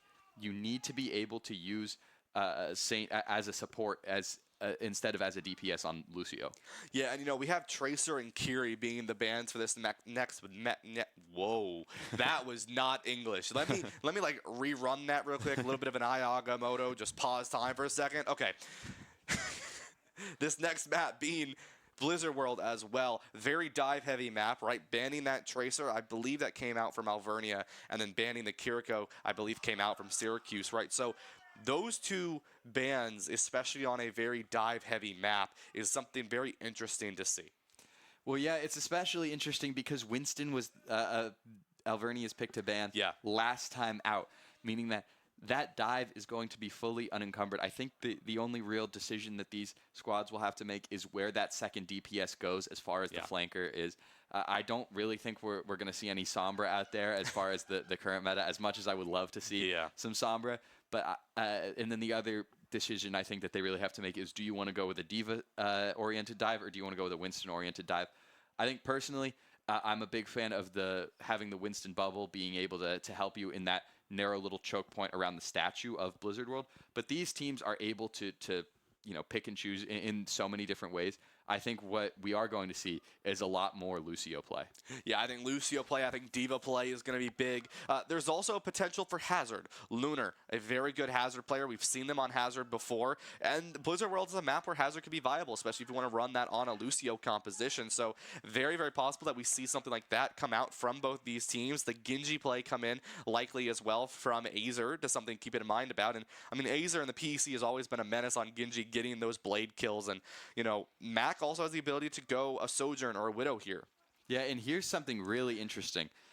For Alvernia on that defense, they're going to stick with that brawl, that brawl composition. They're going to keep Toad on that Zarya and Optimal on that Mei. Very interesting idea, and I think it could work.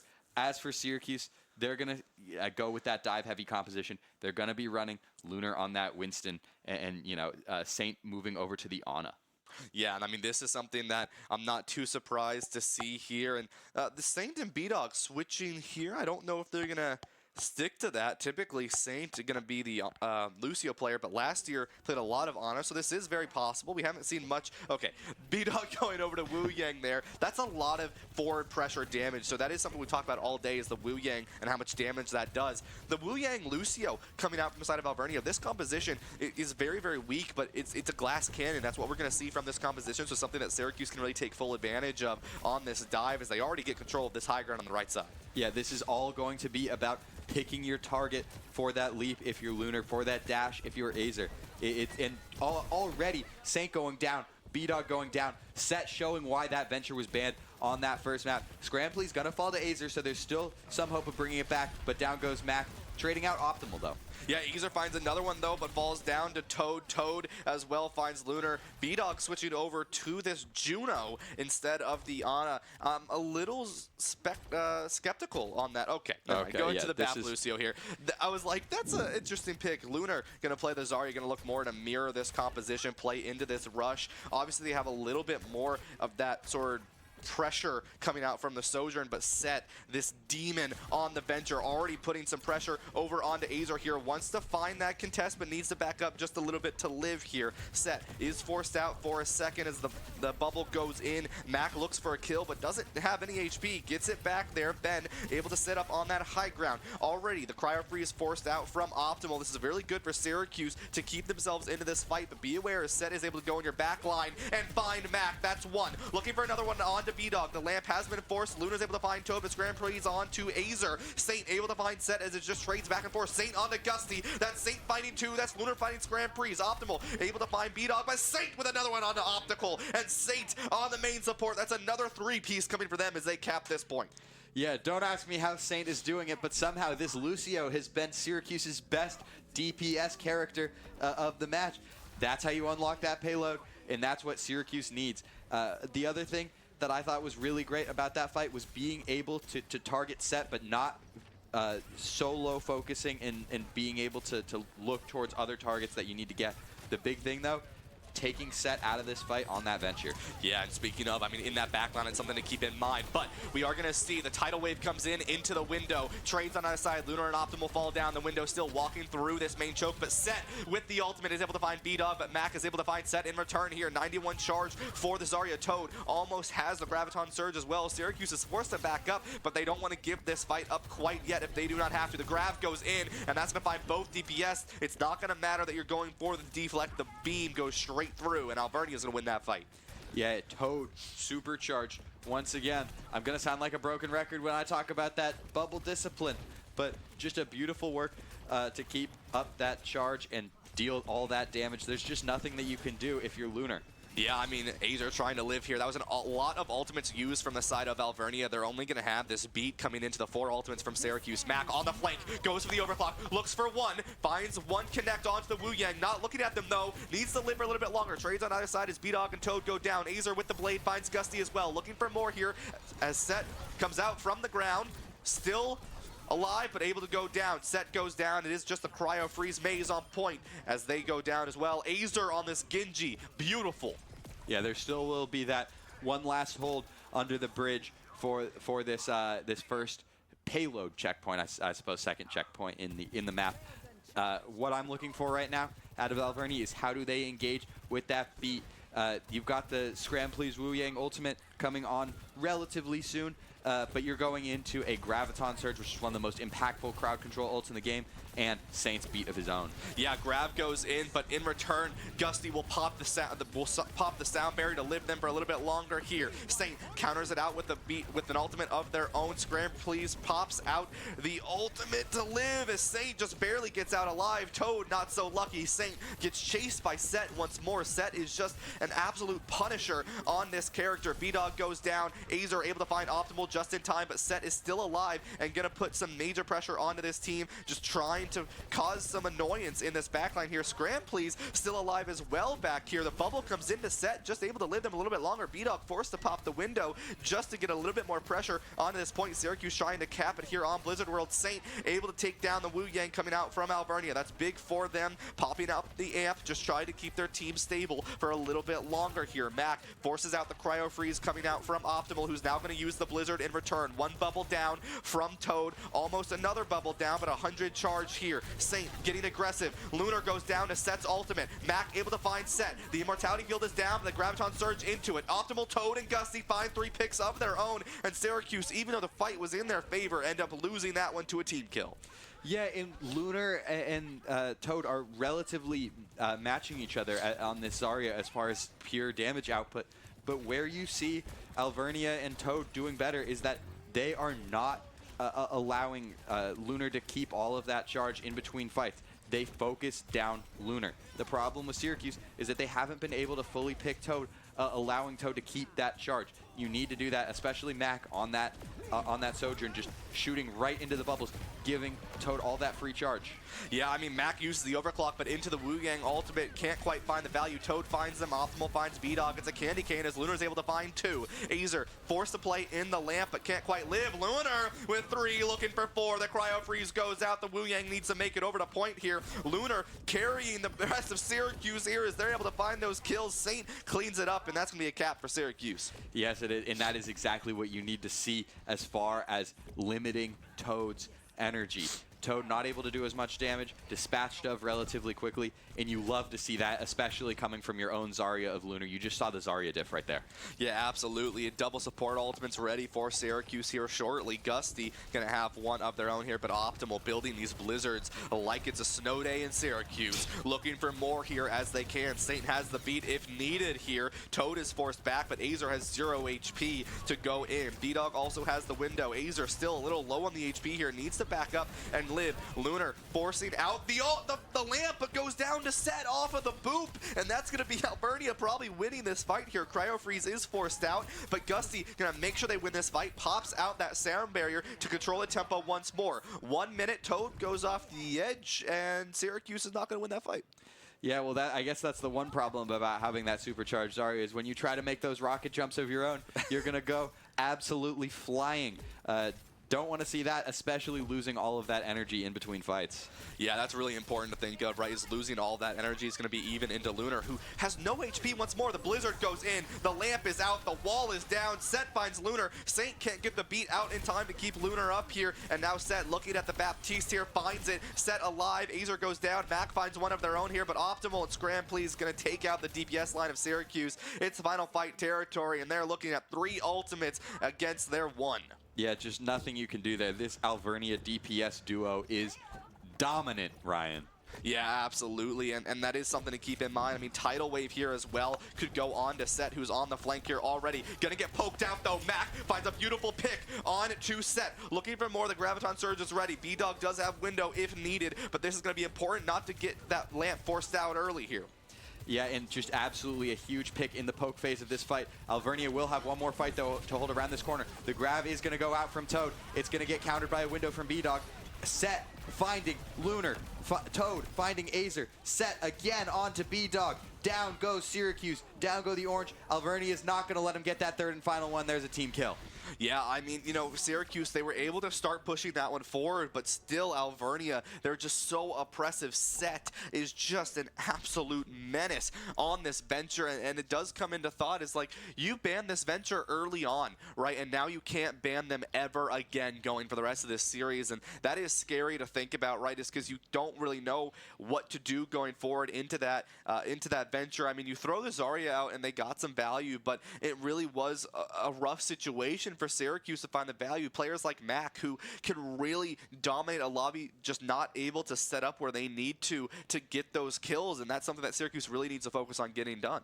Yeah, it felt like Syracuse was really on the back foot for a lot of that push, but they made slow and steady progress throughout. You're able to get it up until that last fight, one fight win, and you get that third capture point. All is not completely lost for the Orange. That being said, you are just terrified of Set on this venture. That is, I think that's the single most dominant performance where we've seen out of anyone, and it was the same thing yesterday. And they really need to figure out a way to get on top of that venture. I don't know how you do it. You're not going to be able to do the mirror. The diff is going to be too much. But you need to get someone on the flank able to pick out this venture and get some focus fire. Yeah, I mean, we've seen Azer on venture before, but I mean, obviously we're not seeing Azer play this venture now and on that Reaper cast, so definitely a lot of pressure that they'll be able to put in. I mean, there's a lot of poke coming out from B-Dog, Saint, and Mac, and then Lunar and Azer are going to play together on that Zarya Reaper here, but Set is really just someone to be aware of, and you cannot let Set really destroy your backline like a wrecking ball. Yeah, I guess you could say that. The thing that I would say as far as it goes with the poke is that you really need to pick who you're poking out. You need to make that focus, but here comes Set. Set gonna go through the lamp. Down goes Mac, making another play on Lunar. Unable to get him, but gets Azer just the same. Yeah, I mean, Optimal put that wall up, and that was it. Saint's just going to try to live, but Optimal's not going to let him, and that's going to be a beautiful team kill for Alvernia, as well as probably the full cap. Max switching over to this Freya here. Syracuse struggling to figure out what's going to work for them. Guy, what do they need to change up in this Alvernia composition? You just need to be able to poke down, focus fire. You can't ignore Set, though. Set is going to be the one constant, whether you need to poke down that venture or whether you need to just find something else to completely isolate it. I don't know what you do here is the honest answer. It's just such a dominant performance.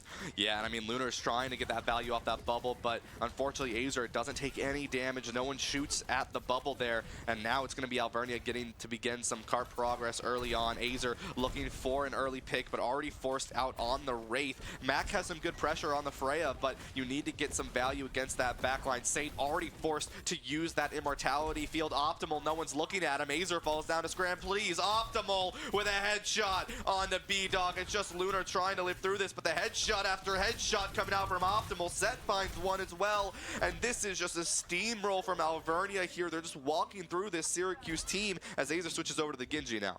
Yeah, Syracuse has got to find something different. What you're doing now doesn't work. If you keep doing the same thing over and over again, you cannot expect different results. It needs to be on the flank, I think. That's the only way you get Set on the flank.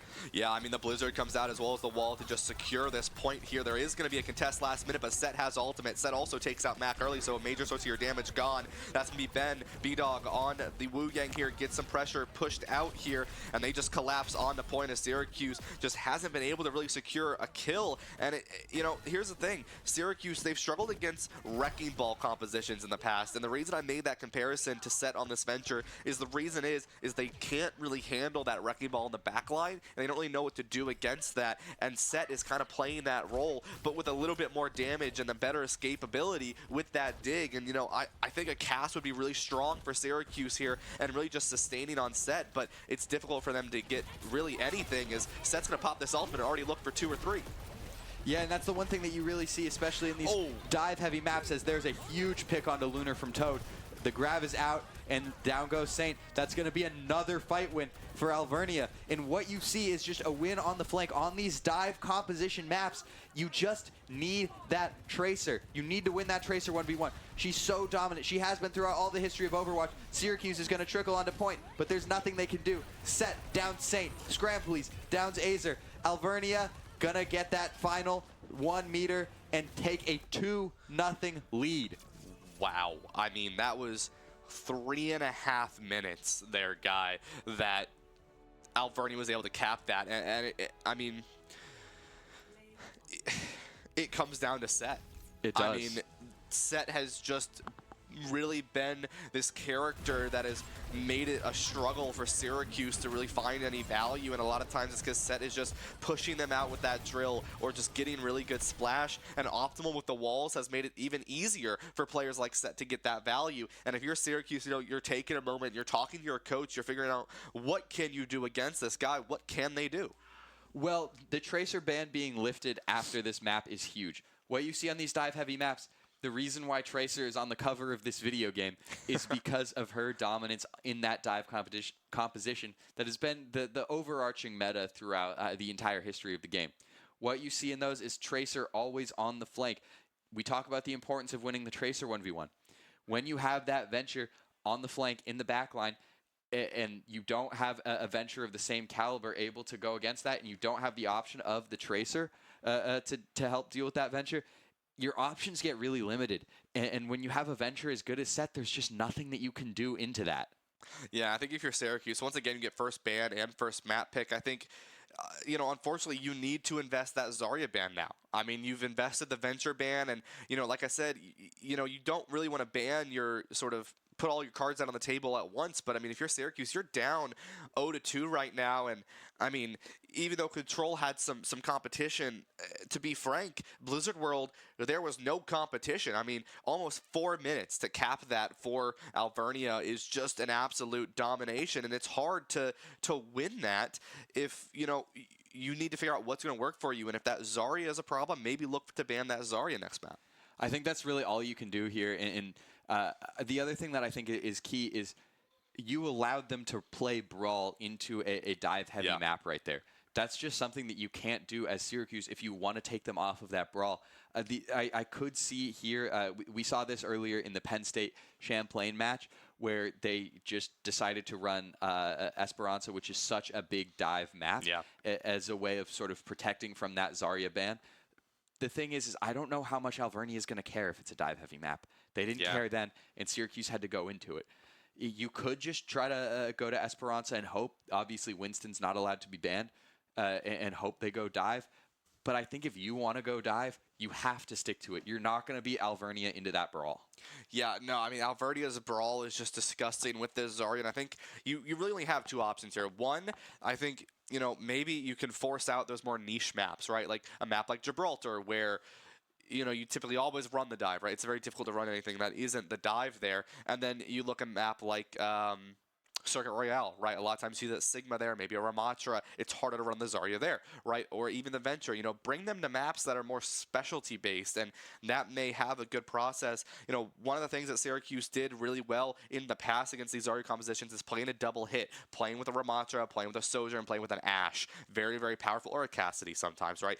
Very, very powerful in the past against the Zarya composition because you have that longer range poke, you have more value, you have more ability to live through those engages, and you go to a map like Colosseo for that, right? And you really take control of that long, straight angle. And maybe you put a player like Mac on Widow, right? Let them play the game. Let them sort of get where they need to. Because, I mean, you have players like Mac who can really run a lobby. But like I said, Syracuse just wasn't able to set back up at all. And Mac can't really do his job if he's not set up in a good angle.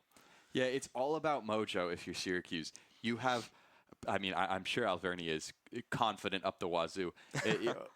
What you're missing is you're missing playing the game. It's a game. You're supposed to be having fun. They look like they're playing stressed out on the back foot. And yes, it's a high pressure situation. It's the grand final of the Orange Jam 2. It's a big, big deal. The thing is, you can't let that big deal get in the way of your gameplay. You have to stick to what you know. You have to play to your best ability. And if that can be having Mac make a big play on the Widow, use those sight lines, that's something you have to do. If that's forcing out a dive on Gibraltar because you feel more comfortable on that composition than Alvernia, that's what you have to do. But you're not going to be able to run Brawl straight into their Brawl. It's the same song that we were singing last time. Yeah, and that really is the thing is, you can't run the mirror. You can't beat Alvernia at their own game, so you need to come up with a game of your own, and you need to start getting them to play into your hand, right? So far, even though Blizzard World was picked from Syracuse, they had that first ban, and they were making that progress. It still felt like they were playing in the hands of Alvernia that entire time, and Alvernia, even though they lost some fights, their tempo was still up. They always had control, even when they were losing fights, and it's a paradox to think about. Is like, well, we lost the point, we lost the fight. How could they possibly be in control of the map? Well, it's still possible, right? Like, how much did you have to invest to win that fight, right? How much did you have to engage to win that fight? What did you have to do to win that fight? Even though you may have won the fight, you had to invest 3 ults. You had to invest 4 ults. We invested 1, right? Like, you can still be in control even while losing the map per se, and we saw that. Syracuse went all the way to point 3, and then Alvernia also went to point 3 in literally half the time. Yeah, and the thing that you see as well is just knowing what space is available and what space isn't.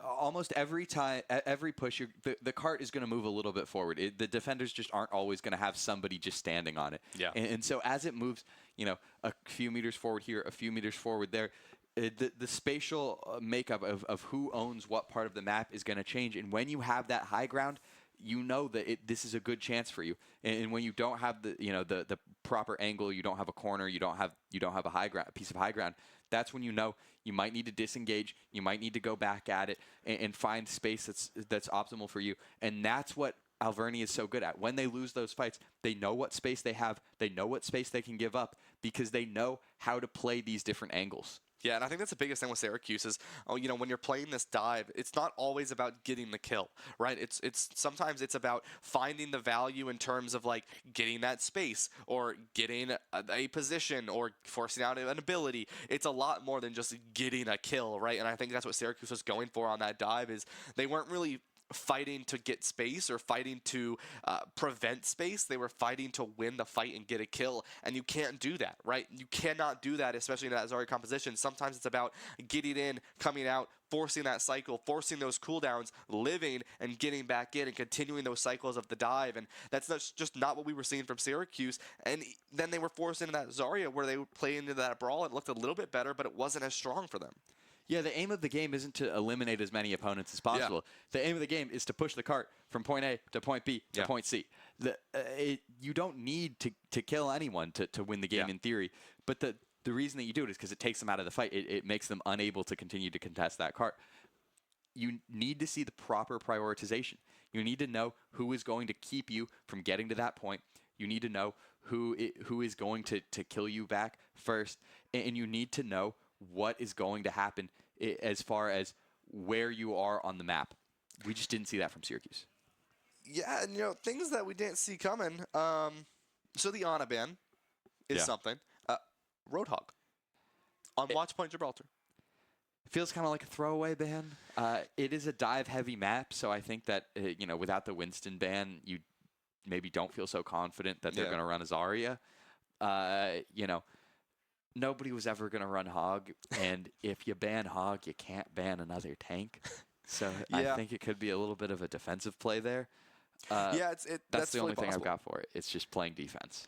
Yeah, but it's like, if you're Syracuse, you have that first ban anyways, right? So it's like, if Alvernia is banning this Hog, it's like, what are you really preventing here? The Ana ban, though, is something to really keep in mind, right? Because now you can't play the Ana Brig on this map, which a lot of teams like to do. That's what Gibraltar is known for, is this Ana Brig map and how to actually play it. And, now you are stopping the Ana, right? And that's fine because, sometimes you see that Bat Brig be played or maybe not, because sometimes you're forcing the brawl and this Ana ban, if it is from Alvernia here, it's like, okay, you're forcing into this. You could run the Kiri Lucio, that is very common, right? But you probably won't play that with a Diva now, because if the Zarya is going to be in the game, it's going to be difficult for you to play into that. Yeah, one thing I'm a little curious from Alvernia is why they didn't decide to ban that Zarya on such a dive-heavy map. take away the Zarya ban in the future. It seems like the kind of thing that they could be doing and taking advantage of it. But they could just feel that strong on the dive. You're going to see Toad on this D.Va setting up on defense. So a slightly different dive-oriented Lunar is going to be on the Winston. Obviously, we know how good Lunar is at that monkey, so it makes a lot of sense. Slightly different dives, though. You know where Set is, though? He's right back on that venture. Yeah, I mean, and, think through yesterday, right, with that RIT game. This Alvernia squad beat RIT at their own game. And they switched to this D.Va, and it worked really, really well for them. And that was RIT, which was a very, very good dive team on that D.Va. It's like, now you're playing with this Wu Yang, Kiriko, Saint on the Kiriko, something to really keep in mind here, right? The Freya, the Genji, Genji Tracer here. I'm not going to lie to you. I'm worried about B-Dog on this Wu Yang, especially with Set in the game. Yeah, I'm not sure I'd run that. Oh my goodness, Set already getting a pick onto Azer's Genji. I was just about to talk about how I wouldn't feel great about the Wu Yang, but Set doing work, winning that first fight immediately, and just knocking 15 seconds off the board for no reason for Syracuse. Look at this replay. Just a beautiful job. Yeah, but Saint's able to find optimal. Set finds B-Dog, though, and that's what I'm talking about. This Wu Yang, though there's a lot of mobility, Set knows how to play into it. Set does not care if you are going to be playing in the Wu Yang, is able to find that kill. Mac on the Tracer here goes down to find Set. This Tracer Genji. Mac is very, very good on this Tracer. Azer has very, very good on this Genji. This gives both of them the ability to really engage forward here. Saint gets optimal, and this is really someone to look out for here, is Saint on this Kiriko versus, playing that main support instead. Is now Saint has the ability to really get some kills, and, we've seen this before, is when B-Dog and Saint can play this Wu Yang Kiriko, even though it's a little bit scary to play, it's a lot of damage, and sometimes it comes down to the supports to win these fights. Azer finds Scram, please. Set sitting on point, but Saint finds Gusty. Toad able to find Azer. Set trying to chill out from behind, but Saint with another one onto Set, and that's going to be another one for them. Going to run down onto Optimal. Mac is going to take that kill, but this is the character. This is the player to look out for. You give Saint the ability to play flex support, his original role, and this is what you have to look out for. And did you see there, after that first elimination onto Set, how pot committed they were into that fight? They know how valuable Set is. Scramply's going to go down early to Mac, but Syracuse has now realized how valuable Set is. They know what to do, and they know how much they have to push W once Set goes down. Yeah, I mean, look how aggressive Saint is right now. I mean, just fully in the front lines. A big stick, but goes underground. Set lives through that. Saint goes down to Toad, and that's going to be big for Alvernia here because Saint really is that playmaker at the moment for this team. Set going to be a little bit more free to have a good time to really fight into this. So something to really be cautious of into this composition. Yeah, and what you see right there is just a little bit of a stalemate of a fight. That's always going to benefit Alvernia. And here you see Toad now contesting this payload, trying to find Saint as quick as possible. They know how valuable he is. Optimal going to go down to Mac, but Set going to take out Saint. Now you just got a 4-on-4. Scramply's going down, but Toad, Set taking out Mac and Azer. Yeah, I mean, Set and Toad finding those picks accordingly. B-Dog is able to find Gusty. The Primal Rage is there, but it's just not going to find the value. Set back underground, and this Primal Rage is not going to find the full value that it's needed. They're going to sit on point here. Optimal invests the Blizzard, but just in time, we're going to take a quick pause, as I think one of the players had a quick disconnect on their keyboard, so we'll be back in a second. But, wow, I mean, this is scary. I mean, if you're Syracuse here, you've been able to put in a lot of pressure into Set now, especially on the backs of Saint, but it's difficult still because you can't rely on one player to take out that DPS because, if you rely on Saint or B-Dog to get rid of Set on that venture, that's so much healing that Lunar doesn't get to have anymore. Yeah, and right there, yeah, you'll just see the way that these stalemates are played is when they're trading blows so much, that is always going to benefit the defending team. When you're able to just sustain on that cart for longer, the clock ticks down, and that's going to hurt Syracuse. As here we are right back into the middle of it. Set already looking for more. It going to just barely get out of there with its life. And here goes the dive now. Set going to use that ultimate, takes down Saint. Optimal does. Going now for B-Dog, and that's the fight. in the favor of Alvernia. Yeah, I mean, Azer and Lunar are able to find their picks, though. This could still go in the favor of Syracuse here. The Pulse Swap is available, but Lunar is going to go down. A stick goes in onto Optimal. Mac is going to run away for a second, and they're going to be able to get a really fast re-engage onto this point. The respawns are kind of even at the moment for both of these teams because that card is in the middle, but, I mean, Alvernia has so much control on this ship. Yeah, that's true. Just that high ground, able to make poking so easy. Set inside a hallway right there with both supports for Syracuse. That's never going to wind up good, especially with how great Set is doing. And I sound like a broken record again. Azer going to look for something onto Gusty over the flank, over the top of the rocket ship. Scram, please, all alone in the back line. Azer focusing. Mac looking for that pick, but going to find Toad instead. Nothing doing there, though. Yeah, I mean, but the fight's still going on here. B-Dog able to find Set, the blade available, but Azer needs to get out alive. B-Dog and Saint, the support line massacre coming into Alvernia. Mac finds one onto Gusty here. B-Dog getting aggressive onto Toad, onto this Diva. Not going to invest into that nuke early on, and they're going to get a fast recontest, and they have some ultimates for it. The thing that really impressed me there is how much B-Dog was switching from that healing to that damage. Just knowing when to do what was so key in that fight on that Wu Yang. Yeah, Azer pops the blade to win this fight securely. Scram please goes down to Mac, but the beat comes in from Gusty. 4 meters to go. Azer 0 HP is going to go down. Now even for the side of both teams here. Alvernia does have spawn advantage, but Optimal goes down. Set looking for one, is able to find Saint here. Now, Mac throws in the pulse, but it goes wide. Toad has the nuke available for the reback if they need to. Lunar almost has the primal rage as well. Forcing Syracuse back will be Alvernia. Yeah, and what you see there is just not really any value out of that Kitsune rush from Saint. Just Azer and Saint going down the second that it's used, not really able to take advantage of that, and you lose that valuable support ultimate while B-Dog is still waiting on that tidal wave. Yeah, I mean, that's 3 ultimates used for Syracuse and no point win. You were 4 meters away. That was 1 ult used for the side of Alvernia. Set gets out, but just barely here. Lunar does have the primal rage. B-Dog has the tidal wave available as well here. Scram, please, immediately uses the Kitsune rush onto the engage. Azer goes down. Blizzard pop down as well here. Scram, please, finds back. Lunar pops primal, but 1,000 HP is going to go away. Set finds B-Dog, Saint falls to Gusty, Optimal finds Lunar, and a team kill and a minute left. Yeah, just again, great focus from Alvernia. You can tell that they're locked in, they're focused, they know who to go for. The communication is on point. They know when to turn around and focus on themselves. They know when to go in, and it looks like it's going to be one last time with Set on the flank right here in front of the ship. Yeah, Azer switches over to this May here, something to keep in mind, but Set has the ultimate if they choose to use. Scram, please, falls to 0 HP, needs to back up for a second. Set back onto point.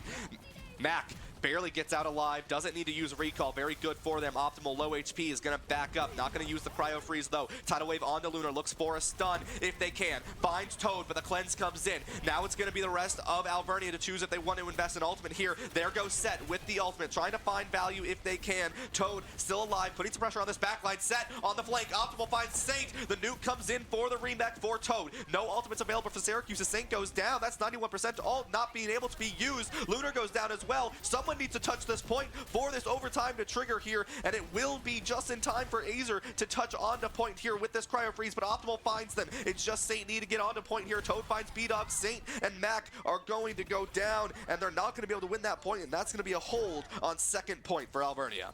Yeah, this is exactly where Syracuse was stopped last time in their 3-0 of RIT. The defense looked a lot better than their offense last time. If there's something to hang your hat on it, I suppose it would be that. But what you see there in that last fight is just not being able to use the ultimates that they have. You need Saint to stick around. You need that Kitsune rush. You need the speed boost. You need everything that it provides, and you're just unable to really get it going around the cart because you have nothing available. Yeah, exactly. And I mean, if you're Syracuse, right, like, yes, you were able to hold, yesterday here against that RIT team, but, Alvernia was able to, but I mean, it's something that is very scary, right? Because one thing that I noticed is Alvernia had control of ship that entire time. Second point is all about controlling ship, and there was not one fight where Syracuse had control of it. Yeah, that's one of the best pieces of high ground in the game because of how difficult it is to access it and make that that brawl there go close quarters. Even with the Winston, it's so hard to be able to get that leap. because you don't have the ability for the Lucio to get up there as quickly. It's just controlling that is so important. As even you just need to see some range go out, and it just really didn't feel like Azer and Mac were able to do anything up there as far as dealing damage. Yeah, I mean, you want to see that pinch coming out from that 3-core, right? The DPS and Lunar, and we just haven't seen that too much, and because of that, Set's able to find that value. Optimal as well. Toad is really oppressive on that D.Va, who, Toad walking out on Maga, maybe? This is strange. I don't necessarily hate it, although one thing, if you're Syracuse, you need to use that Maga as an alt battery. Alvernia just clearly wants to play some Brawl if possible. Yeah, I mean, they're going to sit on this point here and just try to pressure it out and make Syracuse fight them because they know their Brawl is better. And B-Dog falls really low. Set's able to find Saint, looking for the other one. Set with a 2-piece onto the support line. Syracuse needs to fight this point underneath the car wash, but Syracuse, they cannot get in there without facing a Maga double machine gun. Yeah, and there's nothing you can do once both supports go down. All you've got is the 250 HP to your name, and you're just going to see him fall down immediately. Set just doing the Lord's work, seemingly. Saint going to take down Set, though. That's huge. That's what Syracuse needs. You got to push W now. You got to contest, and you got to go in. And here you see Toad going in, but going out in a way, trying to find some cover. Yeah, gonna just kite back, try to live. They know that they're down, they're set right now, and that's really the playmaker for this team. Mac wants to put a little bit more pressure in, forces it out a little bit, almost has the pulse bomb. Azer switches in return. The pulse doesn't connect, and the cryo freeze goes out. That's Mac down for the side of Syracuse. Azer being forced out as well here, and already there's gonna be crits and the flame onto Lunar. B-Dog goes down to Optimal to an icicle to the head, and Lunar has really no HP to survive. Azer able to find Gusty here, but is going to get popped out by Optimal, who's able to find them with that final icicle. Already Set back on point. Toad finds 2, and that's a point capture. They have 5 minutes to get to the end of this point here, guy. Yeah, that's a long time and a lot of hold that Syracuse has to do. And look how quickly Set moves up to that ship, knowing how important that is. Set putting down the spray now, knowing how valuable they've been to this Alvernia squad. And if you're Syracuse, you just have to start hoping. Syracuse going to switch over to that Pharah, try to take control of ship. Lunar able to knock down Set. That's huge. B-Dog takes down the counterpart support over there in Scramplies, and Azer doing work on this Pharah. Yeah, absolutely. This Pharah is a really good switch for them, and now they can contest a little bit more to that damage of Toad on that Maga, as well as Set on this Venture. Not going to be able to find as much value on the Azer. Mac also has these slides to survive a little bit longer, which is something to keep in mind. Yeah, and you see a great job there. Lunar able to just make those last 2 picks, guarantee the fight win. You get a little bit of time to stop and reset, and you can see how quickly they're moving to that ship that, like we talked about earlier. It's all about controlling that high ground. But Alvernia knows that. Saint can't be falling off the side of the map there. Toad just going to take advantage of that, get the pick. Down goes Mac to Gusty, and here you see Syracuse fall. Set with the pick on Azer, and that's going to be all but the 3rd point secured for Alvernia. Yeah, I mean, you already see, I mean, there's so many ultimates, 5 ultimates available for Alvernia if they choose to invest here. Someone needs to touch the point, but Set takes Mac down with the ultimate. A lot of ults go out. Tidal Wave and Kitsune Rush and beat for the side of Alvernia. The beat comes in as well as the Blizzard here. Lunar popped out that Primal just in time, but it's not going to matter. The cage comes out as well from Toad, and that's going to be it for Syracuse. Toad finds a 3-piece and 3 over Alvernia. They are 1 away from taking the grand finals. This is insane. I mean, what we're just seeing is just a domination in every facet of the game. Alvernia knows exactly what strings to pull, exactly when to pull them. And look, Toad, I bet this play of the game is going to be what we just saw at the end right here. Yep. It is. That was a huge cage, and just secures the map right there. We were confused about the Maga, but Toad made it look worth it. Yeah, and I mean, it was just beautiful. I mean, Alvernia is playing so well, and Syracuse is playing into their hands, and it is so difficult for Syracuse to adapt. And that's what we were talking about is, you know, the thing that's going to be the downfall for Syracuse is sometimes they get a little slow to adapt to that point and or to that composition, and we see that, right? I mean, just when they start to get that value against that D.Va, it switches to Maga, right? And it just that is sort of the biggest thing for Syracuse. They're such a good team. They have so much, prowess to their fundamentals. They have so much skill to their mechanics, but it's this adaptation. It's adapting in time, something that we gave a lot of credit to Penn State for earlier for being so fast on the adaptation. Syracuse needs a little bit of that Penn State mojo to adapt over to this Alvernia team. I mean, you're facing a 4-0 sweep in the grand finals here, and I mean, it just, you look at these two teams, you expect a lot more of a closer series, and Syracuse is just struggling to play their game. And the thing is they haven't even made it look particularly close, which is, I think, the thing that would worry you the most as a Syracuse fan here. And I think what you're seeing is just a DPS diff as the most part of it. Lunar is doing the job to take space, but there's no follow-up. Yep. You need to have that follow-up, especially when you're running a dive comp like you do on Gibraltar. Lunar is taking that space, and then nothing is happening.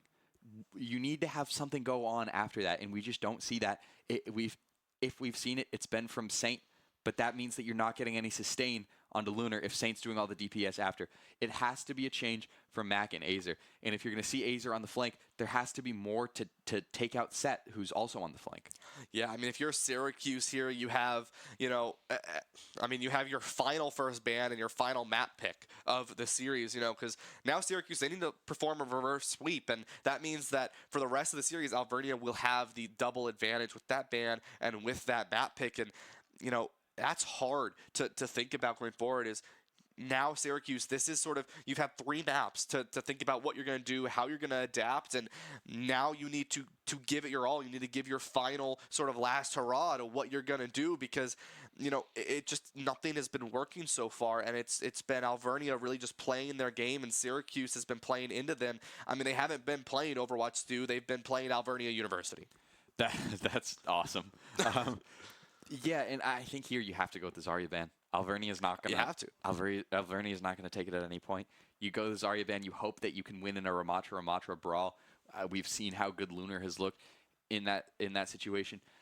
I think the trick here, though, how do you get Azer and Mac involved? I think part of it's going to be taking a Circuit Royale and using those sightlines to your advantage if you want to get Mac going. The problem is that it doesn't really work as a Zarya map. So I don't know what you want to do here.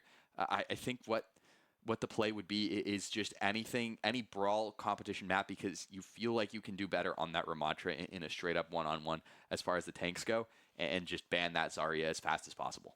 Yeah, and it's difficult. It really is. I mean, if you're Syracuse, it's like, you have to invest that Zarya ban here, and, it's hard to see. I mean, if you're a longtime Syracuse fan, I mean, you know how powerful players like Mac and Azer are. I mean, when they are able to play the game, they are absolute menaces on the DPS role, but they just haven't been able to. And I don't know if it's a setup thing or if it's a communication thing, but it's like we can never watch Azer or Mac set up to where they want to be to get those really good plays. And every so often you do see it, but it's sort of on the backs of just, like, in a sense, I hate to say it, but getting a little lucky on a kill. And it's like, that's not what those players are known for. Those players are known for being where they need to be at the right time and getting the value, finding a good pinch sometimes as well, and we just haven't quite seen that. And it's uncharacteristic for Syracuse because they're so good at setting themselves up for those DPS players, and we just haven't seen that. Yeah, and the other thing you see, it especially is difficult when Lunar is doing such a good job of taking that space on that dive composition, because the thing is there's only so much damage you can do, especially when you're playing that monkey. You need to be able to take the space, and the Tesla cannon or whatever it's called is I'm not one for technical names. I call it the zapper. The zapper. I like that. I'm going to use that going forward. I appreciate that. It only does so much damage, and it's great because it's a constant trickle effect, and it moves through barriers and all that. But the point of the Winston is for that leap splash damage and for that bubble going on, being able to play inside and out of it. You just need the follow-up from Mac and Azer, and that's just not coming through. It's a little rocky, up here, these top two teams, and it's hard for Syracuse. I mean, you see them here talking with their coach what they want to do, and Mabugi, a coach who has been really well known in the Overwatch scene, worked with the Paris Eternal, the Overwatch League team, for a brief stint of time. So very, very intelligent coach, very intelligent individual. Now really big into Valorant, actually. And it's something that, you need to talk with that coach. What do you need to do? And keeping that mental safe the entire time, because it's difficult. I mean, you're going down 0-3 here. A lot of teams expected a much closer series. And like you said, unfortunately, it hasn't felt that close. I mean, Alvernia really has just been running the lobbies and running what they want to do. And I mean, we talk a lot about Set. We talk a lot about how good Set has been doing, and that's without denial. But, you also have players like Optimal who are just murderers on the May. I mean, just icicle straight down every single time, able to find those kills. Players like Toad who make immaculate space for that team. Scrampleys and Gusty never really in a rough spot on support. They're always able to stay alive and stay in a good spot. And I mean, this entire team has just been playing so incredibly well, and it helps players like Set to set up in a sense, right? Because that's what we're talking about with players like Azer and Mac, where, arguably they are the better DPS players, but you need to set them up. They need to set themselves up. Well, Set has always been set up, and I know I say set a lot because I'm also saying set up, but it's like it kind of plays into it, right? Set is set up for whatever they need to do, and that's why this venture has just been an absolute menace for these lobbies. Yeah, I'd love to know how good the math GPAs are on this Alvernia team with their obvious skill with geometry. They understand map geometry. They understand what corners they need to play. They understand how to set up. They understand what gives them the best chance at sustain. And that's just ultimately what wins them these matches, knowing where the line of sight is so they can support Set on that flank. You talk about Scrampleys and you talk about Gusty on that support role. Part of Set being so successful is them being able to funnel support to Set because of that understanding of where those LOS points are, where the corners that Set can get behind are. And that just is what works so well for this team. Yeah, and it's going to be interesting to see. Suravasa looks to be the map pick for this final match here. And, we're going to see the Zarya and the Tracer bands, and I mean, or sorry, not Tracer, Genji bands here, and Zarya makes sense, right? The Genji also puts Syracuse, or is also sort of like, now you have to play that Tracer duel into a Venture, and Venture's so good at marking Tracer, and it's going to be interesting to see here, as this is potentially our final map of the Grand Finals, and our final map of the Orange Jam Overwatch 2 Invitational here. So once again, thank you for everyone who's in the audience here. Thank you to everyone who's been helping to put this on. A big thank you to Unplugged Gaming to making this possible for us, as this may be our final map here, Guy, if Syracuse cannot find their way back into this series. And if this is it, it has been a phenomenal weekend, thanks in a huge part to Unplugged Gaming, but thanks in a huge part to all of these teams able to make the trek out here to Syracuse and to make our wonderful facility,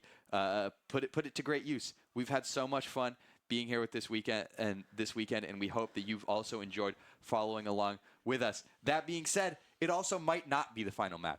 Yeah. Syracuse has this Zarya ban. That's their big ace up their sleeve. But how can they adapt? This is what we've constantly said. How can they adapt? We said this with Alvernia yesterday after losing that first map to RIT. We said this with Penn State this morning, and they were absolutely able to do that against Champlain. Now it's Syracuse's turn. This time against Alvernia. Can they do it? I mean, I don't know. We're here, but we're here to see. But the Zarya ban, I think, is a big piece that's going to help.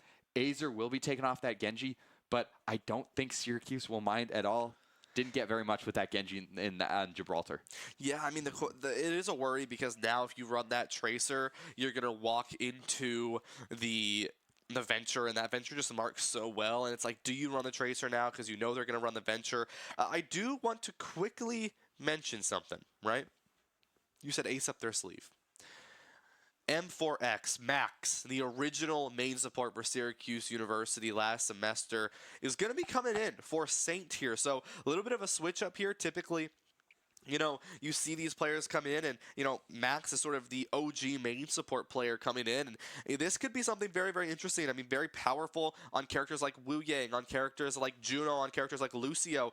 This could be a very interesting pick for Syracuse to bring this player in and do some things, because I mean, Max, we haven't seen them, on stream, but one thing that I do want to give to Max if we end up seeing it is this Lucio play from Max is top tier. I mean, it is scary what he can do on this Lucio. So we may see him come out on the Lucio. Maybe it's a Wu Yang, right? We don't really know here, but that is something to keep in mind, as that's going to be sort of that new adaptation. This may be what Syracuse needs.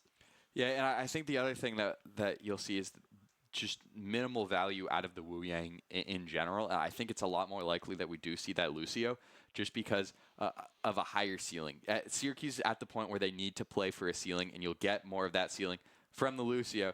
And I'm not going to celebrate a little bit too early, but Max is out there on that Lucio. Max out there on the Lucio. Lunar's on the Orisa. If you are familiar with Syracuse Esports, this was their bread and butter last year, folks. The Ana Lucio, the Orisa, Lunar, the best Orisa coming out, arguably in collegiate, the best Orisa. And this is something they are comfortable on. Mac going to be on this Sojourn. Azer, I'm curious to see what they're going to walk out on. It's possible they walk out on the Tracer here. We're going to see after that TP comes out. Going to walk out on the Tracer. Set still on the Symmetra. Doesn't look like they're going to switch. Toad comes out on the D.Va here, and this is it. Syracuse, their bread and butter on this Orisa composition. Can they find it? Can they bring themselves back into this series? Yeah, and when you're big pick onto Gusty there, but returned right back onto B-Dog. When you're back against the wall, the comfort picks tend to be what helps. That's what Syracuse is doing. Makes a lot of sense for Set to be on the Symmetra, especially with it being a Flashpoint map. Huge pick from Mac using that railgun onto Set. They'll love to have that Symmetra out of the way. Alvernia is still going to take the first cap, though, as Syracuse hasn't been able to establish a presence on the point. Yeah, but this is what I'm talking about. You let Mac set up, and Mac will be a menace on this Sojourn. That's 2 picks going in for them already here, and they're going to be able to flip that point back in their favor. Set is really the danger zone for Lunar, and that's something that they're going to have to be very, very aware of if you are Syracuse here. The fight's still scrappy, still not over yet. They're splitting sides as Optimal has literally 0 HP left to their name. Lunar goes in with the spear and the jab here. Lunar able to find Optimal as well. 28%, but the flip not going to come in. Golden comes out from Lunar as well as they're trying to live for a little bit longer. Set coming around, looking for Mac. Finds one shot, can't quite find the second. D-Maxed, but Mac falls down. And this could be it for Syracuse to win this point. They still have control over it. Azer and Lunar find their picks accordingly here. Max looking to engage, goes around the flank side, but B-Dog takes Set, and that's Syracuse taking this point very, very dominantly to 65%. Yeah, and you saw right there, the second Lunar used that Fortify ability. Alvernia went scrambling, I guess you could say. Scram, please, Alvernia. So that was horrible. But this Lunar Orisa pick is just so clearly a comfort pick, so clearly one that Syracuse is used to playing. And look at that Javelin, just a beautiful snipe right there onto Toad. Scramply's going to have that ultimate up, but going to be nothing compared to Syracuse's 5 ultimates. There's the pulse bomb from Azer, can't find anything. Here's the Scramply's Kitsune Rush, finds the Javelin, gets eaten. And there's the ultimate. Terra Surge goes down, can't find anything. Yeah, but the fight's still going on here. Mac falls low, but Azer's able to find Gusty in return. 3 ultimates used from either side here. Set's able to find another one. Lunar cannot contest the Symmetra. She does way too much damage as the rest of Alvernia is able to flip this point. 3 ultimates still available for Alvernia compared to the 1 that Syracuse will have. Yeah, and with how quickly the percentages tick up on Flashpoint, we're nearing final fight territory for both of these teams. Syracuse will probably have a chance to trickle. Alvernia's just got to win out from here.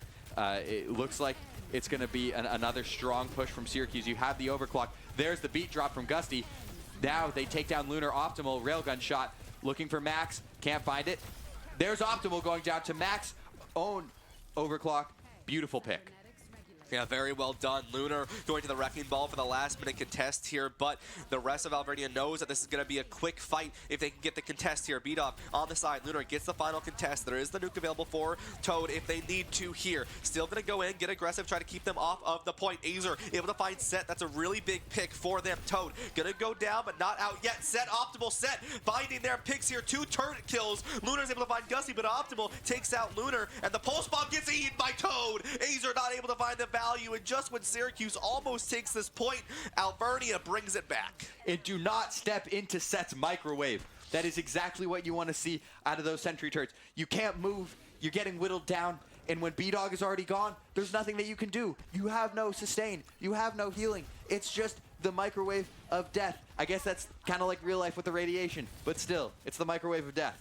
Yeah, with this here, Syracuse already looking to engage on this point, but Lunar, once again, this Symmetra is just so oppressive against him, and it's not even the Venture this time, it's just set on the Symmetra here. Scram Please does have Kitsune if they choose to use it. B-Dog almost has theirs as well. Optimal takes out Mac, though. That's so much damage gone. Syracuse just trying to rotate, but the TP onto them is going to be so dangerous. The wall available for the side of Set almost goes down, but so does Lunar. Azer just gets meleeed in the face as Set sends them down. 2 ultimates, 3 almost for Alvernia. B-Dog did use the discipline, did not use that rush, but now Alvernia has point control.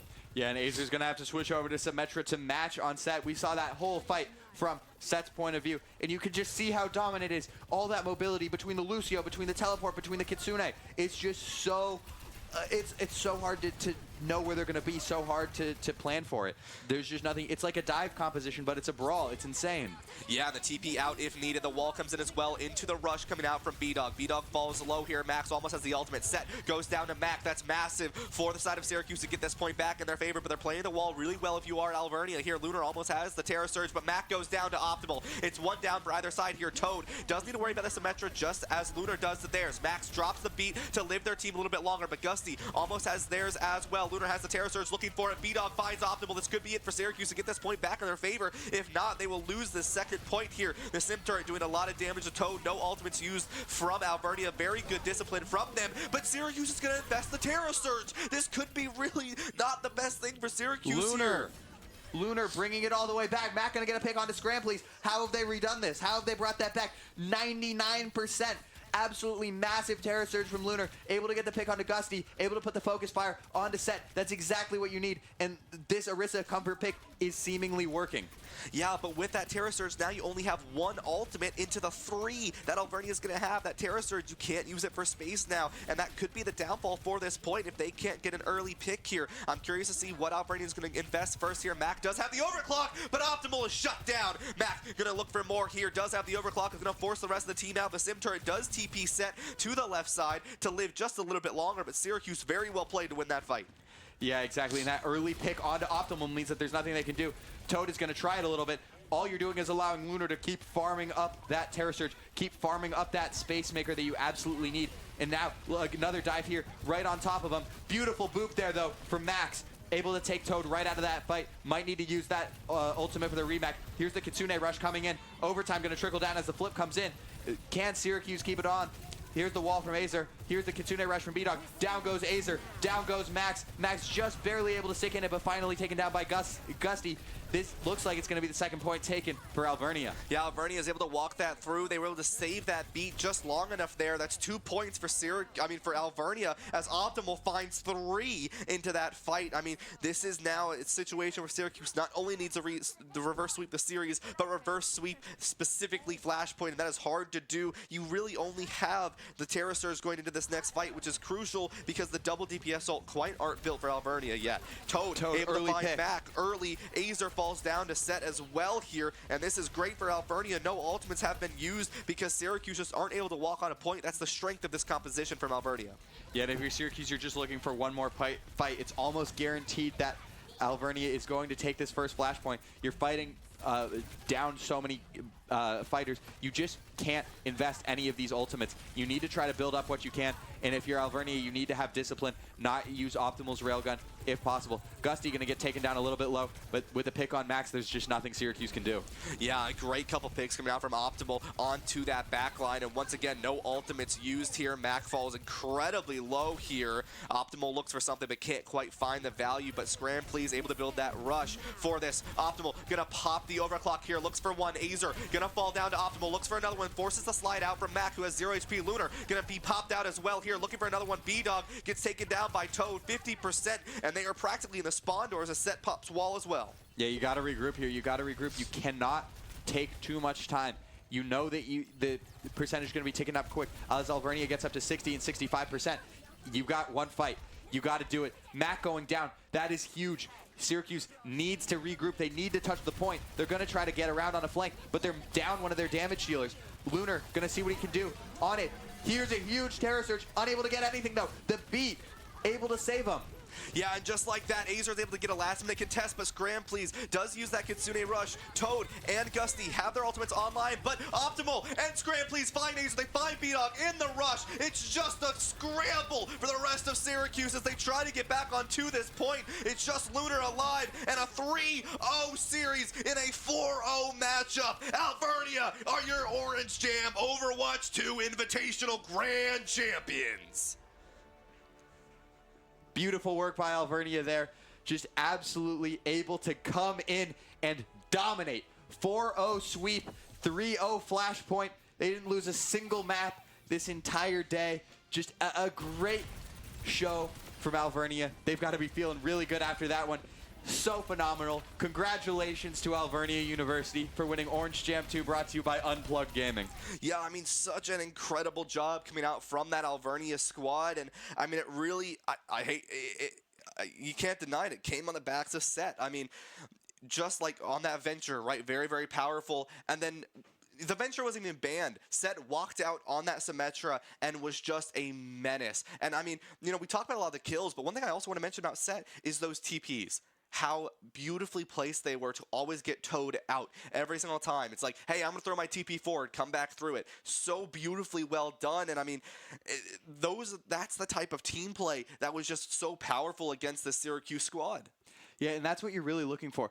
Set, at the core of it, is a hit scan player. To be able to run out on that venture, to be able to run out on that Symmetra, to have that versatility, that's so huge. You essentially operate as having two flex DPS players, but it really works out as being able to have that flexibility to not only run a hit scan when you need one, but also to run that Symmetra, to be able to run that venture. It just works so well and sets a star on whatever they touch. Yeah, absolutely. I mean, it was just phenomenal coming out from the Alvernia squad. And, you know, a big thank you for every team that was here today that played. I mean, that was so many matches, so much Overwatch played. But at the end of the day, you know, it was great to see everyone here. It was great to see a lot of these competitions. You know, some of these schools really showing themselves for kind of the first time at an Overwatch LAN. For some of these teams, it was their first Overwatch LAN. So a big thank you to everyone who did come here, who drove here, flew here, and walked here. Probably not, but, you know, whatever it is, thank you all very much for showing up here. Thank you to everyone who helped make this event possible. One last big major thank you to Unplugged Gaming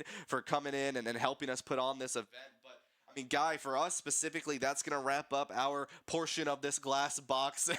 We're going to send it over to Anthony, sort of the main guy of this event, who really helped put a lot of this on for a closing ceremony. So we're going to send it over to Anthony. But for us here on the desk, thank you. And wherever you may be, morning, evening, afternoon, we'll see you next time.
Ladies and gentlemen, thank you for the wonderful weekend in the first ever Overwatch Orange Jam.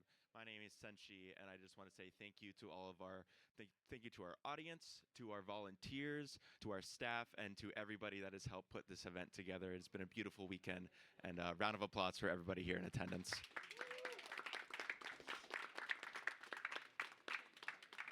Also want to give a shout out to our second place team, Syracuse University. Give it up for them.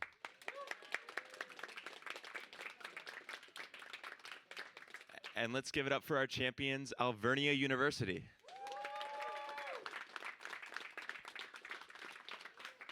Now, take me through it here. Long weekend, long series, but a nice 4-0 win. How did that make you feel? Feels great. This is not our first time at LAN, but this is our first time winning it. We've come in second a lot. We've put in a lot of work this semester. All the credit to these guys. We play them a lot in almost every league we scrim. They're some of our closest friends. It's always great competition between them, so very close game, you know. Great. Also, with it being a LAN, there's a lot of ups and downs. What are some of the struggles that you faced this weekend, and how did you overcome them? One of our biggest problems is just not completely trusting in ourselves. Sometimes we'll overthink, and we did a really good job of minimizing that this tournament. The teams here were great. Teams were playing up that we weren't expecting to play as maybe as strong or as close to us as they were. Just kind of overall great LAN. LAN events, typically teams get more nervous versus other teams. Like RI2 had a great showing. They were very confident coming in, and you could tell. Also, I saw Scram give a little wave to the camera. What do you guys have to say for the fans at home? Scram, sorry, I saw you give a wave. Wait, it was you that. Someone gave a wave, saying hi to the fans. What do you have for the fans? What do you have to say to them? I was waving to my high school friends from home. So anyone who's watching for Alvernia or for any team here, thank you for supporting our esport. You know, esports it's going through a bit of a dip with, you know, the rest of the world right now. But I think just with a strong community, we can keep it going and we can keep running great events like this. Awesome. Anyways, that is it from the Overwatch Orange Jam. Let's give it up for our sponsor, Unplugged Gaming, and let's give it up for our champions, Alvernia University.